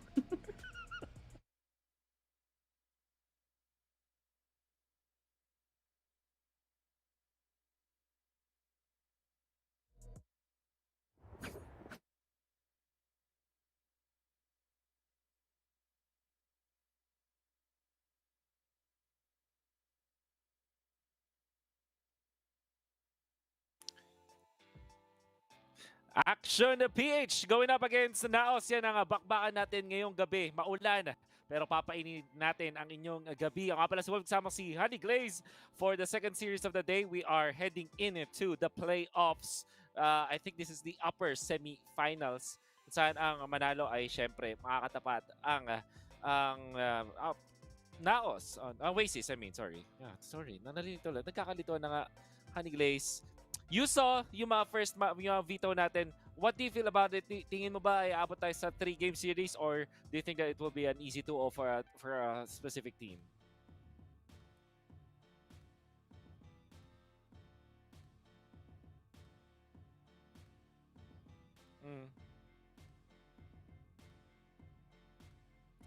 Yeah. Yeah, we'll see. Okay.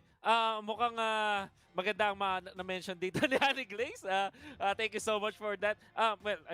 Equally ay excited tayo dito kasi syempre, nakita natin na may malaking difference yung performances kahit nung teams na hindi nasa top 2 heading into the playoffs. So, nakita natin kahapon, lots of improvements from Action PH themselves. Kahit naging malaking challenge yun, naging 2-1 pa yung series na yun when they first play dito sa playoffs. Ngayon naman sa papunta dito sa at per bracket semifinals, they are going to be facing up against NAOS. NAOS being the team na paborito na din at isang household name na dito sa Pinas. And Ascent is our first map. And hindi naman ako dito nag-expect ng siguro ng kakaibang mga bagay. Except the fact na mukhang NAOS instead na magki-KO is Fade ang kanilang pipiliin. Maigi, no? Pero kung tutusin, mas gugustuhin ko pa rin siguro kung may blind na kasama dito for NAOS dahil meron na sila dito Sova for Wits na kung bibigyan nyo pa ng blinds dito given by that KO, malaking halaga na rin. Pero syempre, mas lamang talaga dito yung may alam kung saan nakapwesto dito yung mga kalaban. We see the utility setup na pwede makahinder dito laban sa Action PH. Pero may lamang din naman dito yung Action PH dahil nga yung pang-nullify ni KO ang laking bagay nito para ma-disrupt nila yung playstyle dito ng NAOS Esports. Pero yun ba ay mangyayari nga din dito sa walang katapusang Ascent map na naman na lalaroin nila dito here in our second series. Yep, it's gonna be Ascent. Value na nakuha natin doon sa Fade syempre is the Hunt na nakapag-confirm din naman at if you combo with the Sova, parang sobrang dami yung ways para ma-confirm yung mga entry points ng sites. Information is key sa isang defaulting map katulad ng Ascent at having access dun sa parehas na Sova pati dun sa Fade on different sites makes it so na yung defense coming out from the side of NAOS ay mataas din naman yung kanilang potential. Pero syempre, yung KO din may pang-kontra which is gonna be perfect. Nullifying yung yung typical setups dito sa may Killjoy. So alam natin na merong isang knife na from B main, kaya mo agad punta yung i-suppress yung nasa market. You can even suppress yung close dun sa may speedway. Pwede rin naman dun sa may bandang stairs.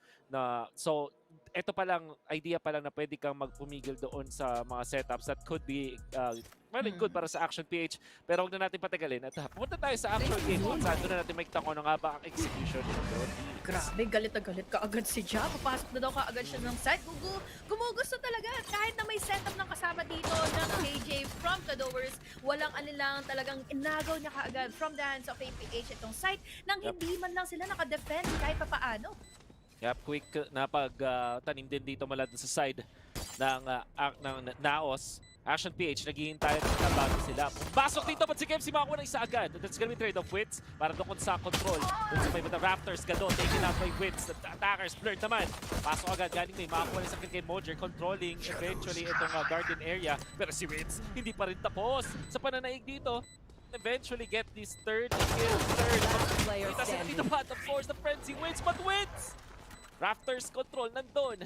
At dahil siya, dahil doon makakuha siya ng apat na kill. Malapit agad sa Hunter's Fury. Grabe, no? Imagine, first round pa lang itong naganap at talagang pinakitaan na kaagad ng NAOS dito ang Action PH. They went inside of the site, walang pagdadalawang isip, diretso lang sila dito with the dash. At ang malakas pa dito for NAOS utility to set up those post plans or those retakes na gustong laruin sa kanila ng APH. Remember the Tricon, tapos meron pang Hansa kasama dito. So ano pang gagawin dito ng APH? Parang nakakataranta bawat galaw nila. Yup. But again, pistol round pa lang naman yan. Mainit agad ang pinakita ng NAOS Esports for sure. Action PH, ang kanilang decision dito, go for eco at nakastack sila, all 5 of them dito sa may B. Means na mukhang may effect doon dyan, entry into side, dahil doon na nag-spray na to the smoke at mabubuhay na doon sa pagsuri kay Leslie will take him out. Eventually, si Gado, makakuha na isa. Nakita-kita na kung nasa doon si Ja, but the entirety of NAOS still controlling yung outside part ng site. Bagay outer circle na nakikita natin yan dito sa site B. At ang kinoconsider ngayon ng NAOS, having 4 people still left, susugod pa rin sila. Agad ang out. That means makakaangat dito NAOS, and that's Micro going out. KFC, only one left. Classic. Pagkatapos sa mga box, hindi makakaisa, and that's NAOS securing 4 of their members still after manalo dun sa second round. Grabe si Ja, imagine, nung nakita na nga dito from the tricon, sina-blurred, wala nga nilangan, ikot ka talaga, nakakataranta, paano na nga dito ibubuga ni Blurred pa niya shorty, and imagine that kind of movement na nakaligtas pa doon sa pagiging follow-up sanang ibibigay dito ni Kelly S. So now, ang bilis ng mga naging pangyayari, pero it was a good hold for APH, dahil at the very least, na hold back din naman nila dito yung NAOS Esports. Intayin daw nila pagdating dito sa byround na ganito. Yep.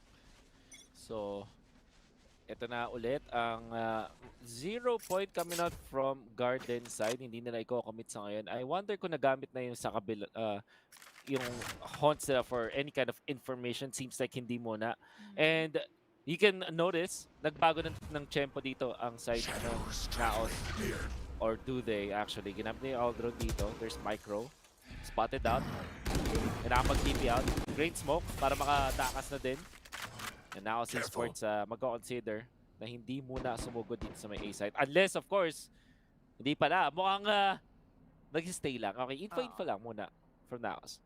Parang, nagte-take time lang sila, kumbaga, kung ano ba yung ilalabas na mismo dito mga utility from APH para malaman nila kung sino ba talaga yung nandito na sa site. Dahil they need to consider yung mga taong nasa loob. Dahil ngayon, di pala na kinonsider dito ni Ja. Dahil he's already inside of the site. Right naman dito, makakasalise ng isang kill. Pero Micro, makakakuha pa rin naman ang pangalawang kill dito, making it sure na mahihirapan dito ang NAOS. Dalawa ang nasa labas ng A-main. Pero let's see kung may gagawin pa ba dito si Mojer all the way from Cubby. Seems like Action PH malinis na malinis yung kanilang pagkaagalaw. And like you said, NAOS, nabawasan agad ng dalawa. Malaking bagay. Parang sigurado para dun sa Action PH. This is their bonus. So as much as possible, wala mamatay. Pero si Wade agad kumuha na isa. Pero may great Mojer. Makakaisa. Last player standing. One enemy remaining. Kelly, take out Mapsulo. That's a 1 scenario. Kelly with the Phantom. Mas mabilis nga naman sa pagbaba doon ni Mojer. Wala na rin masyadong time doon. Kakasabi lang natin na dapat as much as possible, madami yung matira doon sa bonus. Kaso isa lang ang natira. Wala Very good para sa NAOS. 10 seconds left. Gastos nun. Well, imagine. Nasayang na hold up na nila yung NAOS dito. Pero nasalisin kasi talaga sila dito ni Mojer. So parang objective fulfilled na kaagad dito for NAOS. Hindi man sila nanalo dun sa round. At least, nakuha nila yung lamang when it comes to eco. Look at the buys. We have only 2 cooldowns dito para sa dalawang players from Action PH. At medyo half buys pala dito. Half armors lang pala ang meron ditong na-commit na nga ng NAOS for this round. Understandable kung bakit ganito yung decision from Action PH. Some teams, kapag ganun yung nangyari dun sa kanilang bonus, will not even oblige para talaga mag-save up na lang. But they will want to fight this. Ayaw nilang palakihin yung lamang. But then again, kinailangan nila ngayon talaga maging malupit when it comes to their firefighting.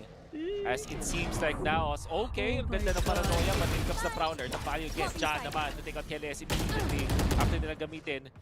Blurred, the pop shots through the smoke. Kinolang dito ni Ka. Blurred, susugod. Quickly punished by Mojer. Rafters, nakontrol na ngayon ng side ng NAOS.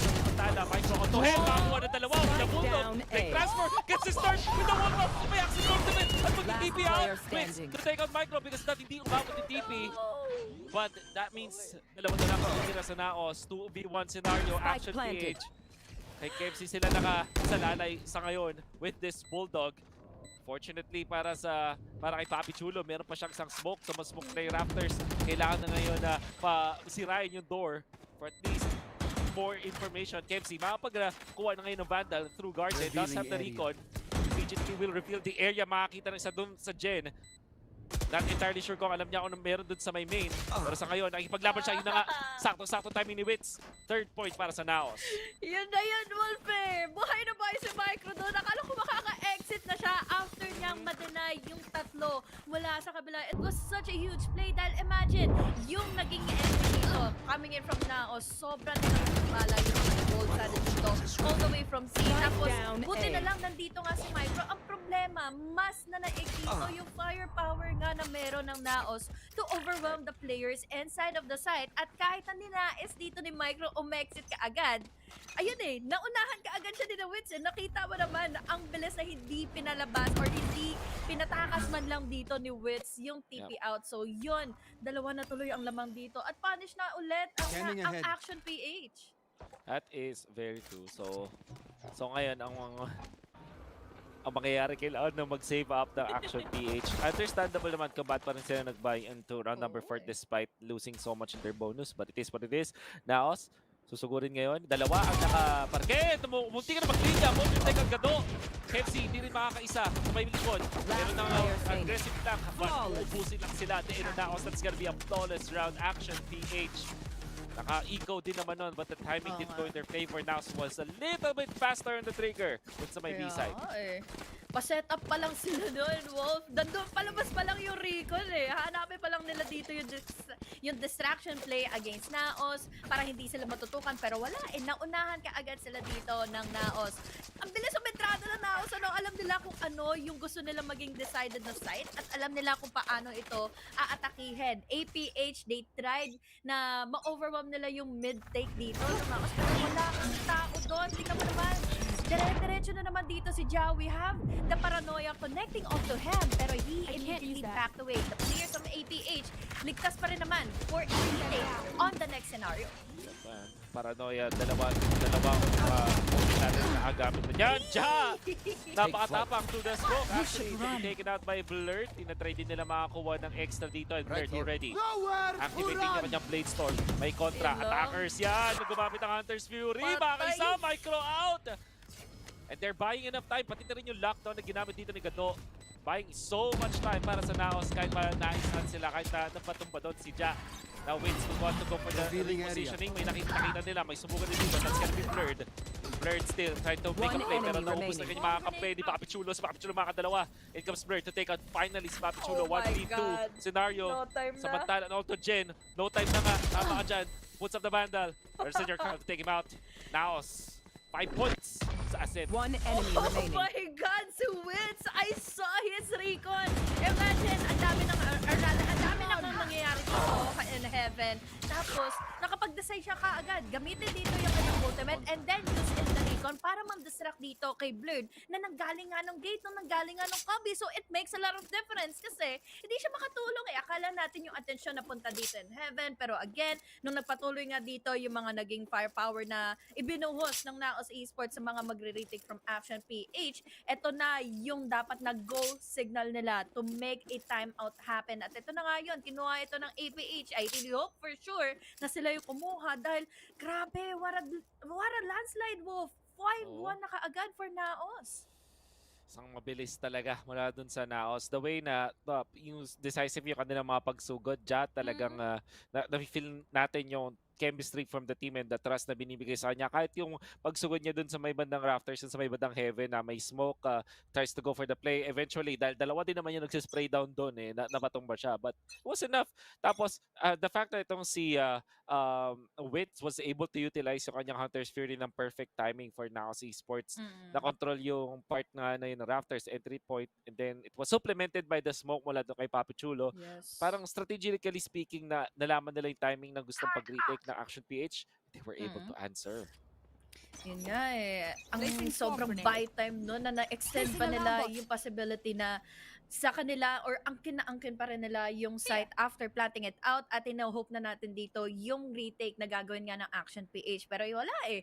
Ang daming ultimates na ready for them to use to exhaust at yun ang timing na naging maganda talaga for them to punish APH once more. We have a 1-5 scoreline at punish nga sila to the point na wala sila mabiling pera kayo. Pero let's see kung ano ba yung pwede nilang gawin ngayon dahil meron silang Hunter's Fury na binuga all the way from B-side.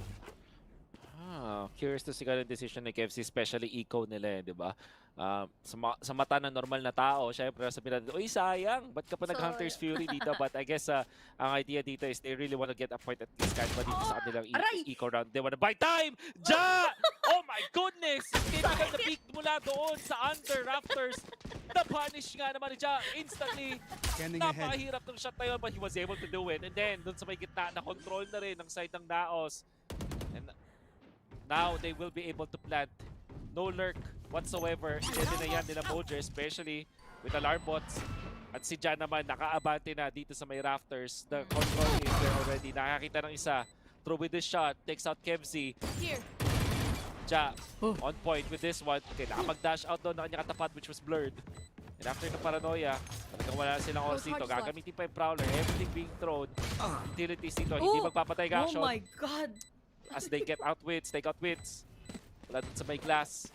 It seems like hindi na lang din magkaroon ng firefight. No exit frags afterwards. NAOS just gonna be giving out yung KK wits. But overall, sobrang solido na kanilang execution sa anti-eco na meron sila. Alam pa naman natin dito yung APH, ano, matindit sila pagdating sa mga thrifty rounds, pero hindi sila pinagbibigyan ng NAOS kapag thrifty ang APH. Sugod kung sugod, kumbaga, diba? Dire-diretso ka agad. Tingnan mo naman yung shot na yun. It has been a timing na kumukuha lang naman ng info dito kumukuha lang naman dito ng info si Kadowers, pero it didn't went in favor of him. So ngayon, buy round na ng APH. May binili silang operator dito. Will it be worth it or not? Dahil dito pa natin malalaman dahil A-site din naman patungo na dito ang NAOS Esports. Oh my God! Alam naman ni Ja yun? Alam ni Ja! This guy played against Action PH so many times before at alam niya talaga paano laro niya. And really checking that. And the fact na nakita natin may konting pixel sa kanya kind of means na alam din niya na meron nang nandun. Body language siya, Papi Chulo, might be able to punch this. Sino? Pagkakapatayan, Bird, nakita siya! Mananalo! Papi Chulo out. Massive para sa akin. Hindi ba sila nananalo? After nung kanilang isang gun round, isang full gun round, bonus pa lang na ipapanalo nila dito. And they're already up with 2 kills. Heading into the first minute ng round number 8. Tatlo na lang natitira sa NAOS. Oh man, bilis ng mga hands on the trigger dito ng Action PH. At sabi nga nila, 'di ba, sa panel kanina, huwag niyo pahawakin ng operator dito si Blurred. At tingnan mo naman yung push na kinukuha ngayon ni Blurred. Micro though, all the way from the back, was able to deny in Mojer. Alam niya na kasi, nabasa niya na yan, paulit-ulit na nanglalason dito si Mojer. Kaya naman ngayon, we are hopeful na magpatuloy ito for APH. Dahil ngayon, oh my God, si Wits napakalayo na kaagad na mapupuntahan. Dahil si KS na naman, ang kanyang nalamangan. Micro, he is still alive. Buti na lang on this buy round ng Action PH Wolf, 4 silang natitira at buhay din si Blurred to save up the operator. Nakakagulat yung nangyari dun, ha? Si Wits, kamuntikan pa. Well, yeah, Micro not even looking in that direction but still won it. Blurred starting the round off and look at Micro, yung mga counter niya doon ng swing. Dalawang beses siyang nanalikuran at dalawang beses siyang hindi nakatingin pero still wins it. And Micro very quick with the decision making. Yan ang pwedeng mag-lean into ang Action PH sa ngayon. Yung Garbida Paranoia, walang tatamaan. On pa, clears out guarded. Kinailangan mag-out. Ang ganda rin ng Molly for the counter. It comes the Prowler too. Look at that wonderful execute mula sa NAOS. Sobrang bilis, sobrang on point, and they know what they needed to do. Alam na alam kung paano gamitin. But Blurred to take out senior card. Makakapagtatlo ng Action PH, ang NAOS. When Action PH takes 3! Blurred, ikalawang kill. Mojer though to punish si Blurred at si Gado. That means kinailangan nilang mag-out for now with activating Caldron. Parang talaga walang makangat mula doon sa side na Action PH. But dapat sila for this one. Nag-tap na defuse. Nice na sa defenders. Parang ganda fragment din. Pati na rin yung pop flash na yun. Pinapaulanan sila ng utilities ni Keries. Mas matangga lang. Confirm with the recon. It comes the defuse. Pros don't fade. Susurin ang makukuha ka nila. There's still the kill, Keries! Napakahusay na utility usage mula sa Action PH on that game. Grabe. Sobrang reserve sila dito. Alam na nila eh. Alam nila na papasok na kagad dito. Walang pag-aanlangan, walang mag-offer NAOS Esports ang magdadalawang isip na pumasok sa loob ng One lane. enemy We remaining. saw the utilities na, sige, ibigay nyo na lang yung side. Kahit pwede naman natin itong abangan, pwede naman natin itong gamitin on that retake. And that is so clean. Ang kulit lang siguro ng NAOS dito dahil nag-overpush sila eh. Nakakita ng opportunity dito si Gadowers or rather si Blurred kanina to take down Senior Call at that gave them a casualty. Now, 3-6 na. Medyo nagkaroon na tayo ng on ng switch for APH after the previous round kanina bago nila may panalo yung retake na yun laban sa NAOS. Yep. And it's Blurred. The past 3 rounds natin. Starting pick, opening picks with operator. Ngayon, mag-fail na siya. Down to 15 HP. Wits smokes him out. There's the shock dart! Ilista mo na Wits! Napahusay! And he takes out Blurred. Nakakainis! That's the operator out. Nakakainis ka naman talaga yun kung ikaw yung Jet. But now, there's the paranoia. Kontra din naman. That's Gato. 10-2. Kinokontrol yung Garden. Kaya niya mapunta pa si Wins. At least he will be able to stop him. Sa likod nga lang, nandun si Jao. But immediately taken out. Micro, so on one enemy remaining. Gato.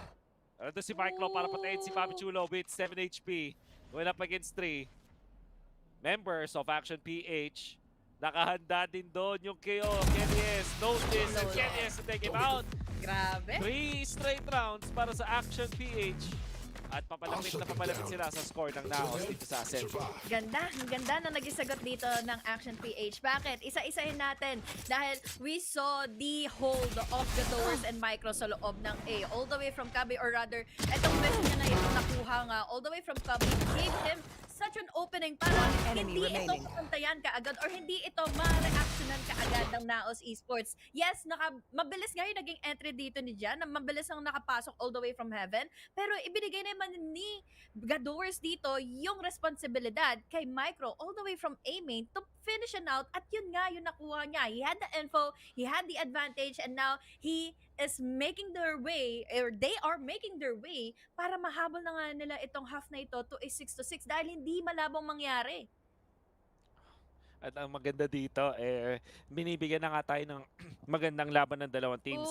Nagsimula doon sa pag-iinit dito ni Blurred with the past, diba, 2 rounds na nakita natin siya yung opening pick, what was very instrumental para sa Action PH for the points. But overall, yung si Micro, ginagawa niya, all of the firefights, yung mga duels na naipapanalo niya was super instrumental para dito sa Action PH. Kailangan kasi ng isang parang diba sa team, there has to be someone na biglang mag-iinit talaga to kind of boost the morale of the team. And Micro winning all of those duels na hindi niya dapat ipinapanalo but he was able to do so. Sobrang laking bagay nun para sa kanyang team.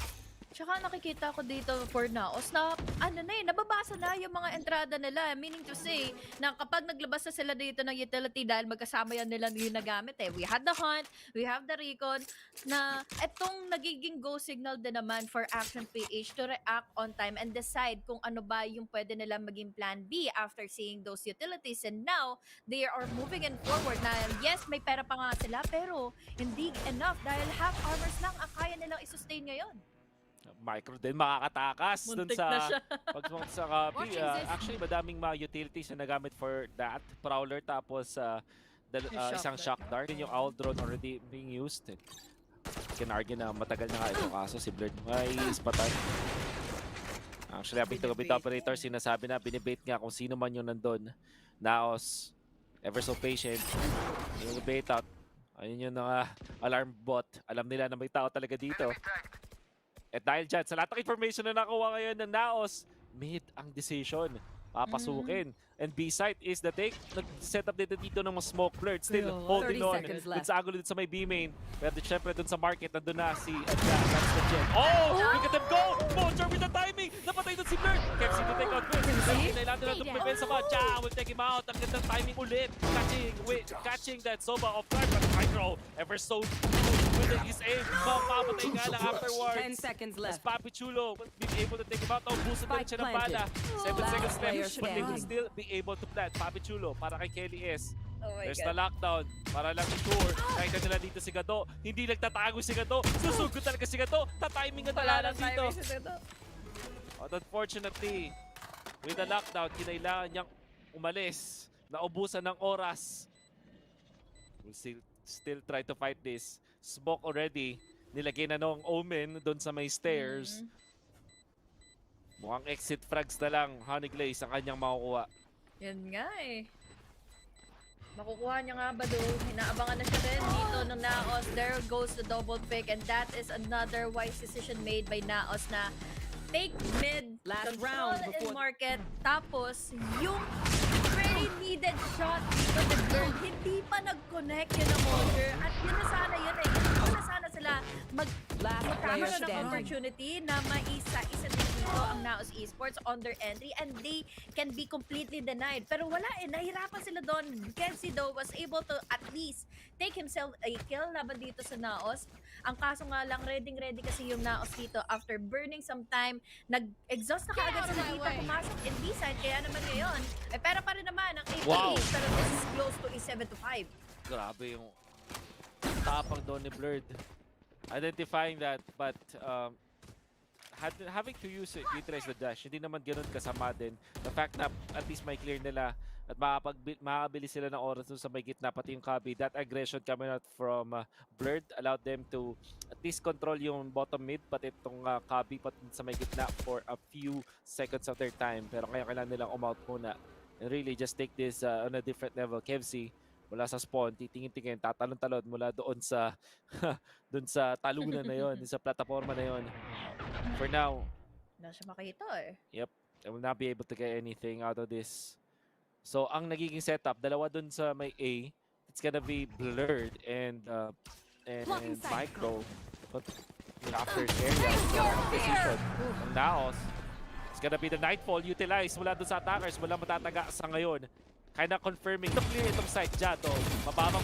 There's gonna be at least somebody 30 na magkocontrol seconds left. na may defender spawn, pero wala silang mapapatuba afterwards. Blurred lumilipad. Walang may kita pag-wins! Oh my God! Nakahal isang skill doon kay Macro. Saan nga sa lugar? Definitely unseen. Now, naubos na si Blurred dito na play. Still gets the kill kay Papi Chulo. Si Witz ang magpapunish doon. 13 seconds left. Makapag-float pa rin. Pero si KMC makakuha na isang pang additional na kill. Sa ngayon, 2v2 scenario. Action PH nakahanap pa. Napush na kills na yun. Senior Car to take out Kenny. KMC naman paakyat doon sa may Raptors. Mas patan ngayon at mako-confirm. And ang recon dart mula doon kay Witz. Only one remains. KMC 1v2. Kailangan i-check. Under Raptors nakita ng sambarin. Pwedeng sumugod. Bago na isang kill. Very quickly at it. Can he win the duel? No! Senior Car to deny that. 8 points para sa NAOS on the first half. Sabi ko pa naman kanina, 7-5, Switching sides. pwede pa for Action PH, pero sabi na NAOS, hindi. Amin na yung round na yan. They started a phenomenal job beating everyone from the side. Ang dami nilang atensyon na nabuo. All the way from B, all the way from market.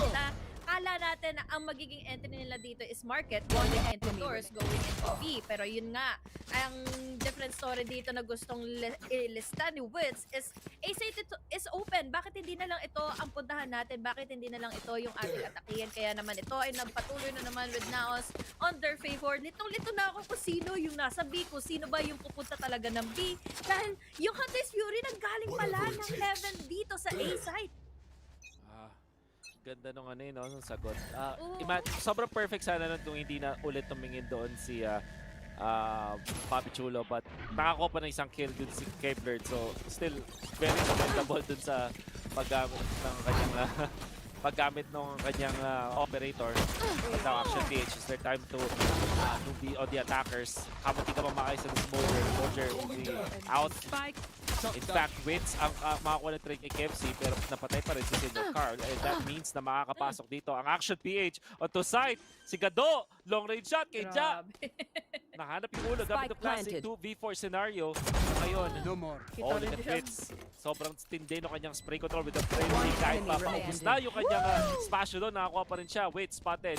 100 HP still. Nakita ni Micro. Inailangan ng tumakbo dito kay Witz. Sa ngayon, kiniklear. Yung boat house na agad ng double pick naman on and Blurred. Check him out. That's 5 points para sa Action PH. Tatlo pa rin habulin nila, but winning the pistol is super duper good.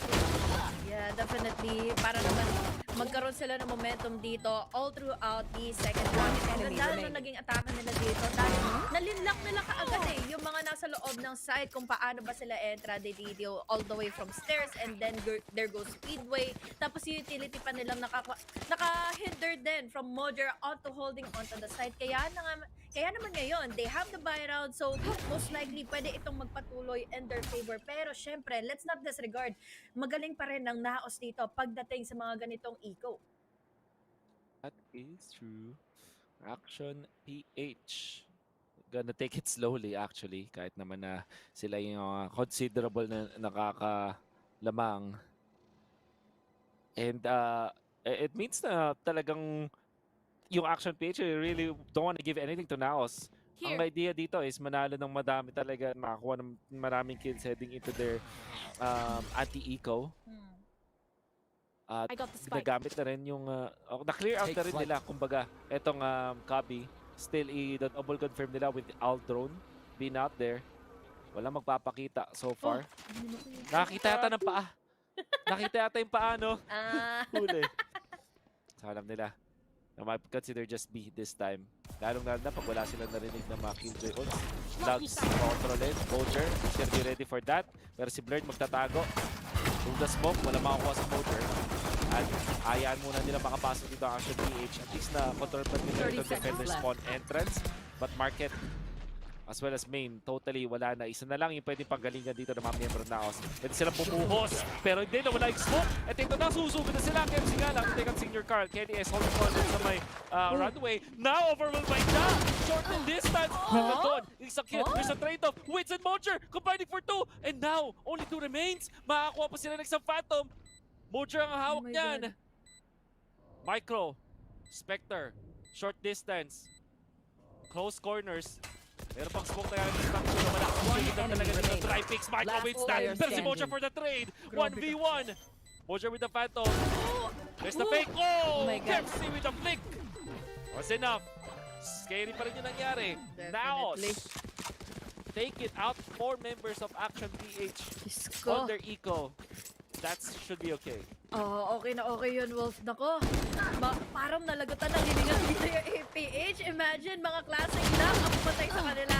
At naka-free gun pa, or naka-free upgrade pa dito. Yung NAOS, kaya naman nakalamang sila dito ng ilang mga duels. Unfortunately, hindi man napakanila yung round, pero it was really costly dahil Phantoms yung in-exhaust dito ng Action PH. Knowingly, na kapag meron kang mga ganitong firepower, kakayanin niyo talaga yung mga magiging duels, pero hindi. In-overwhelm sila dito with the double picks by NAOS. Esports, kaya naman ngayon, oh my God, buy round na ng NAOS and pwedeng dito na muli magpatuloy yung kanilang momentum laban sa Action PH. I'll find out. Action PH, kahit sila yung nanalo ng first 2 rounds, isa lang yung may talagang baril sa kanila. At si Blurred! Yun naman talaga! Hindi na kailangan ng baril. Shorty pa lang! Short distance! Takes out Wits! Ja! Finally gets a kill and a pick-off para doon sa mga defenders. But I mean, Blurred can now go. Ja holding his ground sa may baba. Hindi pa rin napapatumba sa ngayon. After that wall back. Plenty of weaponry. Senior Carl naman para kay Gado. Susugurin si Kelsey ni Rachel. Will take the Mojer! Mula sa Jenny! But Ja with the Mojer! My ult's ready.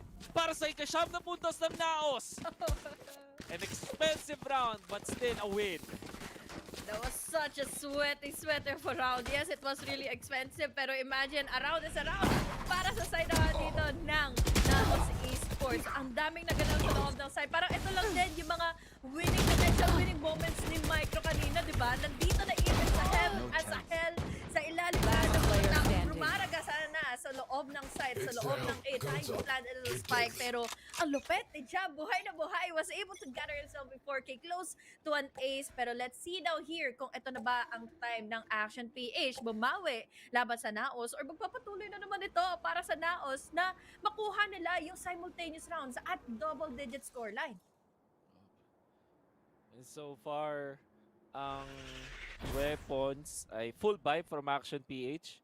NAOS naman, only have to settle with 2 Bulldogs. On the defense though, defender side I mean, kakayanin pa naman. Sakali, but Ja to take out 1. There's the trade-off though, para kay Blurred. Controlling dun sa mid-bottom.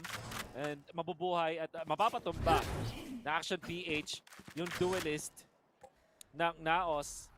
And they still keep their duelist this time. Hindi pa sila nakapasok sa site, so may value pa rin to. Ang kagandahan for NAOS, initiator. Yung nawala dun sa Action PH. So knowing na ang pinaka total na information na ako nila is just the knife this time. That's not there's the pop flash. Punta sa may switch. Kapatumbay nila, stairs. Alam nila na may tao doon. And that's actually Center Carl to take a blur. Pero may trade-off. Si Gado. Sugo naman si Kalias. Makakuha yung kill kay Mojer. At means mabubuksan na nila yung site at makakapasok doon sa may B. Dalawa na lang natitira dito para sa Naos. That's Papi Chula and Wits. Spike planted. Wits, umabante actually na mas mabilis Last than player expected. standing. Dito, meron doon para si Kalias! Hindi yan expect na hinahawakan pa yung switch. 1v3 scenario, Kelly is sobrang ganda ng kanyang ipinakita and sobrang importante para sa post-plant scenario for Action PH. For that, and now it's a 1v3 Honey Glaze. Oh my God, Wolf, ang hirap nito dahil nag-i-init si Kelly S. Ang ganda na he was to the rescue dito sa entry ni Blurred at nagpatuloy siya dito kung get himself a triple K. And now, wala naman. Pero mauuluan pa rin naman siya dito ni Papi Chura. At least, Gadowers is ready for him. That is such a clean round for APH. Magastos though, again, dahil syempre, kakabay round lang muli nila eh. Pero a round is still around. Dalawa na lang kailangan nilang habulin. Pero look at what happens. Sobrang dami na stretch out mga duels dito. And gusto ko yung ginawa dito ni Sender Carl. Ito advantage of that smoke. Pero mas maganda naman yung ginawa kasi dito ni Kelly S. Giving such a follow-up para makuha yung mga trades. Yung kasi yung importante para mas lumamang at mas kayanin nyo pa yung firepower dito kesa naman na ma-takedown lang dito one by one yung mga tropa mo. Pinag-brainstorm, gagamitin nila yung Narcoman. Ikaw lang to ng Naos, kaya pwede talaga nilang sugurin at buhusan.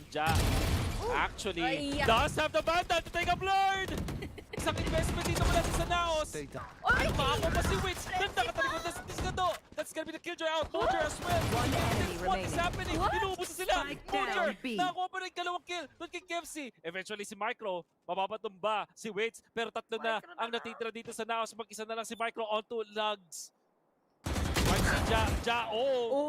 Get out. CONQuest pa rin, 44 HP. Sino mananalo? That's gonna be Mojer actually. Oh my goodness! Saktong-saktong paggamit ng Nanoswarm sa tulong-tulo pa talaga sila na-game. And what a thrifty round for sure para sa Naos. Nakakainis! Dahil kita mo naman, diba? Nasabi mo kasi dyan lang may bundle dito. Pero imagine yung mga lahat nagbibigay ng mga dito from that entry na yes, nagpapagod nga kung sino yung nasa loob ng site. Pero nung pagpasok na nga dito ni Wits, napunta naman sa kanya yung mga kills. Yun ang gusto mo eh, yung nagkakaroon ka ng awareness dito to give the follow-up, to give the assistance dito sa mga naiipit na players na nagdedend sa ng site at madalian yung ma-execute ng tamang-tama yung pagdanay at yung pag-hold ng B. Now, double digit na ngayon for Naos. Tatlo na lang Wolf at mapapakanila na kaagad etong game number 1. Pero let's see kung kakayanin ko dito. Gusto ko nila. Kaso handa si Ja. Alam na nila yung mga ganyang paandar. Pwede kasi i-punch ka naman yung outro. Pero handa pa rin si Ja for that kind of punishment. Nadalawahan nila pa doon yung Action PH. That play, pwede nga talagang gawin yun. Nagawa na yung dati. But Ja was prepared for that and he takes 2. Ngayon, sirang-sira. Ang plano ng Action PH. Once an Nico, Gado to take out Ja. Di pa rin tapos. Sa Action PH, Wits. Para kay KFC doon sa may gitna. Samantala si Mojer just try to control the players and to Senior Carl naka-crouch, crab walking, and out para sa dalawang headshot. Ang sigit nung peak na yun. Pwede nga naman kasunod eh. My ultimate is ready. Distracted eh. Ginagamit yung ultimate. Might as well mag-dash in ka na lang. At ang kulit is Senior Carl, diba? Naka-crabwalk lang, naka-crouch lang dito sa harap ng dalawang na-pick off niya. They were hoping for the best to get inside of the side, pero wala eh. Naunahan na isahan ni Senior Carl. 7-11 na ang scoreline ngayon. At APH, mukhang ganado pa rin naman on their ego, ganado pa rin naman on this buy round. Pero oh my God, dire-diretso pa agad dito. Entrada si Ja, exit na lang daw muna dito. Wala sa kabila, hindi na daw nila ilalaban pa yung duel na gusto niyang ikasa doon sa mga tao all the way from A main. Grabe, Hunt plus the Recon Bolt. Isa lang yung kayang kontrahin. Meron pang paranoyang kasama. Ja still wants to contest this with Phantom. Kailangan umalis. 75 HP. Susuburin dito ni Kelly S. And eventually will win it. Meron si Papi Chulo for the trade-off. Tama yung pinag-outan doon ni Ja. Papi Chulo repositioning under rafters. That means nakapalitan, magkakakitaan. Dalawang shroud instead nagamit na. Gado to take out Senior Car from that. Papi Chulo still surviving. Pinapauna na pa rin sila. Bumalik siya sa pwesto niya. Knowing na pwede nga namang isipin ng kalaban na wala na siya doon. Ang tawag mo siya ng isa. Even yung Sackboard not connecting wins naman. Ang play masyado matagal din ang inahanap doon si Papi Chulo. Eventually will take him out pero na-position na yung NAOS. Nakamat na nga sila. And only Kempsi slash. But Kempsi gets two. Never give up. Wow! Never give up. Sabi ng Sova. And he didn't. Oh my God, wala pa 13. 2 headshots. Crazy KFC. Ang lupit na round na yun. Kahit tayo na sa third person POV or nasa spectate pa kung ano pa yung nangyayari sa loob ng site. Kahit ako nalilito pero look at that slow motion things na ginawa nga ni Kempsi. Sobrang linis at sobrang kailangan nila yun, Wolf. Etong round na ito para magpatuloy for their momentum, for their execution na pwede pa nilang i-layout laban sa NAOS. At kita mo naman, half armors pa lang din ang kayang i-commit dito ng NAOS dahil I think kaya pa rin naman ang eco nila on the next round para magkaroon sila ng full armor and ng mga rifles. Basta lang may panalo nila dito laban sa APH. But now, Blurred is already inside of the site. Good na nga, Bulldog, short range, pananalo sa duelo. At yan si Ja, at nag-greedy siya, gusto niya bumulot. Ja will take him out. Kempsi naman micro, combining for 2. That means na talagang mapapaligiran na nila yung site ng A. Bolger and Senior Carl, Heaven, ang kanilang gustong i-take sa ngayon. Pero dahil mayroong smoke na nakahanda, kahit yung mga wallbang na yun, maririnig yung pagbasag dun sa may glass. Does have the nightfall. Yun, saktong-sakto naman yung paggagamit ng recon after mawala yung smoke. Picture perfect, pixel perfect as well sa kanilang pagkaka-execute. They also have the flash. Walang tatamaan. Pero wala na masyadong oras. Mukhang mag-save na lang ang NAOS, Senior Carl to win the duel. Gado and Dagang. Atras na lang sa ngayon.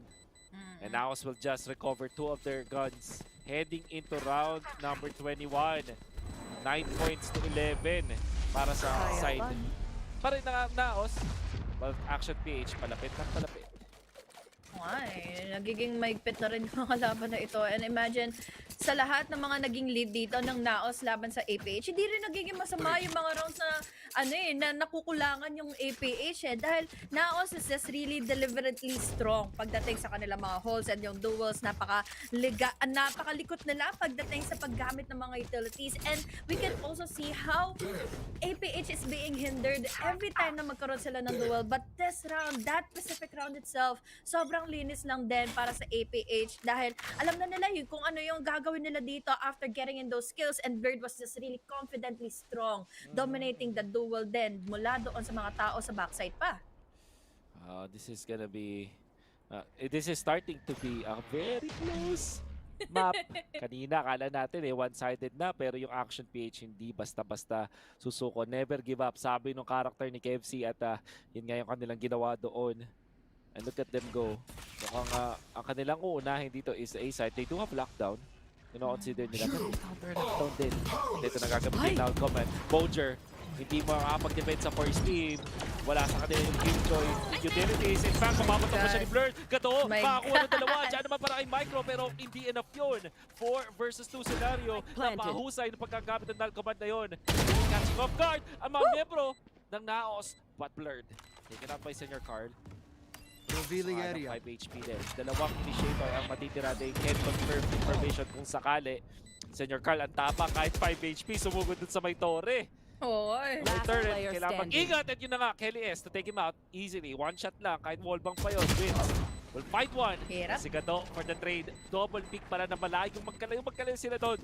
But it was a 2-stack. And now, 10 points na Action PH to 11 of NAOS. Di na rin talaga bago sa atin to Yung napaka-close of a match. Pwede nga ba nga ito mag-overtime? Tatanggapin ko dahil APH at NAOS, matagal na magkaribal tong team na ito to the point na magkakakilala na kung paano ba yung mga bawat entry nila, kung bawat mga strategy nila dito na kaya nilang i-overwhelm.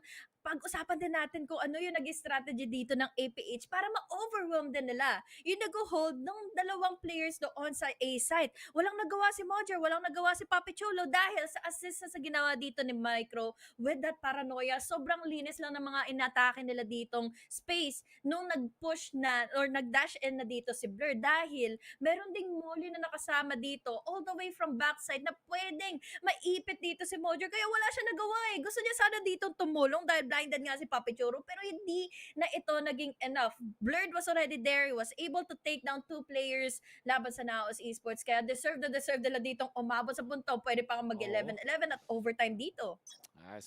Totally agree with that. Yung setups dito ng NAOS, lalong na with their broken economy, baka mag-settle sila sa mga light shields as you're seeing from now. And after nila na magkaroon ng mga swap, mo i-confirm na papalag dito yung NAOS. They only need one to force yung match point for their side.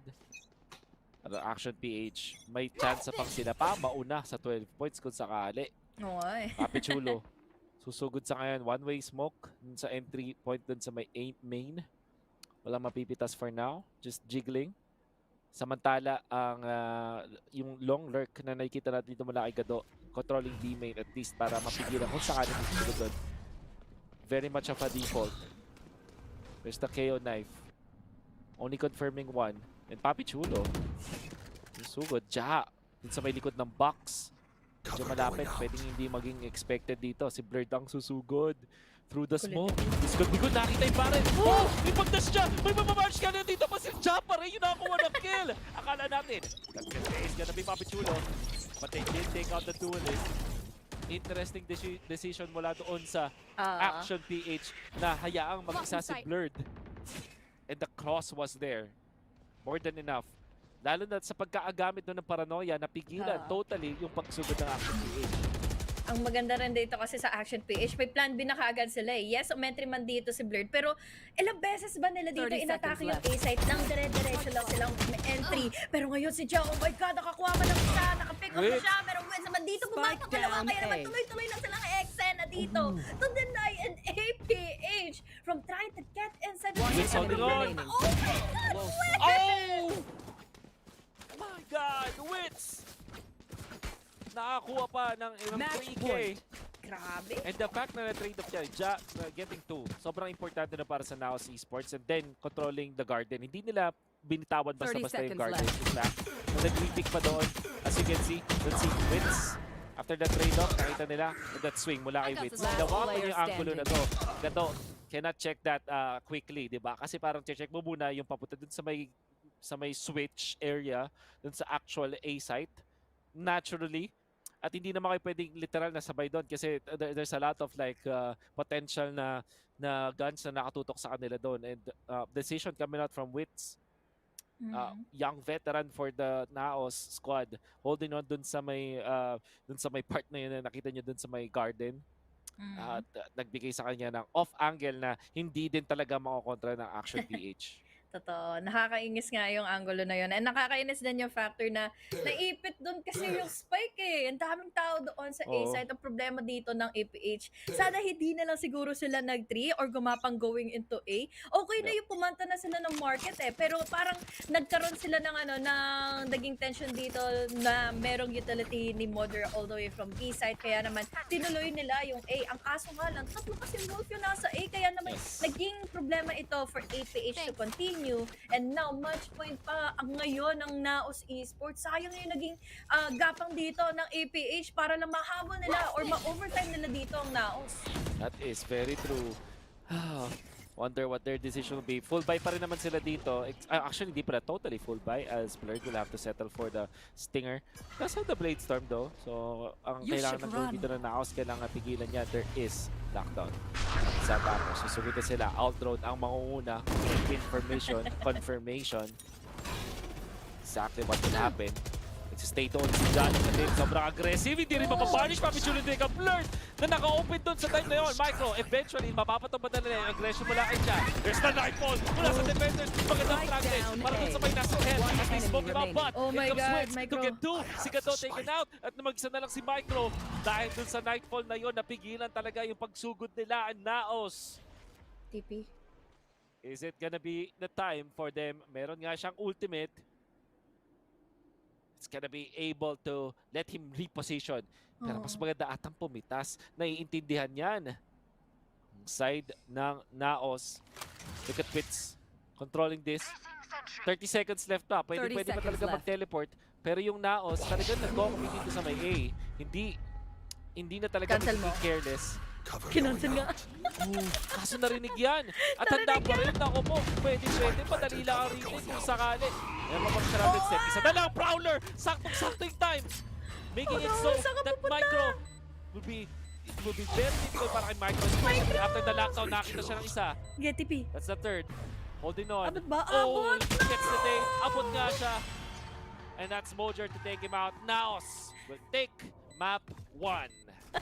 Natatawa ako kasi parang nagbabackstep din ako sa pwede niyang gawin, ano? Dahil ang intense na naging laban na yun for a match point na nga ng NAOS. And imagine yung mga available na pang utilities dito. Kung sakali na hinabol at plinant niya para in B, may time pa siya para makareposition, lumabas ng site kung if ever man nagagamitin nga dito nila Mojer yung lockdown. Pero yun na huli na yun lahat Parang nakinig siya kay Ate H niya na, sige, i-cancel mo, doon ka mag-plan sa A site at tinuloy niya nga yun. Pero sayang pa rin, NAOS Esports was still dominating here in Ascent. Kitang-kita mo yung difference nila dito when it comes to overpowering each other. Pero kita mo din naman dito yung ginawa ng players from Action PH to make this one long hell of a game, one map na napunta naman sa NAOS Esports.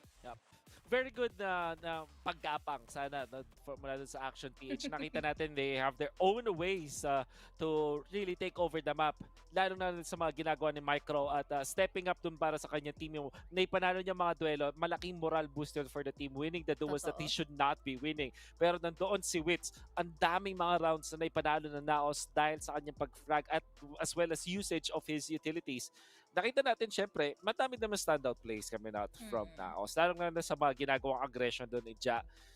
And eventually, it became really a good team effort mula doon sa side ng NAOS for this Micro. Ito yung sinasabi natin na sobrang importante para doon sa team. Oo, kasi doon din sila nag-amplify ng pwede nilang maging momentum na kaya pa rin talaga nila ditong mapitas maisa-isa yung NAOS Esports. And hindi lang naman din si Micro yung nagkaroon nga ng ganong winning moment dahil meron din dito si Kelly S and even na nga dito si Nakadowers. Pero wala all the way from the latter stages of the game. Nandito pa rin naman namuno nga yung NAOS dahil nakaka-pressure isipin na may humahabol sa'yo Prowler, dalawa yung mga kailangan mong isipin or tanggalin ng mga utility dito, ibabato with the Triton and that hunt. Ano pa yung iisipin mo dito? Pero that shuttle, that round though, ganda nun. Let's see, Wits landing one of the last kills pero ang talagang bibigay sa atin ng panalo. That's gonna be Mojer delivering the win with Grab Unlimited. Solidong pagkaagamit nung kanyang lockdown on the last moment. Really outplaying si Micro. Pero ang pinaka-credit doon, lalo na sa magandang huling play nila, nayaan nila mag-plant. At na rin nila, syempre pwede mong i-timing yun. Binasag yung door habang nagpa-plant. Immediate Prowler. Para hindi magkaroon ng time. Kasi kapag nga naman nahuli siya ng Prowler na yun at sabihin natin nag-shrouded step siya, may animation pa yun. So potentially aabutin talaga siya ng Prowler. Habang ginamit ni Prowler, lockdown, perfect scenario. All they had to do was to wait. At nakakuha nga nila yung pagkakapanalo na yun. That has been map number 1. Will we be back for you dito sa NAOS versus Action PH for game number 2 after this break.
back in action para sa VCTPH upper bracket semifinals. It's NAOS going up against Action PH, and NAOS also taking game number 1 dun sa may Ascent. Heading to map number 2, kailangan na talagang ipuwersa ang game 3. Syempre, para sa mga fans dyan ng Action PH at NAOS, nagpapakita talaga ng pagiging veterano, nagpapakita talaga ng grit. It was a long-fought battle. They still won. Ano pa ba ang pwedeng baguhin dito ng side ng Action PH heading into map number 2, Honey Grace? Hirap sabihin dahil ang ganda na rin naman ng pinakita nila kanina in Ascent. Pagpatuloy lang nila, basta't alamin nila dito kung paano ba i-shutdown dito sinadya or even have the consistency na meron tayo with Papi Chulo, and then there's also Blurred. Blurred as well kanina, diba? Napakaganda ng mga entries na dito, but they just need to be really concise now this time and Fracture dahil syempre ayaw mo naman bumaba din in the lower bracket kung saan magiging smooth sailing na ito going into our grand finals or playoffs. Yep. And the Oasis is waiting dun sa may upper bracket finals, diba, for NAOS para tell us all this time. Ilang upper bracket finals na ba nakita natin between two teams at ikokompletuin ba nila or will it be denied by Action PH? One of the most improved teams na nakita natin after nung split 1. Nakita natin all throughout the group stages na nakaabot sila dun sa third place, only losing series dun sa may top 2 na teams natin. So ngayon, they're about to match series point kumbaga para sa kanilang katapat. But what can they do in this upcoming map? Actually, meron ka bang diyan, Honey Gay, sa tingin mo, meron ka bang mga stats diyan na masasabi mo sino ba yung mas pabor sa ating kasunod na mapa? Nako, dito pa naman alam at na-witness na natin ito simulat sa pool ng regular season. NAOS Esports, wonderful takes on Fracture map. Lagi ko nakikita dito yung neon picks from them na pwede pang samahan dito na nga ng race na pwede makapag-overwhelm every time na gusto nila ditong umetri. Dahil imagine, diba, yung mga babato sa yung mga utility with that race, yung mga flights niya, napaka-overwhelming yon. Tapos, paano na lang kaya ditong gagawin nga ng Action PH? Pero dun nga, sa pinakita nila kanina in Ascent, hindi pa rin naman huli ang lahat para sa kanila. Yeah. Especially with the amount na kung paano nila in-approach nga naman, 'di ba, yung nakita natin na rounds. Surely nagkaroon ng mga times na questionable yung paggagamit ng utility, but overall I think nandun naman tayo sa leaning more towards the side na tama naman din yung kanilang approach dun sa laban. It's just that kita tayo dito na may mga counter plays na evident mula dun sa NAOS Esports. Can fairly remember yung ginawa doon ni Wits, for example, taking dun sa may 3 na holding dun sa angulo na hindi talaga ma-check pagpasok nila from copy. Same spot, nakita naman si Jan naman na naging aggressive, or at least actually hindi aggressive para meron siyang counterplay din na ginawa after nung owl drone from Switch. Owl drone from Switch, pwede kasing sugurin yun may smoke pwede mong masalisihan dahil dun sa animation. So you can actually do that, and some teams have done that before at nandun si Ja parang sabi na okay, hindi kayo makakalason, especially on an eco that we saw. So really nakikita natin na with the leadership of Micro dun sa nakita natin dun sa from their team, especially with the extra frags na nakuha nila, maybe pwedeng mag-rely yung mga members ng Action PH na kaya when it comes to firefights itong kanila makakatapat.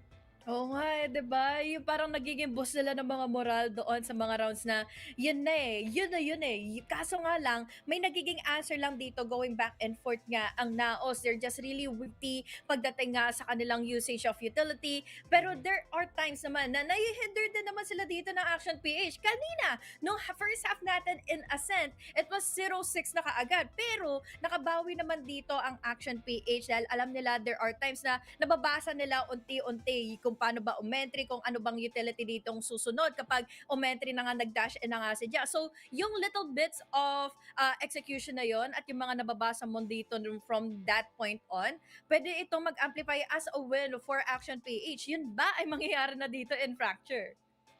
Well, alam naman natin yung Fracture ang daming mga pwedeng mangyari na unexpected dyan. Kasi I can very remember yung mga co-casters natin sinasabi na etong Fracture map, hindi na to attacker versus defender. Attacker versus attacker na map na to.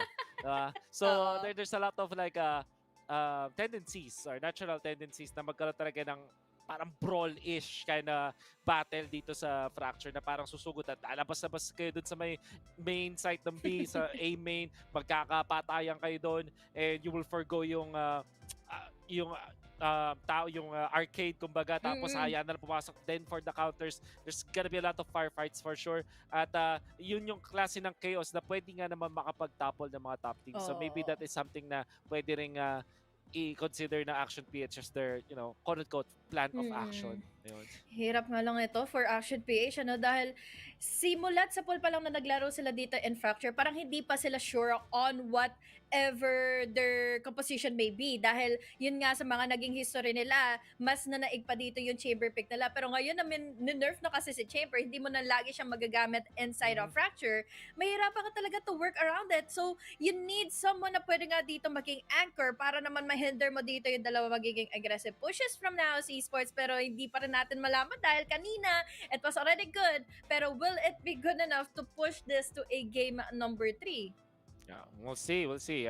Mukhang nagbi-build up muna tayo ng suspense dito as we are waiting for the actual agent select to start. So, hang on lang mga tropa pips. So, sino bang mas nakikita ng mga viewers natin dyan? Type nyo nga dyan kung sino yung mas tinitingnan yung mananalo dito. I think, syempre madami rin fans yung NAOS side, pero I think yung Action PH, ang dami na rin mga believers, especially after the great performance nila. Uy, oo nga, no? Si NDG nga dito kanina, nasa comment section eh. Shoutout sa'yo, pati na rin kay Ate Ray na nandito rin ngayon. Shoutout daw kay HC at kay Kuya Wolf. Hi, Ate Ray! Ay. Bakit si HD, hindi Ate HD? Ba't nung ako kuya na? Ba't ganun? De, joke lang. Tropa natin yan si Ate Ray. Ate Ray. Okay, salamat po Ate Ray. Ala, ayan na yung ate ng lahat si Ate Ray. Pambansang ate. Then, binabalikan ko yung mga matches dito ng Action PH on Fracture. I think it's the entirety of Split 2, right? Only once. Yung maganda, only once sila naglaro. And it was a win versus Zol Esports. Nakita natin. Diba? Ang maganda nga lang is it was a decisive win. Actually, di pala siya super decisive. 14-12 pala nangyari. Oo, nag-overtime so, pa, diba? Overtime, if you remember. And huwag natin masyadong patagalin. Let's look at Agent Select. Seems like on Fracture, ang isa sa mga top priorities dyan ay Breach at Killjoy. Tingin ko yun yung dalawa na hindi na mawawala. And then of course, that's Raze. Bilangin lang yung mga teams na hindi nagkaroon ng Raze dito sa Fracture. Kunwari nag-Neon sila or Yoru. At alam niyo na kung ano yung team na yun, internationally acclaimed. Yeah. But typically, it's going to be the Raze. Ang lagi ako nagugulat dito is when teams actually go for Jet dito sa Fracture. Surely, pwede mong i-argue na maganda yung entry points and you're gonna take over dun sa my B main. Even yung Sands, not Sands, yung drop dun sa may bandang dish ay madaling control if you're the Jet. But generally speaking, parang masyadong masikip ang Fracture for the Jet. So we'll see kung paano ba yung execution nila dito. Yan nga kaya ang sagot dito ng Action PH, dalawin na natin yung duelist para dalawa din yung magiging problema dito ng NAOS Esports. This is a map pick by NAOS. So, arguably, sobrang galing na nga nila dito here in a Fracture. Alam na natin yung mga do's and don'ts sila. Alam na natin kung ano yung in and out sila dito. Pero on the side of Action PH, sabi mo nga, Wolf, na hindi pa sila lagi dito naglalaro and they played in it ng overtime pa laban sa Sol Esports and pwede pa ditong mag-amplify yung ganung win na yun laban sa NAOS Esports dahil syempre hindi na alam na NAOS kung ano pwedeng gawin dito ng Action PH. But then, let's see and hope for the best dito for Action dahil sobrang laki ng magiging advantage nila dito kung magpatuloy sila on the upper bracket. Yup. Okay. Heading into the game, ang kanilang setup sa round number 1, pistol, it's gonna be B-side controlled by Mojer, ang ating Killjoy. Immediately with tatamaan nung stun. But actually, ano lang yan, smokes and mirrors.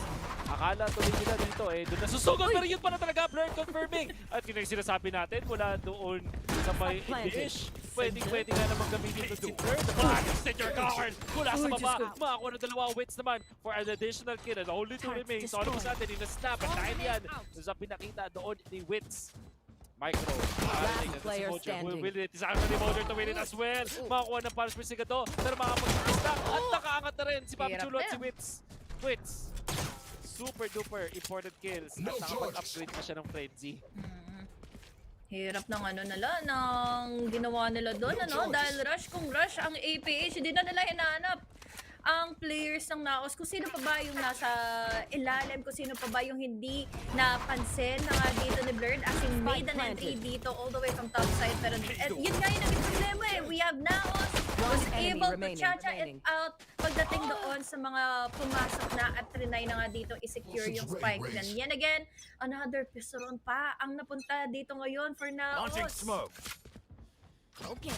Start. Fracture is a map na pwede mo nga din talagang i-attribute sa NAOS. Alam na alam natin yan. Another point of discussion every time dito sa Fracture is yung pag-control ng mga orbs, diba? May 4 orbs na pwedeng gamitin and typically talaga fina-farm yan para sa mga killjoy so that constantly magagamit ka nung iyong lockdown, and that's also applicable dun sa isang sa Brimstone, which is you can use the orbital strike. Ito, ang magandang tech by the way bilang yung jet dito sa may fracture, pwede mo throw yung dish, akyat ka dito sa may bandang drop, and you have a dash, tas kung sakali mag-up draft ka, rekta ka agad ng site at pwede mo talaga mahuli off guard yung team, especially may sabay na flash at smokes doon sa may link or doon sa may sand. So it's a very easy way to get into site talaga. Kaya curious ako dito kay Jai, para this is positioning niya as the raise. Typically you will sit far back, but siguro dahil eco nung kanilang katapat, is gonna be confident na hawakan yung part na yan. Yeah, actually. Ang nahirapan din kanina ang action PH is may nade kasi. Pero ngayon hirap na hirap na sila papasok dahil bukod sa nade. Dalawa din ang nakatapat nila. That's Ja together with Wits. That is a good position held on by NAOS. Kaya ngayon, isa na lang kaagad ang natitira sa kanila. Si Gantovers pa na walang kasama. Free gun ang hawak niya. Pero unfortunately, apat pa rin naman ang natitira. 2-0 na kaagad for NAOS. Alam mo, typically yung play na yun, HG, kailangan hindi nakasmoke sa sun. Pero syempre, naka-eco sila. Doon sila na kontra talaga ng malupit. And the reason why, kaya naman pala doon si Jaan nag-stay doon, reading through what Action PH wants to do. And also, naka-specter din siya, so pwede siya dun sa mga close quarter combat. But overall, yung naging problema dun sa execution ng Action PH, wala talaga nag-smoke dun sa sands. Doon sila nayari. Would have been a perfect scenario when it is what it is. Hanap kung hanap ng kaaway dito. Ang NAOS, diba? Hinahanap nila kaagad yung mga nasa, lumagpas sila ng arcade, lumagpas sila ng dish, pero little do they know, Action PH pala ay magagaling pa rin at amen pa rin talaga ang kukuhanin nila ngayon laban sa NAOS. Ang 3-tick na lang, muli ang matitira dito for NAOS to win this round laban sa APH. Pag-plant agad. Full retake pala dun sa NAOS. 5 people going there. Ito na yung mga flash control na si Kelly S. Alam nila, Ja, close. Gamit yung kanyang Spectre. Kailangan niya ng konting suporta sa kanyang mga teammates dito. Kahit at least a flash whatsoever. It seems like ina-try niya everything about. Hindi na timingan niya. Pero handa yung mga miyembros ng Action PH for that one. And that's gonna be a flawless Action PH winning that bonus nang walang nawala sa kanila. Ganda. Okay na yon para at least magpatuloy nga yung round na ito, yung momentum na ito for this half ng Action PH. Ang laki rin kasi ng risk na ginawa dito ng NAOS. Kung doon siguro nag-play around ang APH sa ina-execute nila, malamang sa malamang mahirapan na naman ang APH dito makakomeback. Pero yun nga, mukhang hindi pa rin talaga dito nagdalawang isip ng APH. Sa A pa rin ang kuhanin nila, lalo na on this round alone. Tingnan mo naman silang nakastack ngayon. They're heading into A, pero ngayon, tatapatan sila nila dyan. There's the CONQuest, there's the nade, pero mauuluhan nila kaagad. Good trade though para kay Senior Carl. 4 laban sa 4.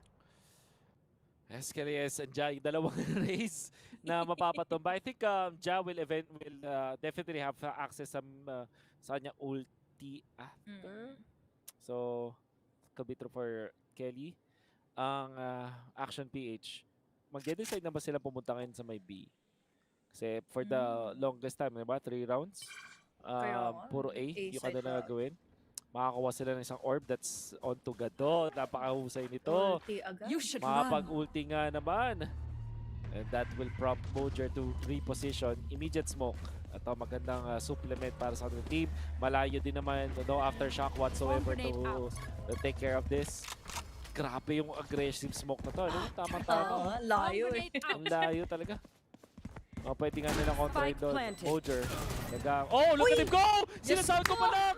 Wallbang! Concuss na yun eh. Concuss na sana! Naging Mojer, bato pa. napakahusay. Now blurred. Kailangan sumugod ngayon at mauubos pa nila dito. Nako po, yung post flag, blurred nakatalikod. Kailangan mong umarap. Samantala, oh, that's the kill! We're talking about that. Ganoon naman. Nakaambag na rin. Tinatry nila ang ball dito. Not gonna be enough. But that's NAOS. Kahit pa isa na lang yung natira, nanalo pa rin. Magastos na magastos on this one. On their 5 round, but they do win it nonetheless. Nakakalito yung round na yun. Hindi ko alam kung sino-sino pa yung natitira dito inside of the side. And especially yung itong wall bump na ito. Alam nilang kailangan or alam nilang kakaplat lang. So most likely hindi at wala ng time dito makareposition agad. Ang magiging option niya na lang dito is gamitin nga yung concuss or kaya kung anumang utility na pwede niyang gamitin para ma-escape. Pero yun eh, na-wall bang na kaagad. Ang bilis sa mga naging decision dito ng NAOS. So now they are worthy of that round na na-secure nga nila. They have the lead though, pero APH may money pa rin naman sila. So ngayon, aabante sila dito sa may arcade, knowing na pwede sila makaisa pa. Gato. Lone person na doon, nakarinig din na nag-reload. Mag-out nga lang siya at prompt na yan para sa action PH siya sumugo. Nandun na si Blurred. Nako po, PH gagamitin na. Napakaraming tao na doon. In comes the Rolling Thunder. Susubin na nga dito. Feature. Oh my goodness. Jato take a 1. Pero makakadalawa dito. Tatlo in fact. Yung action PH. Oh my goodness. Chulo. Sobrang importante. Nung kill na yun. 2 versus 3. Kelly's close angle. Oh, what a flash. Still, goes Papi Chulo naman. Ano titira? Papi Chulo. Kelly na doon. Papi Chulo! 3, can he get the 4 for this one? Napakaganda ng Sanchez naman nun. Dalawang Sanchez. Ang binato for the position. Kelly will win it. 3K. Oh my God. Napaka-close. Action PH ang mananaig. Grabe, grabe. Alam na nila eh. Alam na nila na kung sakali man na walang tao all the way from Sands, walang tao all the way from Dish na pupunta, may papasok on a main. At yun nga, alam nga ng NAOS yun, nag-reposition, bumalik agad sila sa loob ng site. But the problem remained is nasa loob na kaagad yung APH. Kaya hindi kaagad sila nakasagot dito. Nagkaroon nga ng mga trades dito, nagkaroon ng mga duels, pero hindi nila alam na Mojer or rather si Gadowers ay huling-huli nahuli siya from pushing at yun ang ginawa niya. Nilasan niya dito ang NAOS and now NAOS, they are down in a casualty na nabawasan kaagad dito ng isa. Mabilis. Ano sa action na PH? Pero si Mojer ng classic makakuha pa ng isa. MC, aangat sa kayo. Oh, look at that! Kelly's mula sa kabila naman, makakapag-recover pa. Hindi na. No recovery whatsoever coming out from NAOS. As Kelly S makakuha ulit ng back-to-back K. Ibig sabihin, lalapit na naman ulit siya doon sa kanyang showstopper. Which is actually available. Meron na kaagad. Mas ibang klase tong half na to, Wolf, no? Dahil Kelly S, together with Gadowers, magkatambalan sila ngayon na hindi lumalagpas yung kanilang mga deaths dito to A5. Talaga nga ang ganda ng mga nagiging consistency nila pagdating nga sa mga trade-offs at pagdating sa pagde-decide kung saan nga ba dito pupunta, kung saan at anong site yung pupunteriyahin. Dahil ngayon, ang NAOS, oh my God, dire-diretso na kagad Gadowers, walang nagawa. And may tulong din naman siya. It was a double T kung baga may malayo na nakatulong sa kanya. Kaya nag-full W na rin siya doon. KFC, makakapag-plant pa rin naman. Si Wits ang nag-auto sa may bandang Sands while Papi Chulo, pati na rin ito si Ja, papunta dun sila sa main. Ino-consider nilang bumalik kasi parang may chance atang magkaroon ng tao dun sa may ropes. At yun na nga gagawin ni Blurred. Hinihintay na lang smoke, hinihintay na lang time. May kita si Papi Chulo, makakuha rin sa pero si Mojer for the trade. Kelly S, sugod pa rin through the nanoswarm. Will get one, 33 HP left. Pwede nga na mag-tisin. At nag-pay off yun. 8 comes the Rolling Thunder. Tatamaan doon si Ja. Hilong-hilo sa ngayon. The defense or the defenders, hindi na yata makakapasok pa. But Kelly is being suppressed. It comes Micro. One Wala enemy sa drop. remaining. Sender card, nag-defuse. May kita. Oh, malapit pero panadali pa rin mga recover pa rin. Kelly is to take him out. Still, Action PH to win it. Dump has malfunctioned yet. Ganda ng Placing ng swamp grenade. atake dito ng APH. And maganda naman din yung trinay dito ng NAOS na sige, try natin. I-overwhelm player natin standing. dito yung mga pwede pumunta na nga ng B-side. Ang kaso nga wala kasing B player Placing dito swamp from grenade. APH. Lahat sila nasa loob ng side at na-recover na nila kaagad dito or nakuha na kaagad nila dito yung space take all the way from drop or end all the way from rope. Kaya nakuha na overwhelm nila dito yung positioning ng NAOS kahit na gusto lang naman nila mag-retake at anticipated na kaagad sila dahil nga yun nga ang laking bagay din ng ginawa ni Kadowers kanina. Even though na-takedown siya, the info is still an info for APH. Oo, tama ka dyan eh. Sobrang close nitong bakbakan natin, napakaganda. But when it comes to available ults, nandyan si Kelly, nandyan din si Micro, Orbital Strike available sa dalawang teams. In fact, pero yung lockdown ni Mojer. Yung importante, A-site ulit at sa mabilis. Look at that double stack na smoke. Wala dun sa may Brimstone Ja. Shells out. Blurred. Malapit doon, kailangan mag-out. Wala din naman masyadong matatamaan dito. Makapag-blood pa rin sila. So try to go for the wall back. Susugurin nila yung door. Hindi magpaingay. Nandun na. Oh! Humawa na si Mo! Oh my goodness! Yes, out, I mean! And Ja will get more! Si Witz naman sa malayo! One Meron sa enemy low remaining. That's only one remaining. Nako. Oh no! Wow. Nakuha sila. Isang malinis na round Linis this time. nga. Para sa NAOS. Flawless. At magkakaroon na si Witz ng isang orb. Meron na rin si Senior Carl. May aggression ng NAOS nag-pay off pa rin. Definitely. One enemy remaining. Siguro pagkakamali na lang dito ng APH, na-overwhelm din sila eh. Parang napaglaruan sila dito by just the smokes given to us by Papi Chulo. Yun yung nakahinder nga dito for their own Micro, for their own Brimstone na makatulong nga with the duels na kinocommit na nga dito ng NAOS. Nung pagbukas ng pintuan, nakuha nila kaagad yung pick-off laban kina Kelly S. Although, ma-acknowledge naman natin na huli sana dito makikipagbakbakan si Micro. Pero huli na eh. Kulang na kaagad yung mga players dito ng APH. And now, APH, ganda ng round na ito, ganda ng half na ito. Equal na equal kaagad. 4-4 na ang scoreline. Hindi mo pa masabi kung sino ba mananalo dito mananaig. Dahil ngayon, A-side pa rin kasi. Patungo ang APH. Ang maganda dito, puro mga buy rounds yung nakikita natin. Dire-diretso, buy lang ng buy ng buy. 8 rounds. Oh, fault line para pigilan. Yung mga Suns player nandun si Ja, ready for this. Gets one. Supplement ang kanyang team. Maka-flash dun sa may kaliwa. Kaya niya tumingin ng kahit paano, pero hindi rin siya mapapunish. Kahit mag-take sila ng time. Sigat doon naman may Victor Blurred. Malayo-malayo makakuha ng isang importanteng kill. Samantala si Ja, naghanap pa rin na mas madami pa. Arrow comes sa orbital strike. Inamit na rin. Though wala pa rin makukuha ang kill. Time has been bought, MC! Napakahusay naman noon. Very quick on the trigger to take up Ja. At gagamitin na ngayon. Finally, defenders. That's Mojer. Magamit yung lockdown. Kaya pa yung hintay. Blurred is super duper low. 4 HP. Pero 3v3 is 3v3. Eto na, gagamitin na nila yung Rolling Thunder. Samantala, si KFC mapapatumba. Hindi tumingin sa likod. Nakapos si Senior Carl. Bawa siya ng isa. Blurred, 4 HP. Still gets the win. Still gets the kill. Sugod pa rin. Makita ng isa. Eventually taken out by Papi Chulo. But how about that? Napaka-gandang pag-control dun sa Sands. This time, fault line muna. Merong supplement na dun si Ja. Pagtingin sa kaliwa, hindi na punish. And that spelled the doom para sa Action PH. Definitely. Doon pa lang sa CONQuest na na-mention mo dito eh. Alam na natin na nabasa na kaagad. Alam na kaagad ng NAOS paano sila kukontrayan. And look at this! Kahit nag-boy nga dito si Blurred for a little bit doing all of the casualties laban na nga dito sa NAOS. Kulang pa rin kaagad sa time. Ang ganda na naging sagot dito ng NAOS dahil alam mo yun, kahit dalawang jumpy off agents na meron na nga dito, duelist nga dito for APH, ano sila eh, nagdalawang isip sila dito, nag-hold sila, pero ayun, oh my God! Ganda ng follow-up dito ni Senior Carl, pero hindi sila nag-pay off ng gusto. They were quickly traded off dalawa laban sa isang naging kill. At na ulit sila, look at this. They know na Blurred eventually will do this. Nandun ulit si Witz. Pangalawang beses na yan. Nung pistol round, pero ngayon mananaig si Blurred.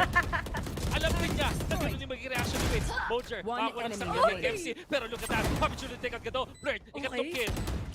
Can he get the 4 kills? Because one out. Babalik sa Vandal. Mojo yung nagka-fight ko. 1v1 with the great one. Sino mananae? Classic. Short range. Babalik si Shorty actually. But Blind will still get it. Faster on the trigger. Mas mabilis. Mas malikot. At nagulo talaga yung tutok ng NAOS. 5-5 on Fracture. What is happening? Para siyang nagiging labanan ng ano eh. Ng tug of war. Pabalik dito yung momentum for NAOS. And a bit, babawi naman dito APH. 4 lang naman po ang na-pick off dito ni Blurred. And he was really quick on the trigger. Right click lang to the head. Akala ko yun na yun for Mojo. Shorty eh. Low HP pa si Blurred. Nako. Kumadaplisan lang siya na bala dito talaga ng isang shorty man. Tapos na kaagad yung momentum dito ng APH. Pero hindi, lumalaban pa rin. No Wolf, may Byron pa rin naman dito, dalawang teams. Bili lang ng bili. Sugod na lang sugod. Laban ng laban. Yan naman ang hinahanap natin sa ating VCTPH teams. At nandito tayo sa upper bracket semifinals na mga NAOS ng isang game. Pero hindi papatay Action PH. Ito na, ginamit na, showstopper ng mga sa attackers. Quick on the trigger doon sa may Brimstone Molly. At in fact, bako pa siya ng isang kill. Si Wits naman para kay Blurred. KFC, finally to take out Wits. Pero meron pa rin sila nung extra na nakuha na value from that null command. Naku po si Mojo Bruno nagka-dowers. Very unlucky. Sa paglabas ng timing lang talaga. Hindi sila makaplan. Hindi nga sila makapag-plant. Si Wits lang ang napatumba nila sa ngayon. Micro and Kevzi, wala silang ults for this. In fact, si Kevzi, holding on dun sa kanyang Bulldog, masasmokean din sila ni Papi Chulo. Kailangan nilang umikot totally dahil wala na silang vision from arcade. 30 seconds left. Ikot pababa. 30 seconds left, sabi ng announcer. And that means na NAOS na on round number 11 ang nakakalamang. Oh. Wala na to, hindi na nila ipipilit to dahil 4 pa rin naman, 4 pa rin naman yan eh. We have the orbital strike pa at yun ay hindi magdadalawang isip pang gamitin nga ng NAOS to deny and that plan. At ang maganda dito for APH or rather for NAOS is they were at the right place at the right time. Yung moment na gusto na mag-B-take dito ang APH, doon naman sila dito nagbigay nga ng complicated situations laban sa kanila at hindi nga sila naka-entrada inside and plant in the spike. We have that showstopper, diba? Narinig na natin si Kalies, pumasok na pero naman, right? Tamang snap lang ng figure sabi dito ni Wits. Nagamitin din yung kanyang ultimate to nullify that showstopper at wala tuloy siyang na-create na space dito. Para siyang maipit na pako from that corner at yun na nga ang naging kahantungan ng APH for that round. Okay. Kung isipin natin na sobrang daming mga agents na viable dito sa Fracture na staple na. Like surely nandyan yung Killjoy, Breach, tsaka yung Raze na sinabi natin kanina. Typically hindi ginagamit yung KO sa mapa na to just because of parang wala masyadong magandang angulo for the flash, diba?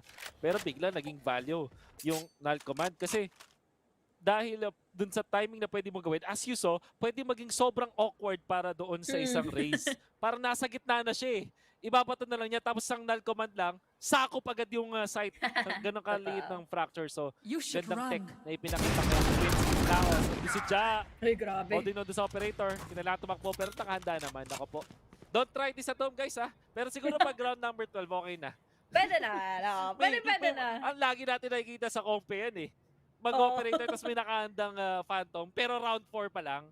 So, ay, nako, hirap na, no. Lalo na kapag dito sa round na to, may extra kayong creds, diba? Pwede. Na, syempre, plan B, kung hindi man tumama yung mga shots mo dito with that operator, syempre, doon ka na sa Phantom para more firepower and more gana moments pagdating nga dito sa retake. Pero ngayon, oh my God, cancel ka agad si Kelly Ismol! Yun yung maganda doon. At yun si Mojer na may 14 pwedeng subukan. Nagkasali siya dito. At siya pa yata tumama. Baka kung isa muna siya doon. That's gonna be massive. Pero baka tatlong total action PH hit the orbital strike for the counter. Open up kill. Michael Nicholas senior card. Because of that, and only that remains 6-6. Ba ang magiging score? Papatay na lang siya lahat ng utilities dito with only 60 HP left and 1 satchel round. It's not gonna be enough. Kempsey to take him out. 6-6 ang first half natin between NAOS and Action PH. Oh my God, what a struggle for NAOS Esports. APH, alam nila kung paano nila sumagot dito every single time. At yung round na hindi man gumana yung B-take nila, dito mas ganado na. Akala ko nga doon pa lang sa mga storm grenades na nilangoy ni Kelly S, doon na siya magkakaproblema or APH considering na ang dami na ditong mga utility nilabas pero may sagot para sila at may kahahantungan din ang NAOS Esports from holding on to B side. Senior Carlo, parang ano na lang for the takbo na lang ang person dahil wala na siya magawa doon ang lawak na orbital strike and he was on the spot na talagang sobrang gitna nga doon and good job para sa APH dahil kailangan nila ganitong half na ito laban sa NAOS Absolutely. Wow. Okay. We expected na magkaroon ng malupit na kaguluhan sa Fracture and we were given just that. Buy after buy after buy. Akala natin na Action PH na nagulo na yung break-even after winning 2 straight rounds pero hindi pa. Hindi pa ang papadaig. Then again, it's a complete refresh na ngayon. Ang gandahan is attackers ang NAOS. It's gonna be a real easy way for them to enter through side kasi nga yung value ng 0 point as you saw. At yung defense dito na Action PH, I'm not entirely sure kung makakuha nila yung value dito sa may jet on the defense. But we'll see. Unless mag-init siya ng sobra, nakapag-plant na ang NAOS. As pistol round motor, checking the close. Right now, yan! Marasigato pa rin mananalo! Classic! Mas mabilis! Right click to the face! Si Jan naman, umabot pa si Fleur. Makakuha ng saan. Senior Carl to actually take out Kelly is magta-transfer dun sa may kaliwa. And now, he's seen na nandun si Gado na low HP na sa ngayon. Kempsey to take out Blitz. Samantala si Jan naman. Take out Micro, 7 HP. Punish quickly by Kempsey. Headshot One enemy remaining. Tumama doon yung fault line. Nakamo, that gave actually Papichulo valid kill. At sabay kuha pa ng isa. At ang nagpaganda doon is definitely the last use of the fault line. Definitely. Grabe no, we have short moments of light for APA sa makuha nila itong pistol round. Pero dito talaga sa post-plant reserve yung mga utility sila dito to make sure na may makukuha silang firepower or may makukuha sila dito pang hinder, pang bigay ng pressure dito laban sa APH. At yun na nga ang nangyari. I loved what happened earlier with the crossfires. Hindi nakapag-decide ka agad dito ang APH paano nila atakehin yung site. At sabi mo nga no, kakayanin ba ng isang jet player dito, ng isang jet on the defense here in Fracture? Pero sabi ni Kelly, tabi ako na, win sama dito with another kill at mukhang particular na talaga is real all the way from A-main. Oo, tag-isa agad. If you're Action PH, you're gonna be very happy about that kasi makapag-recover ka pa ng isang Phantom. So, the reason kung bakit nahilo doon si Ja, meron kasi na isang play na pwede gawin in the breach from malayong-malayo actually, almost spawn na siya. Pero dun sa bandang sands part, so dulong-dulo siya nung fault line mo. At alam natin kasi kapag nasa dulo ng fault line, sobrang hirap i-dodge nun. Kasi almost automatic na, hindi mo na makikita mag-wind up yung hilo. At yun yung pinakita doon ni Kempsey. Really catching off guard yung aggression at nakakuha pa ng Phantom din yung Action PH. NAOS will be able to still plant the spike for sure.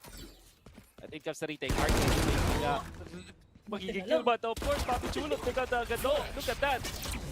Kaya pala Arcade. Kasi may fault line ulit sila. Paakyat. Pero nandun si Witz with the additional flash. Now he knows that Kempsey's there. He takes him out! Napakabilis! Well done kami naman Kempsey utilizing yung kanyang flashes. And now napaligitan na sila Papichulot with a pinch. Well read and well executed mula doon sa NAOS. I love what NAOS is doing dito in Fracture. Tinitake advantage nila kasi yung nature of this map. We note yung mga, we can note on the Fracture kasi diba meron dito mga underground na pwede mong pasukan at yun nga yung kinukuha nilang advantage dito laban sa Action PH. Pwede umikot dito yung APH but then, little did they know, malalasan din pala sila dito, nalilikuran din pala sila dito ng NAOS. So, it's going well and forward. Parang mas maganda dito yung control ng NAOS ngayon pa lang dito sa first few rounds na nga ng second half na ito. Pero let's see kung this buy round ba maaagaw na muli dito ng APH yung momentum na kanilang tinatamasa dahil sina Wits na magkasama nila Kalies. Oh my God, Ja! Agad ang tumumba. Ganda dati yung ginawa dito ni Wits kaso mayroong hindi siya maspatan. Pwede niyang tabangin. Pero hindi niya mag-design. Wala siyang tropa din kasi. Doesn't wanna gamble it. On this bonus, para sa NAOS, mababawasan ulit sila ng isa. Hindi talaga makaangat dito sa part na to ng main doon si Ja for the past 2 rounds. Ando sa pagkontra ng Action PH na handa sa ngayon. Did damage dun kay Kelly S. 4 na miyembro ng NAOS susugod dito. First up flash. Yata sila okay. Sabi ko pala yata sila mag-smoke. Late when he did open the smoke. There's the play. There's the flash. Micro to take out Wits. Holding on. Papi Chulo lang ang makakisa. Bakit dalawa pa siya doon? Kahit siya'y nahihilo. Dito rin doon si Senior Guard. Massive play. Tatalon para makakuha ng isang ng vision. In fact, aftershock immediately gonna be used para sa counter close agad. Ginamit na rin yung molly. At yung dalawang maganda yung model lang nung character. I'm not talking about the players, but Papi Chulo, orbital strike on hand, goes for the trade. Alam niya si Bird, nandun sa may main. 2v1 scenario, pwede niyang laruin. Dahil magkalayo. Bird, nakakat na. Ano ko may timing? Oh my goodness, he had the angle, but Blurred faster on the trigger. Yes. Gets it to go. They did take out 3 doon sa kanilang bonus. But my Action PH, 7 points na ngayon. Hirap nun. Imagine, hindi nila kaagad nasagutan yung mga nasa loob ng site. Medyo natagalan bago pa makakuha nga ng multi-kill dito si Papi Chulo. And the moment na siya na lang yung natira, ipit na rin. Kasi yung position na dito, yes, nabuwalbang pa nga yung kalahati sa kanya. But then again, yun dalawa pa rin yung kalaban niya. Numbers advantage, well in favor of APH. At pwede pa rin naman ito for this next round dahil ganado pa, Wolf. We have the half armors pwede nang gamitin dito or pwede pa nga ditong lumusong na nga ang NAOS laban sa APH on this specific round. And APH, hindi rin ganado yung kanilang buy round. So by all means, medyo may lamang dito yung NAOS pero baka masalisihan din kasi sila din dito ng APH. There's no body for Nico Sagal knowing na meron pwede silang pumunta dito sa may bandang arcade. Parang ginamit lang nila si Mojo for some kind of information. They wanna take over. 3 yung pupunta dito sa may bandang bridge. Or at least makita nila yung bridge dun sa part na yun. Mojo, madede na yung kanyang turret. Arcade. Gusto nilang atake. Nakita ni Gado. And that timing is very unfortunate para dun sa NAOS. Baka i-call off nila tong attack na to. Ja, smartly, hawakan pa yung angulo papunta dun sa bridge. Sino man na sa ni Kelly. Oh! Nandun si Senior Carl para sa tropa niya. Sayang. Buti na lang nandun kanyang tropa. MC, makakuha ng isa. Doon si Wits na nag-alert. Habang si Gado, holding on to this angle. Meron siyang dyan. Patay. For sure. Or will he? No! Papi Chulo! Mabilis na mabilis and they will get it. Makapag-plot pa nga sila. That's gonna be massive. Dalawa na lang natitira sa defenders. Action PH only holding kay Micro at kay KFC. Reach and breathe. As you saw, gets one. So your Carl out. May close sa may Jenny na hindi pa nila alam sa ngayon. Kantin ang kanilang susugurin. Two of their members susugod through that side. Ja might be prepared for this. Tinatawag lang hindi! Nakatingin talaga siya sa arcade! Holding on through! One enemy remaining. To take a 1v1 scenario. Pero may orbital strike. Patay ka! Play for ults. Is it enough time? Mukhang ganun na nga. Fault line, smartly, gagamitin. Diffuse. That's it. Mamamatay pa rin siya doon. That's gonna be NAOS taking their 9th point of the game. Papi Chulo, hindi pumayag na siya lang yung mapapatay. May isasama siya talaga sa ukay niya. So now, NAOS, grabe si Papi Chulo doon. Wolf, imagine that kind of awareness na alam mo kaagad kung paano mo papanalo yung duel sa judge dahil isang boga lang yan, man. Patay ka kaagad, lalo na in a close range fight. And sayang yun, unfortunate events happening already for APH na they had the strategy and mind, pero alam kaagad ng NAOS kung paano nila ito i-counter out. At nagpatuloy ito until the postman scenarios. APH, unfortunately, hindi nila nakuha yung round na yan. And back and forth lang dito si John with the satchels. Just in case daw Kasi kanina pa siya nahihilo dyan eh. Dalawang beses na siyang tinamaan, nadala doon si John. And trying to outplay his opponent. Doon sa anti-ego nila, ganun yung naging resulta. And that's just really, parang learning, troubleshooting. Hindi nila alam pa na meron tao doon sa may 2F5. That's gonna be actually blurred. In comes the Rolling Thunder. May kontra. Counter. Talagang hinihilo dito si Wits. Makakover siya isa. Mojo take a 1. He actually gets 2. That's Wits. Take on KBS para sa control room sa main. enemy Samantala remaining. si Ja happy to recover with the Vandal. Reset no kanyang spray. And Micro, may hilo. They don't actually know where he is. They have the general idea. Nakita yung ulo, Micro wins against that. And super low din naman. Micro, look at that. Gagamitin actually orbital strike. Pero mukhang napasama pa siya doon. And that's a massive ultimate to not have. Parang hindi yata ganun ka-worth it. Gunning Lace. Oo. Na-exhaust na nila yung Rolling Thunder nila eh. Ayun na eh. Parang sabi ni Wits dito, sige, I can take it. Gamitin mo na kaagad yung Rolling Thunder para ma-deny nila yung retake dito na pwedeng rumagasa sa mga kamay nga dito ng APH. Looking back into the lane play, you know, dami mga utility na lumabas, nakakuha nga siya dito ng multi-kill, and then followed up more is the crossfires together with Modger. So, ang dami naging entrance dito ng APH para lang makatungo sa loob ng site at makuha nga nila yung defuse, pero hindi sila kasi hinahayaan eh. NAOS now gaining in the lead. This is a better lead, kung if I may say, sa comparing sa sa Ascent nila kanina. That's very true. Very true. Problema talaga dito, nagamit yung orbital strike ng Micro. Senior card, makakadalawa. Alam nila may lockdown so potentially nga naman, the Jeremy play. So they had 2, pero the-outplay. Si dapat flirt. So mag trade off, napakahusay. Makakuha na dalawa. Now lilipat siya ngayon against Papi Chulo. And will actually keep himself safe. Operator still intact. Gagamitin nga yung ulti ni Jack. Tatamaan si Flirt, pero may trade off. At naubos, bigla-bigla doon yung NAOS. Re-recover din yung operator. That's gonna be definitely good para sa action PH. Yes! Iniba nila yung pacing Sabi nila, kami naman yung attackers dito. Kami na lang ulit yung magiging attacking. Kasi kanina, nasa loob na ng site dito ang NAOS. At yun na nga, nasa likod na naman nila dito sina Blurred. Nice decisions made by Blurred and the rest of the gang. Dahil dalawa na lang ang kailangan nilang habulin dito laban sa NAOS. And NAOS, hindi pa rin naman sila dito nahuhuli pagdating nga sa kanilang mga nagiging plays. Na ano lang sila naka-counter out lang kaagad sila dito. Kumbaga parang hindi nila naaasahan yung mga strategies dito na ibibigay pala sa kanila ng AP. So, by all means, pwede pa to with their eco dahil hawak pa rin naman ng Blurred yung kanyang operator. You wouldn't think na magiging ganito ka-close yung mga bakbakan, but it is very close. 10-8. Ang taas ng chance na maging 10-10 or 10-9 at least. Kasi nga naman, naka-eco ngayon yung NAOS. Aside from Ja, actually bought yung Vandal. Walang armor whatsoever. KFC. Handa for any aggression for this one. Modger. Sumilip. Will not get the one tap. KFC. Untouched pa rin. There's the boom bot. Gagamitin sa main. Handa si Bird for any Sands aggression. In fact, hindi na kinailangan ng vision. Makakuha pa siya. KBS to take out Senior Carl.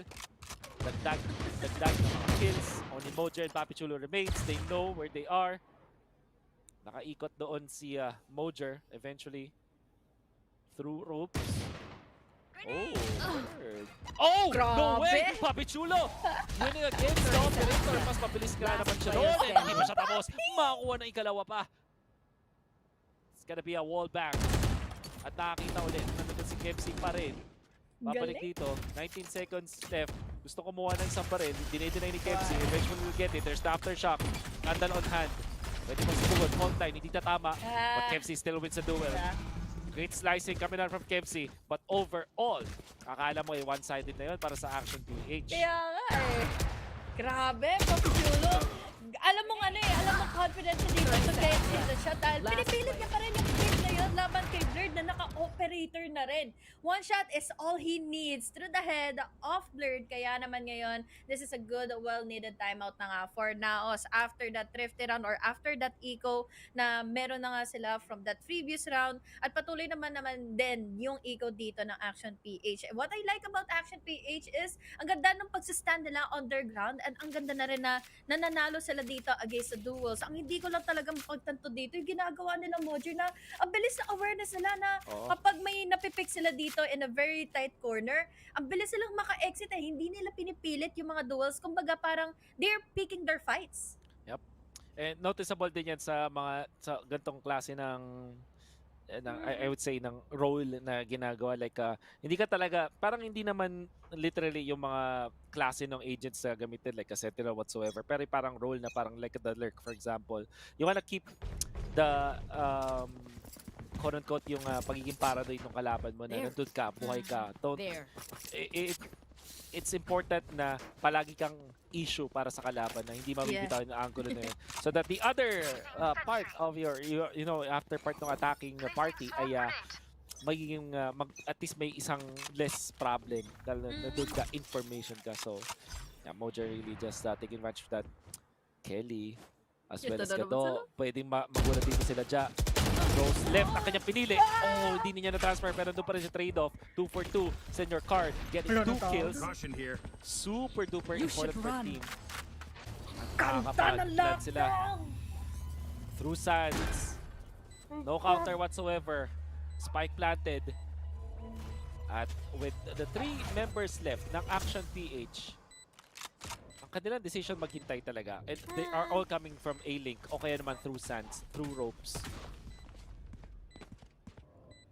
I-check nila yung hard corner for the entrance. Blurred, holding on dun sa vandal pa niya. Hindi pa siya magpapalit dito. Meron silang rolling thunder na gagamitin agad-agad. No confirmation whatsoever. Close corners pa lang yung gagamit, yung pang-check na yun. It's actually coming out from Senior Card. Look at that wins! Napaganda! Magtataga naman dito. He gets 3! In total! Hindi in-expect, hindi chinek. And Action PH. Nako, hindi nila makakalimutan yung pagkakamali na yun, panigurado.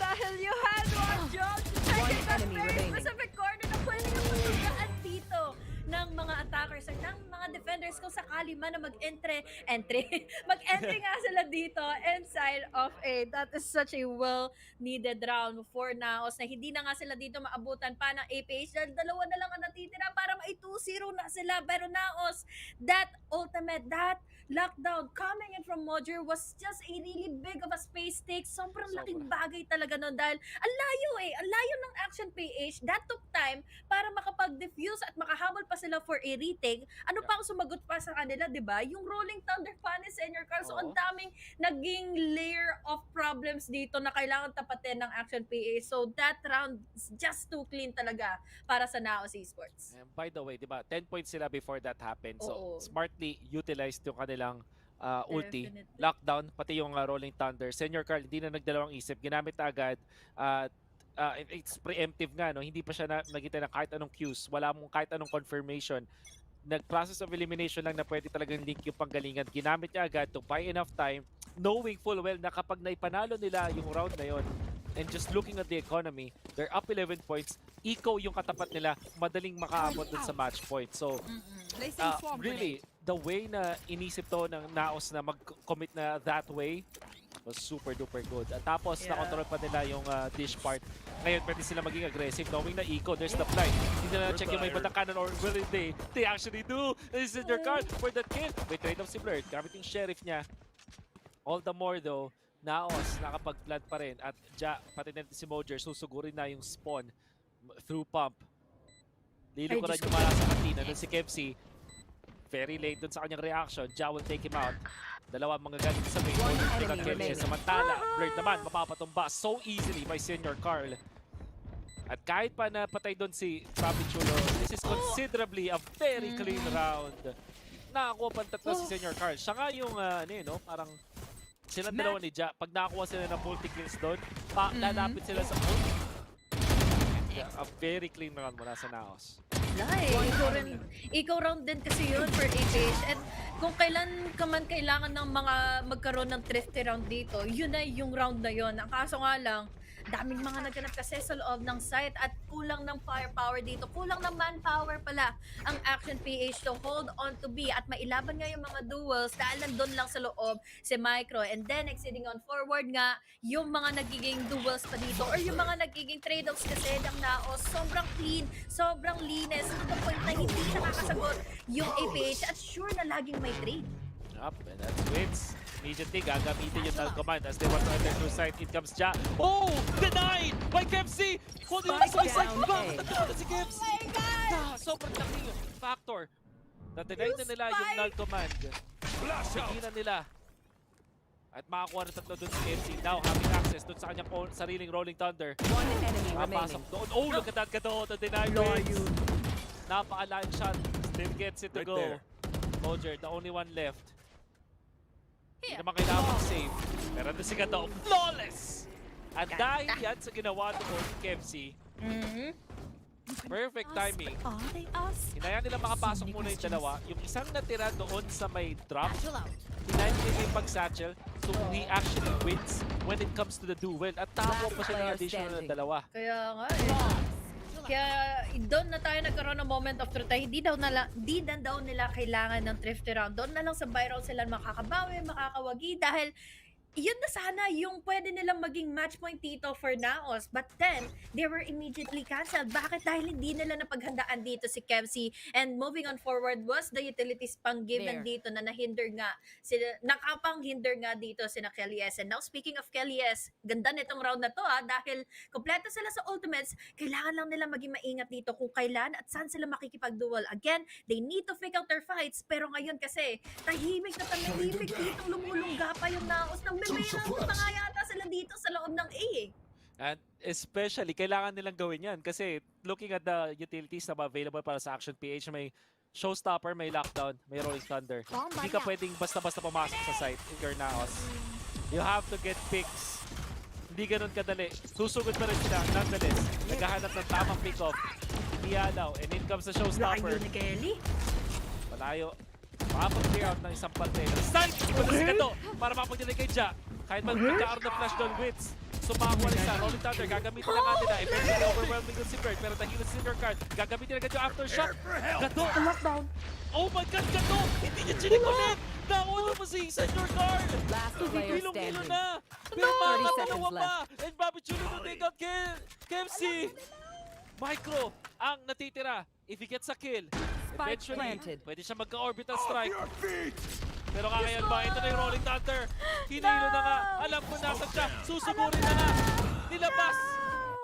Oh my goodness! Bobby Chulo to take out Micro. At Honey Glaze, nahilo na si Senior Cardon. Nilagpasan ni Gado. Hilong-hilo talaga. Grabe yan, Wolf.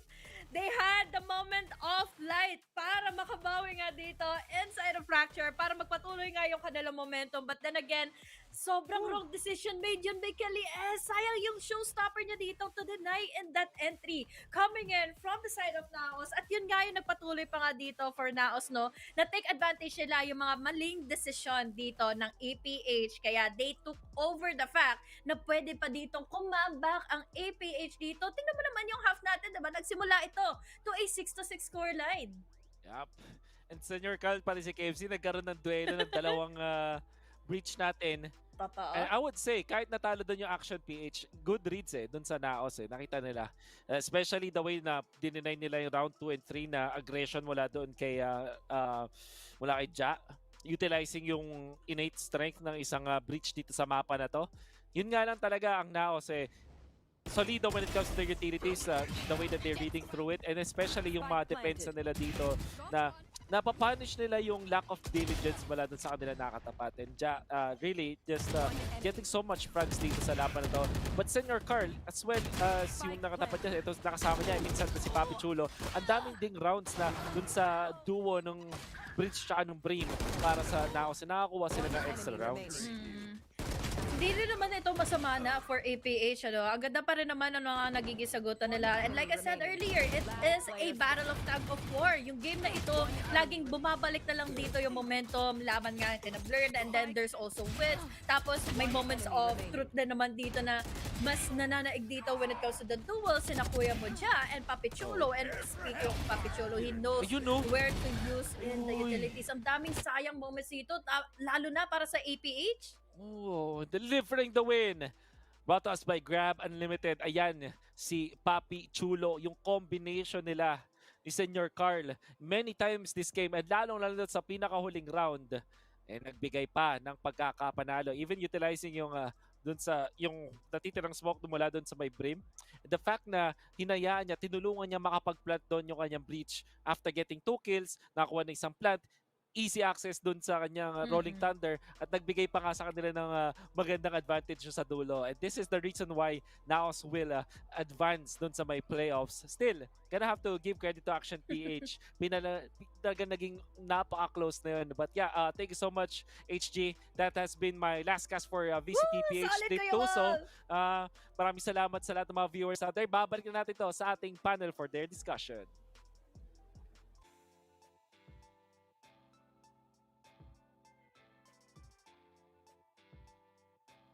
So kapag ginawa natin yung math dito, Vil, ilang panalo na yung NAOS ngayon na hindi pa sila natatalo? Ay.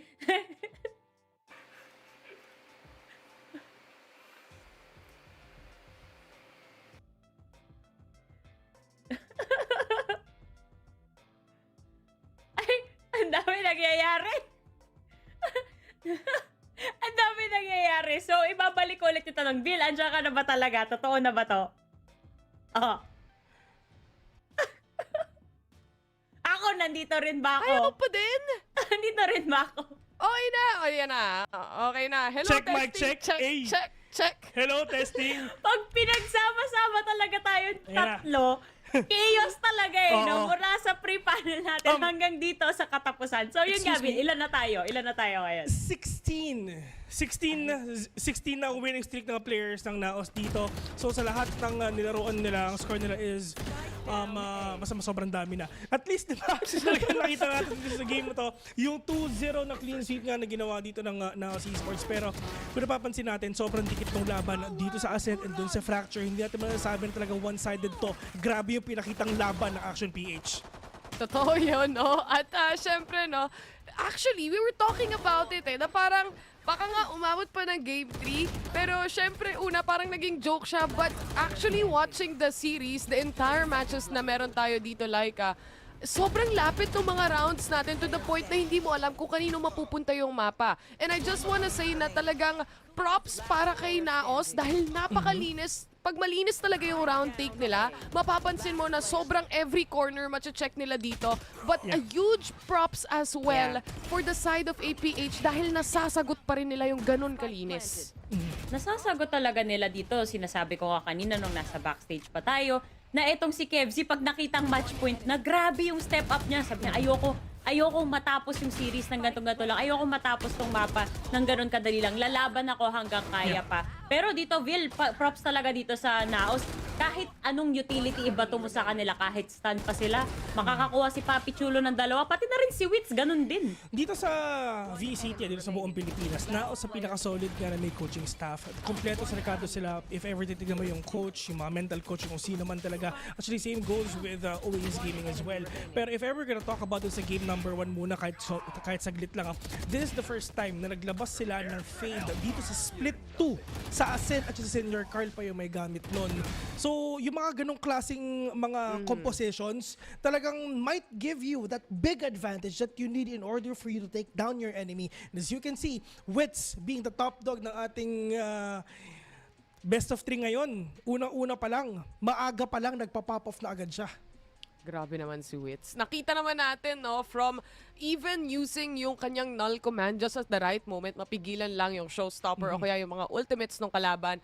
The timing just goes well with the entirety of the whole crew of NAOS Esports, basically. And alam mo, mapapansin mo rin talaga dito for NAOS' side, like, na gaano ka-essential at gaano kalaki yung value dun sa mga thrifty rounds, actually. Especially coming in from NAOS. Especially napakalakas na mga player, for example, like Wits, you have Papi Chulo na kanina nakita naman natin, and you also have Ja that goes really crazy with the sheriff shots. So, napakalaking value na kukuha nila mula dun sa thrifty rounds. Yung thrifty nga kanina, akala natin malinis, magiging flawless victory sa side ng APH dun sa Fracture. Pero pinakita ni Papi Chulo, teka lang, naka-sheriff ako. Huwag niyong i-underestimate ang kapangyarihan na itong sheriff. Magaling ka ba mag-sheriff? Anong paborito mo? Ay, ano yan? Ay, yung idol ko. Ito, magaling mag-sheriff. Ito. Magaling mag...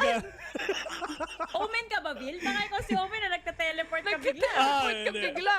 Yung idol ko yun, magaling mag-sheriff yung Taylor. Pero syempre, itong mga players nga ng APH and NAOS Esports, years of training, years of practice, matagal sila magkakasama at dito lang natin nakikita yung execution na lang sobrang tindi. Talagang ready na sila. Hindi lang sa Pilipinas, kundi pang international level na. Kahit nagbabalo lang sila sa Jupiter, dalhin mo sila Kaya doon, pa, maglalaro no? sila doon. Kahit abot hanggang Mars, kakayanin nila yan, no? Diba? Anong Ascension? Mahina lang yun. Man. Hindi, yung ibang tao ang pinaglalaban, yung global na trophy. Yung NAOS, pinaglalaban universal. Universe. Mag-1v1 sila ni Thanos doon, men. Saan ba mahilig ang Pinoy? Di ba sa Miss You? Ano ba naman? Tama naman, tama. Hindi ka mali. Siyempre, supportada tayo. Sabi ng viewers natin, miss you more. Miss you too. Saktong-sakto. Mamaya may Q&A rin tayo, di ba? Meron tayong version ng Q&A dito sa VCTPH. Abangan natin yan. May interview tayo in just a bit. Tapos balita ko, malupit nga daw mag-fade tong i-interview natin. Ito na, kilalanin na natin siya. Ito na, si Senyor Carl. Senyor. First name. Carl. Second name. Hello, Senyor Carl. Congratulations. Napakalupit ng performance nyo. Okay, may mga katanungan kami dito. Huwag kang magugulat, ang kasama mo, the panel. Makulit talaga yung mga kasama mo dito. Ako, ang tanong ko lang dito. Ang ganda kasi ng mga meta na pinapakita ng NAOS dito. Tumatanong lang kita, meron ba kayong team na iniidolo pagdating sa paglalaro dito sa sa Valorant, sa VCT? Sa PH scene po ba or sa kahit anong team? Hindi, sa lahat, sa buong mundo. Gusto mo buong universe pa? Siguro po yung iniidolo naming team is yung DRX. Marami kaming natutunan doon. And yung nakaka-scream namin sila, may nakukuha kami sa kanila and may nakukuha din sila sa amin. Tinalo natin yun no? Tinalo natin yun. Mas malakas tayo doon, men. Mas malakas tayo. Tinusiro natin yun. Sorry, di kami maka-get over kasi pasensya na. Iba pala yun, sa Korea pala yun. Pero anyway, since si Senyor Carl na nandito, babaguhin ko pala yung tanong ko mamaya, idadagdag ko na lang yun. Kamusta naman sa NAOS? Kamusta yung pag-fit in mo? Especially, syempre, papunta tayo dun sa padulong part ng season natin and then pumasok ka ngayon sa team and kamusta naman so far yung mo, nakaka-adjust ka ba? May adjustments pa ba? Or okay ka na dyan? So far po, okay na ako dito. Marami ako natututunan sa mga kakampi ko. Siguro, sobrang tanda na siguro nila kaya marami ako natututunan. Hindi ako yun Hindi ako nagsabi nun Ikaw, Bes, ano masasabi mo? I mean, dun sa pinakamatanda, hindi naman natin sinasabi na si Ja, sila Wits, tsaka si Papi Chulo yun, diba? Hindi namin sinasabi yun. Tinan mo si Ja, nasa likod lang. Hindi ko alam sinong kausap niya. Asa ba si Riley Go? Asa ba si Mr. Riley Go? Ayan, pag tinigil mag-Valorant yan, Riley Stop na talaga pangalan yan. Pero ayun nga, di ba? I mean, Senior Carl, the last time na nagkita tayo dun sa pinakamainit na event nga, di ba? Kitang-kita natin yung the way ka maglaro. Talagang meron ka pang umbrella na nakapalibot sa inyo. Pero, of course, I mean, the fact na, syempre, babaguhin ko rin yung question ko kasi ikaw pala i-interviewin. I mean, ano yung mga struggles na talagang nakuha mo or na-experience mo moving from your past team na ngayon NAOS ka na? Siguro po yung struggles ko nung lumipat ako sa NAOS is ibang-iba po talaga yung work ethic ng NAOS. Like, ibubuhas po talaga nila yung pagmamahal nila sa Valorant, kumbaga. May nagmamagic sa likuran niya, man! Nakita niyo ba yung magic? Pakita mo ulit. Sabihin mo, bumalik sila. Pakita nila yung magic nila ulit. Si Ja, pasayawin mo ka sa likod. Oo nga. Si Ja. Sayaw daw, Ja! Big boy nga, Ja. Iyan. Big boy. Game na game Diba? Pag damot ang nagsabi, gagawin yan. O, diba? Ay, nako. Magic daw, magic. O, NAOS. Si Imix, pasayawin mo rin. NAOS. Tapos, Panis! Ayun, kinaldag ni mo, Jer, mga kaibigan. Matindi ang kaldagan na nangyayari dyan, men. Kung ako sa mga teams na pupunta sa LAN natin, kabahan na kayo kasi nandun yung damods Live kayong Pagtitripan ng mga... Makulit kayo, ha? O, last na daw Last si Bill. question. Last question. I mean, Senior Carl, back then, na ano na kita na nakast na namin ikaw ni Taylor sa stage last year. Pero dito ngayon sa darating na CONQuest, ano ang inaantay nyo? Ano ang pinakaabangan nyo? Siguro po yung experience na LAN tapos maganda yung PCs. Kasi most LANs dito sa Pinas is not really good, pero hopefully sa CONQuest makikita na namin yung mga PC na komportable kami. Maganda dito, man. Hindi mo pa pinipindot, nakaputok na. Ganun kabilis yung PC. Wireless dito lahat. Pati monitor, wireless. Iniisip mo pa lang, man. Nangyayari na, AI na sila. Last na para sa akin, para matapos na tong lahat. Baka may shoutout ka. O, yan huli na yon talaga. Alam niyo, huli na yon. Shoutouts nyo, ito na yon. Shoutout sa lahat ng sumusuporta sa NAOS and sa mga pamilya ko, syempre. And sa friends ko na sumusuporta din. And Jowa. shoutout din po kay Sir Jappy and sa sponsors ng NAOS Esports. Ayun na po. Laba special someone, ganun jowa. Kay baby girl. Wala. Nagdalawang nag-isip pa siya no? Nag-isip pa. Basta sa mga pamilya niya, shoutout sa kanila. Mga supporters. Salamat, Senior Carl. Thank you Good po. luck sa inyong Bye-bye. next na Good night. battle. Good night. Good night. Sleep tight. Sleep. Ang kulit kasama netong dalawang to Si Taylor, mala nanay kamusta ka naman dyan? Nagpi-fit in ka naman ng maayos. ka ba dyan? Nakakain ka ba? Kakain ka ba? Tapos si Bill, may tanong po ako. Nagtatasan naman ng kamay para sa estudyante. Kailan ka nakakitang nag-big boy sa VCTPH? Wala pa. Si Japa lang yon. Oo, si Japa na. Pag nakita mo si Taylor, ay nakakabahan na kayo. Hindi, nag-big boy na yung RNT, di ba sa Esports Hallway? Ay, may oo clip nga silang pala. gano'n. Ang challenge ngayon, kung yung ibang mga teams sa dito live, mapapa-big boy sa na. CONQuest. Oo. Ay, exciting yan. Ay, ano yun? Ba't may secret? Abangan, lagot, abangan na kayo. Wala akong sinabi, pero yan. Sige.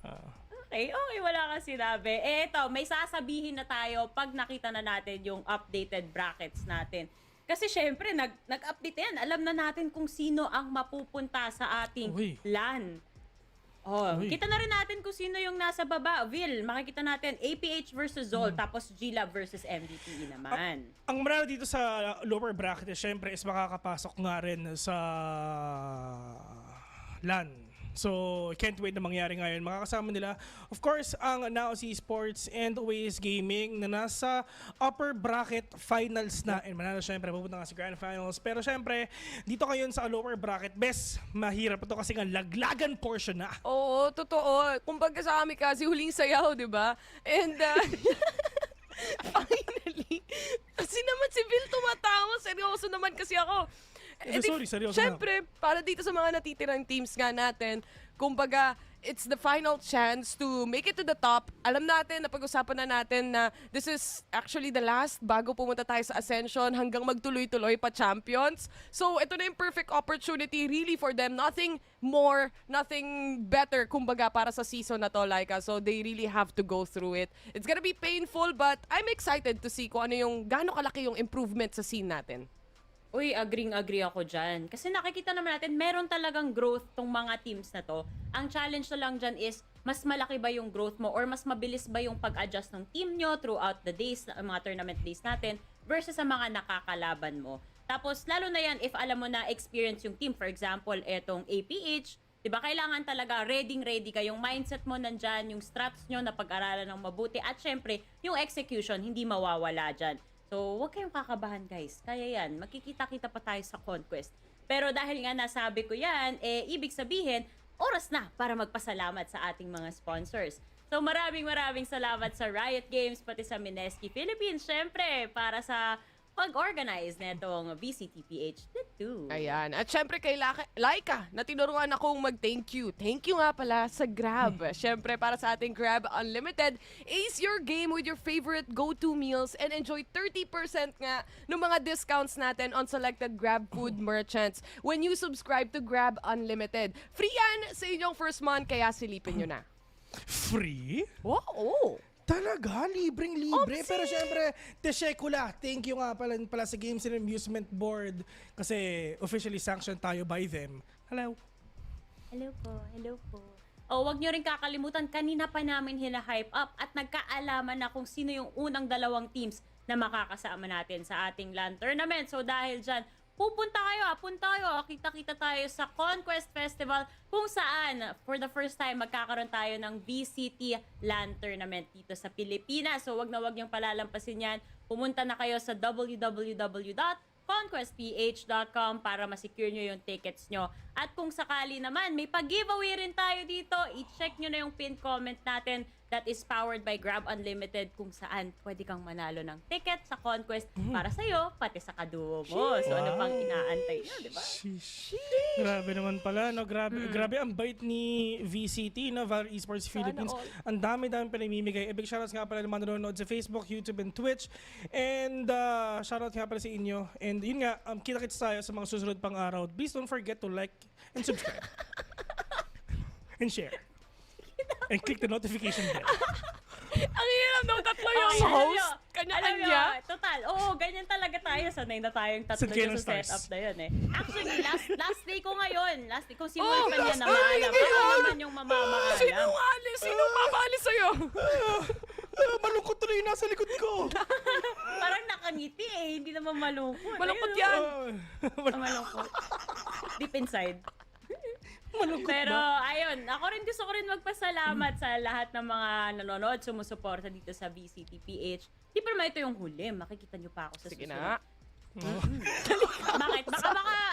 Baka may mga parting words kayo sa akin for today para naman ma-feel ko na Ingat ka, Bes, ha? Alam namin na nakaahon ka na sa hirap, pero wag mo sana kami kalimutan pag nasa Europe ka na. Laika, maraming salamat sa lahat. Sana huwag mong kalimutan na sa bawat paglakad mo, may damods na sumusunod sa'yo. Nakakatakot yung pakinggan na. Pero sige, tatanggapin ko. Total, omen naman si Bill. Sana magkita rin tayo sa Europe. Diba? Malay mo, EMEA is waving. Malay mo. Kita-kits. Yan na guys. Maraming salamat muli mula kay Likeable, kay Terror, and of course kay Bill, otherwise known as The Panel. Kita-kits ulit bukas for more VCTPH Split 2 action. Thank you and good night.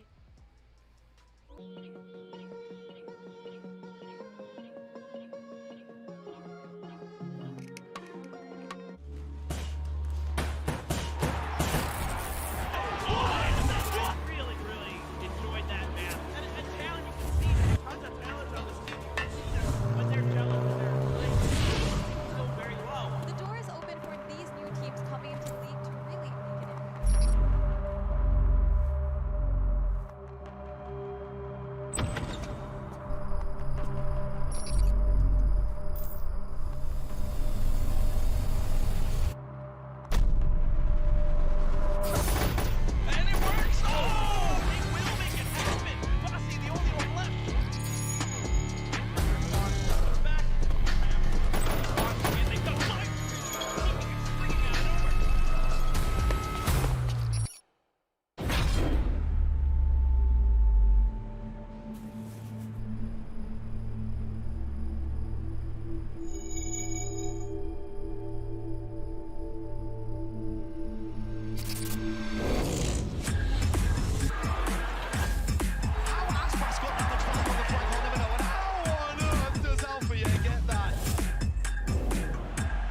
VCT Ascension Pacific. We'll see you in Bangkok, Thailand. Look at this! This is going to be so fun.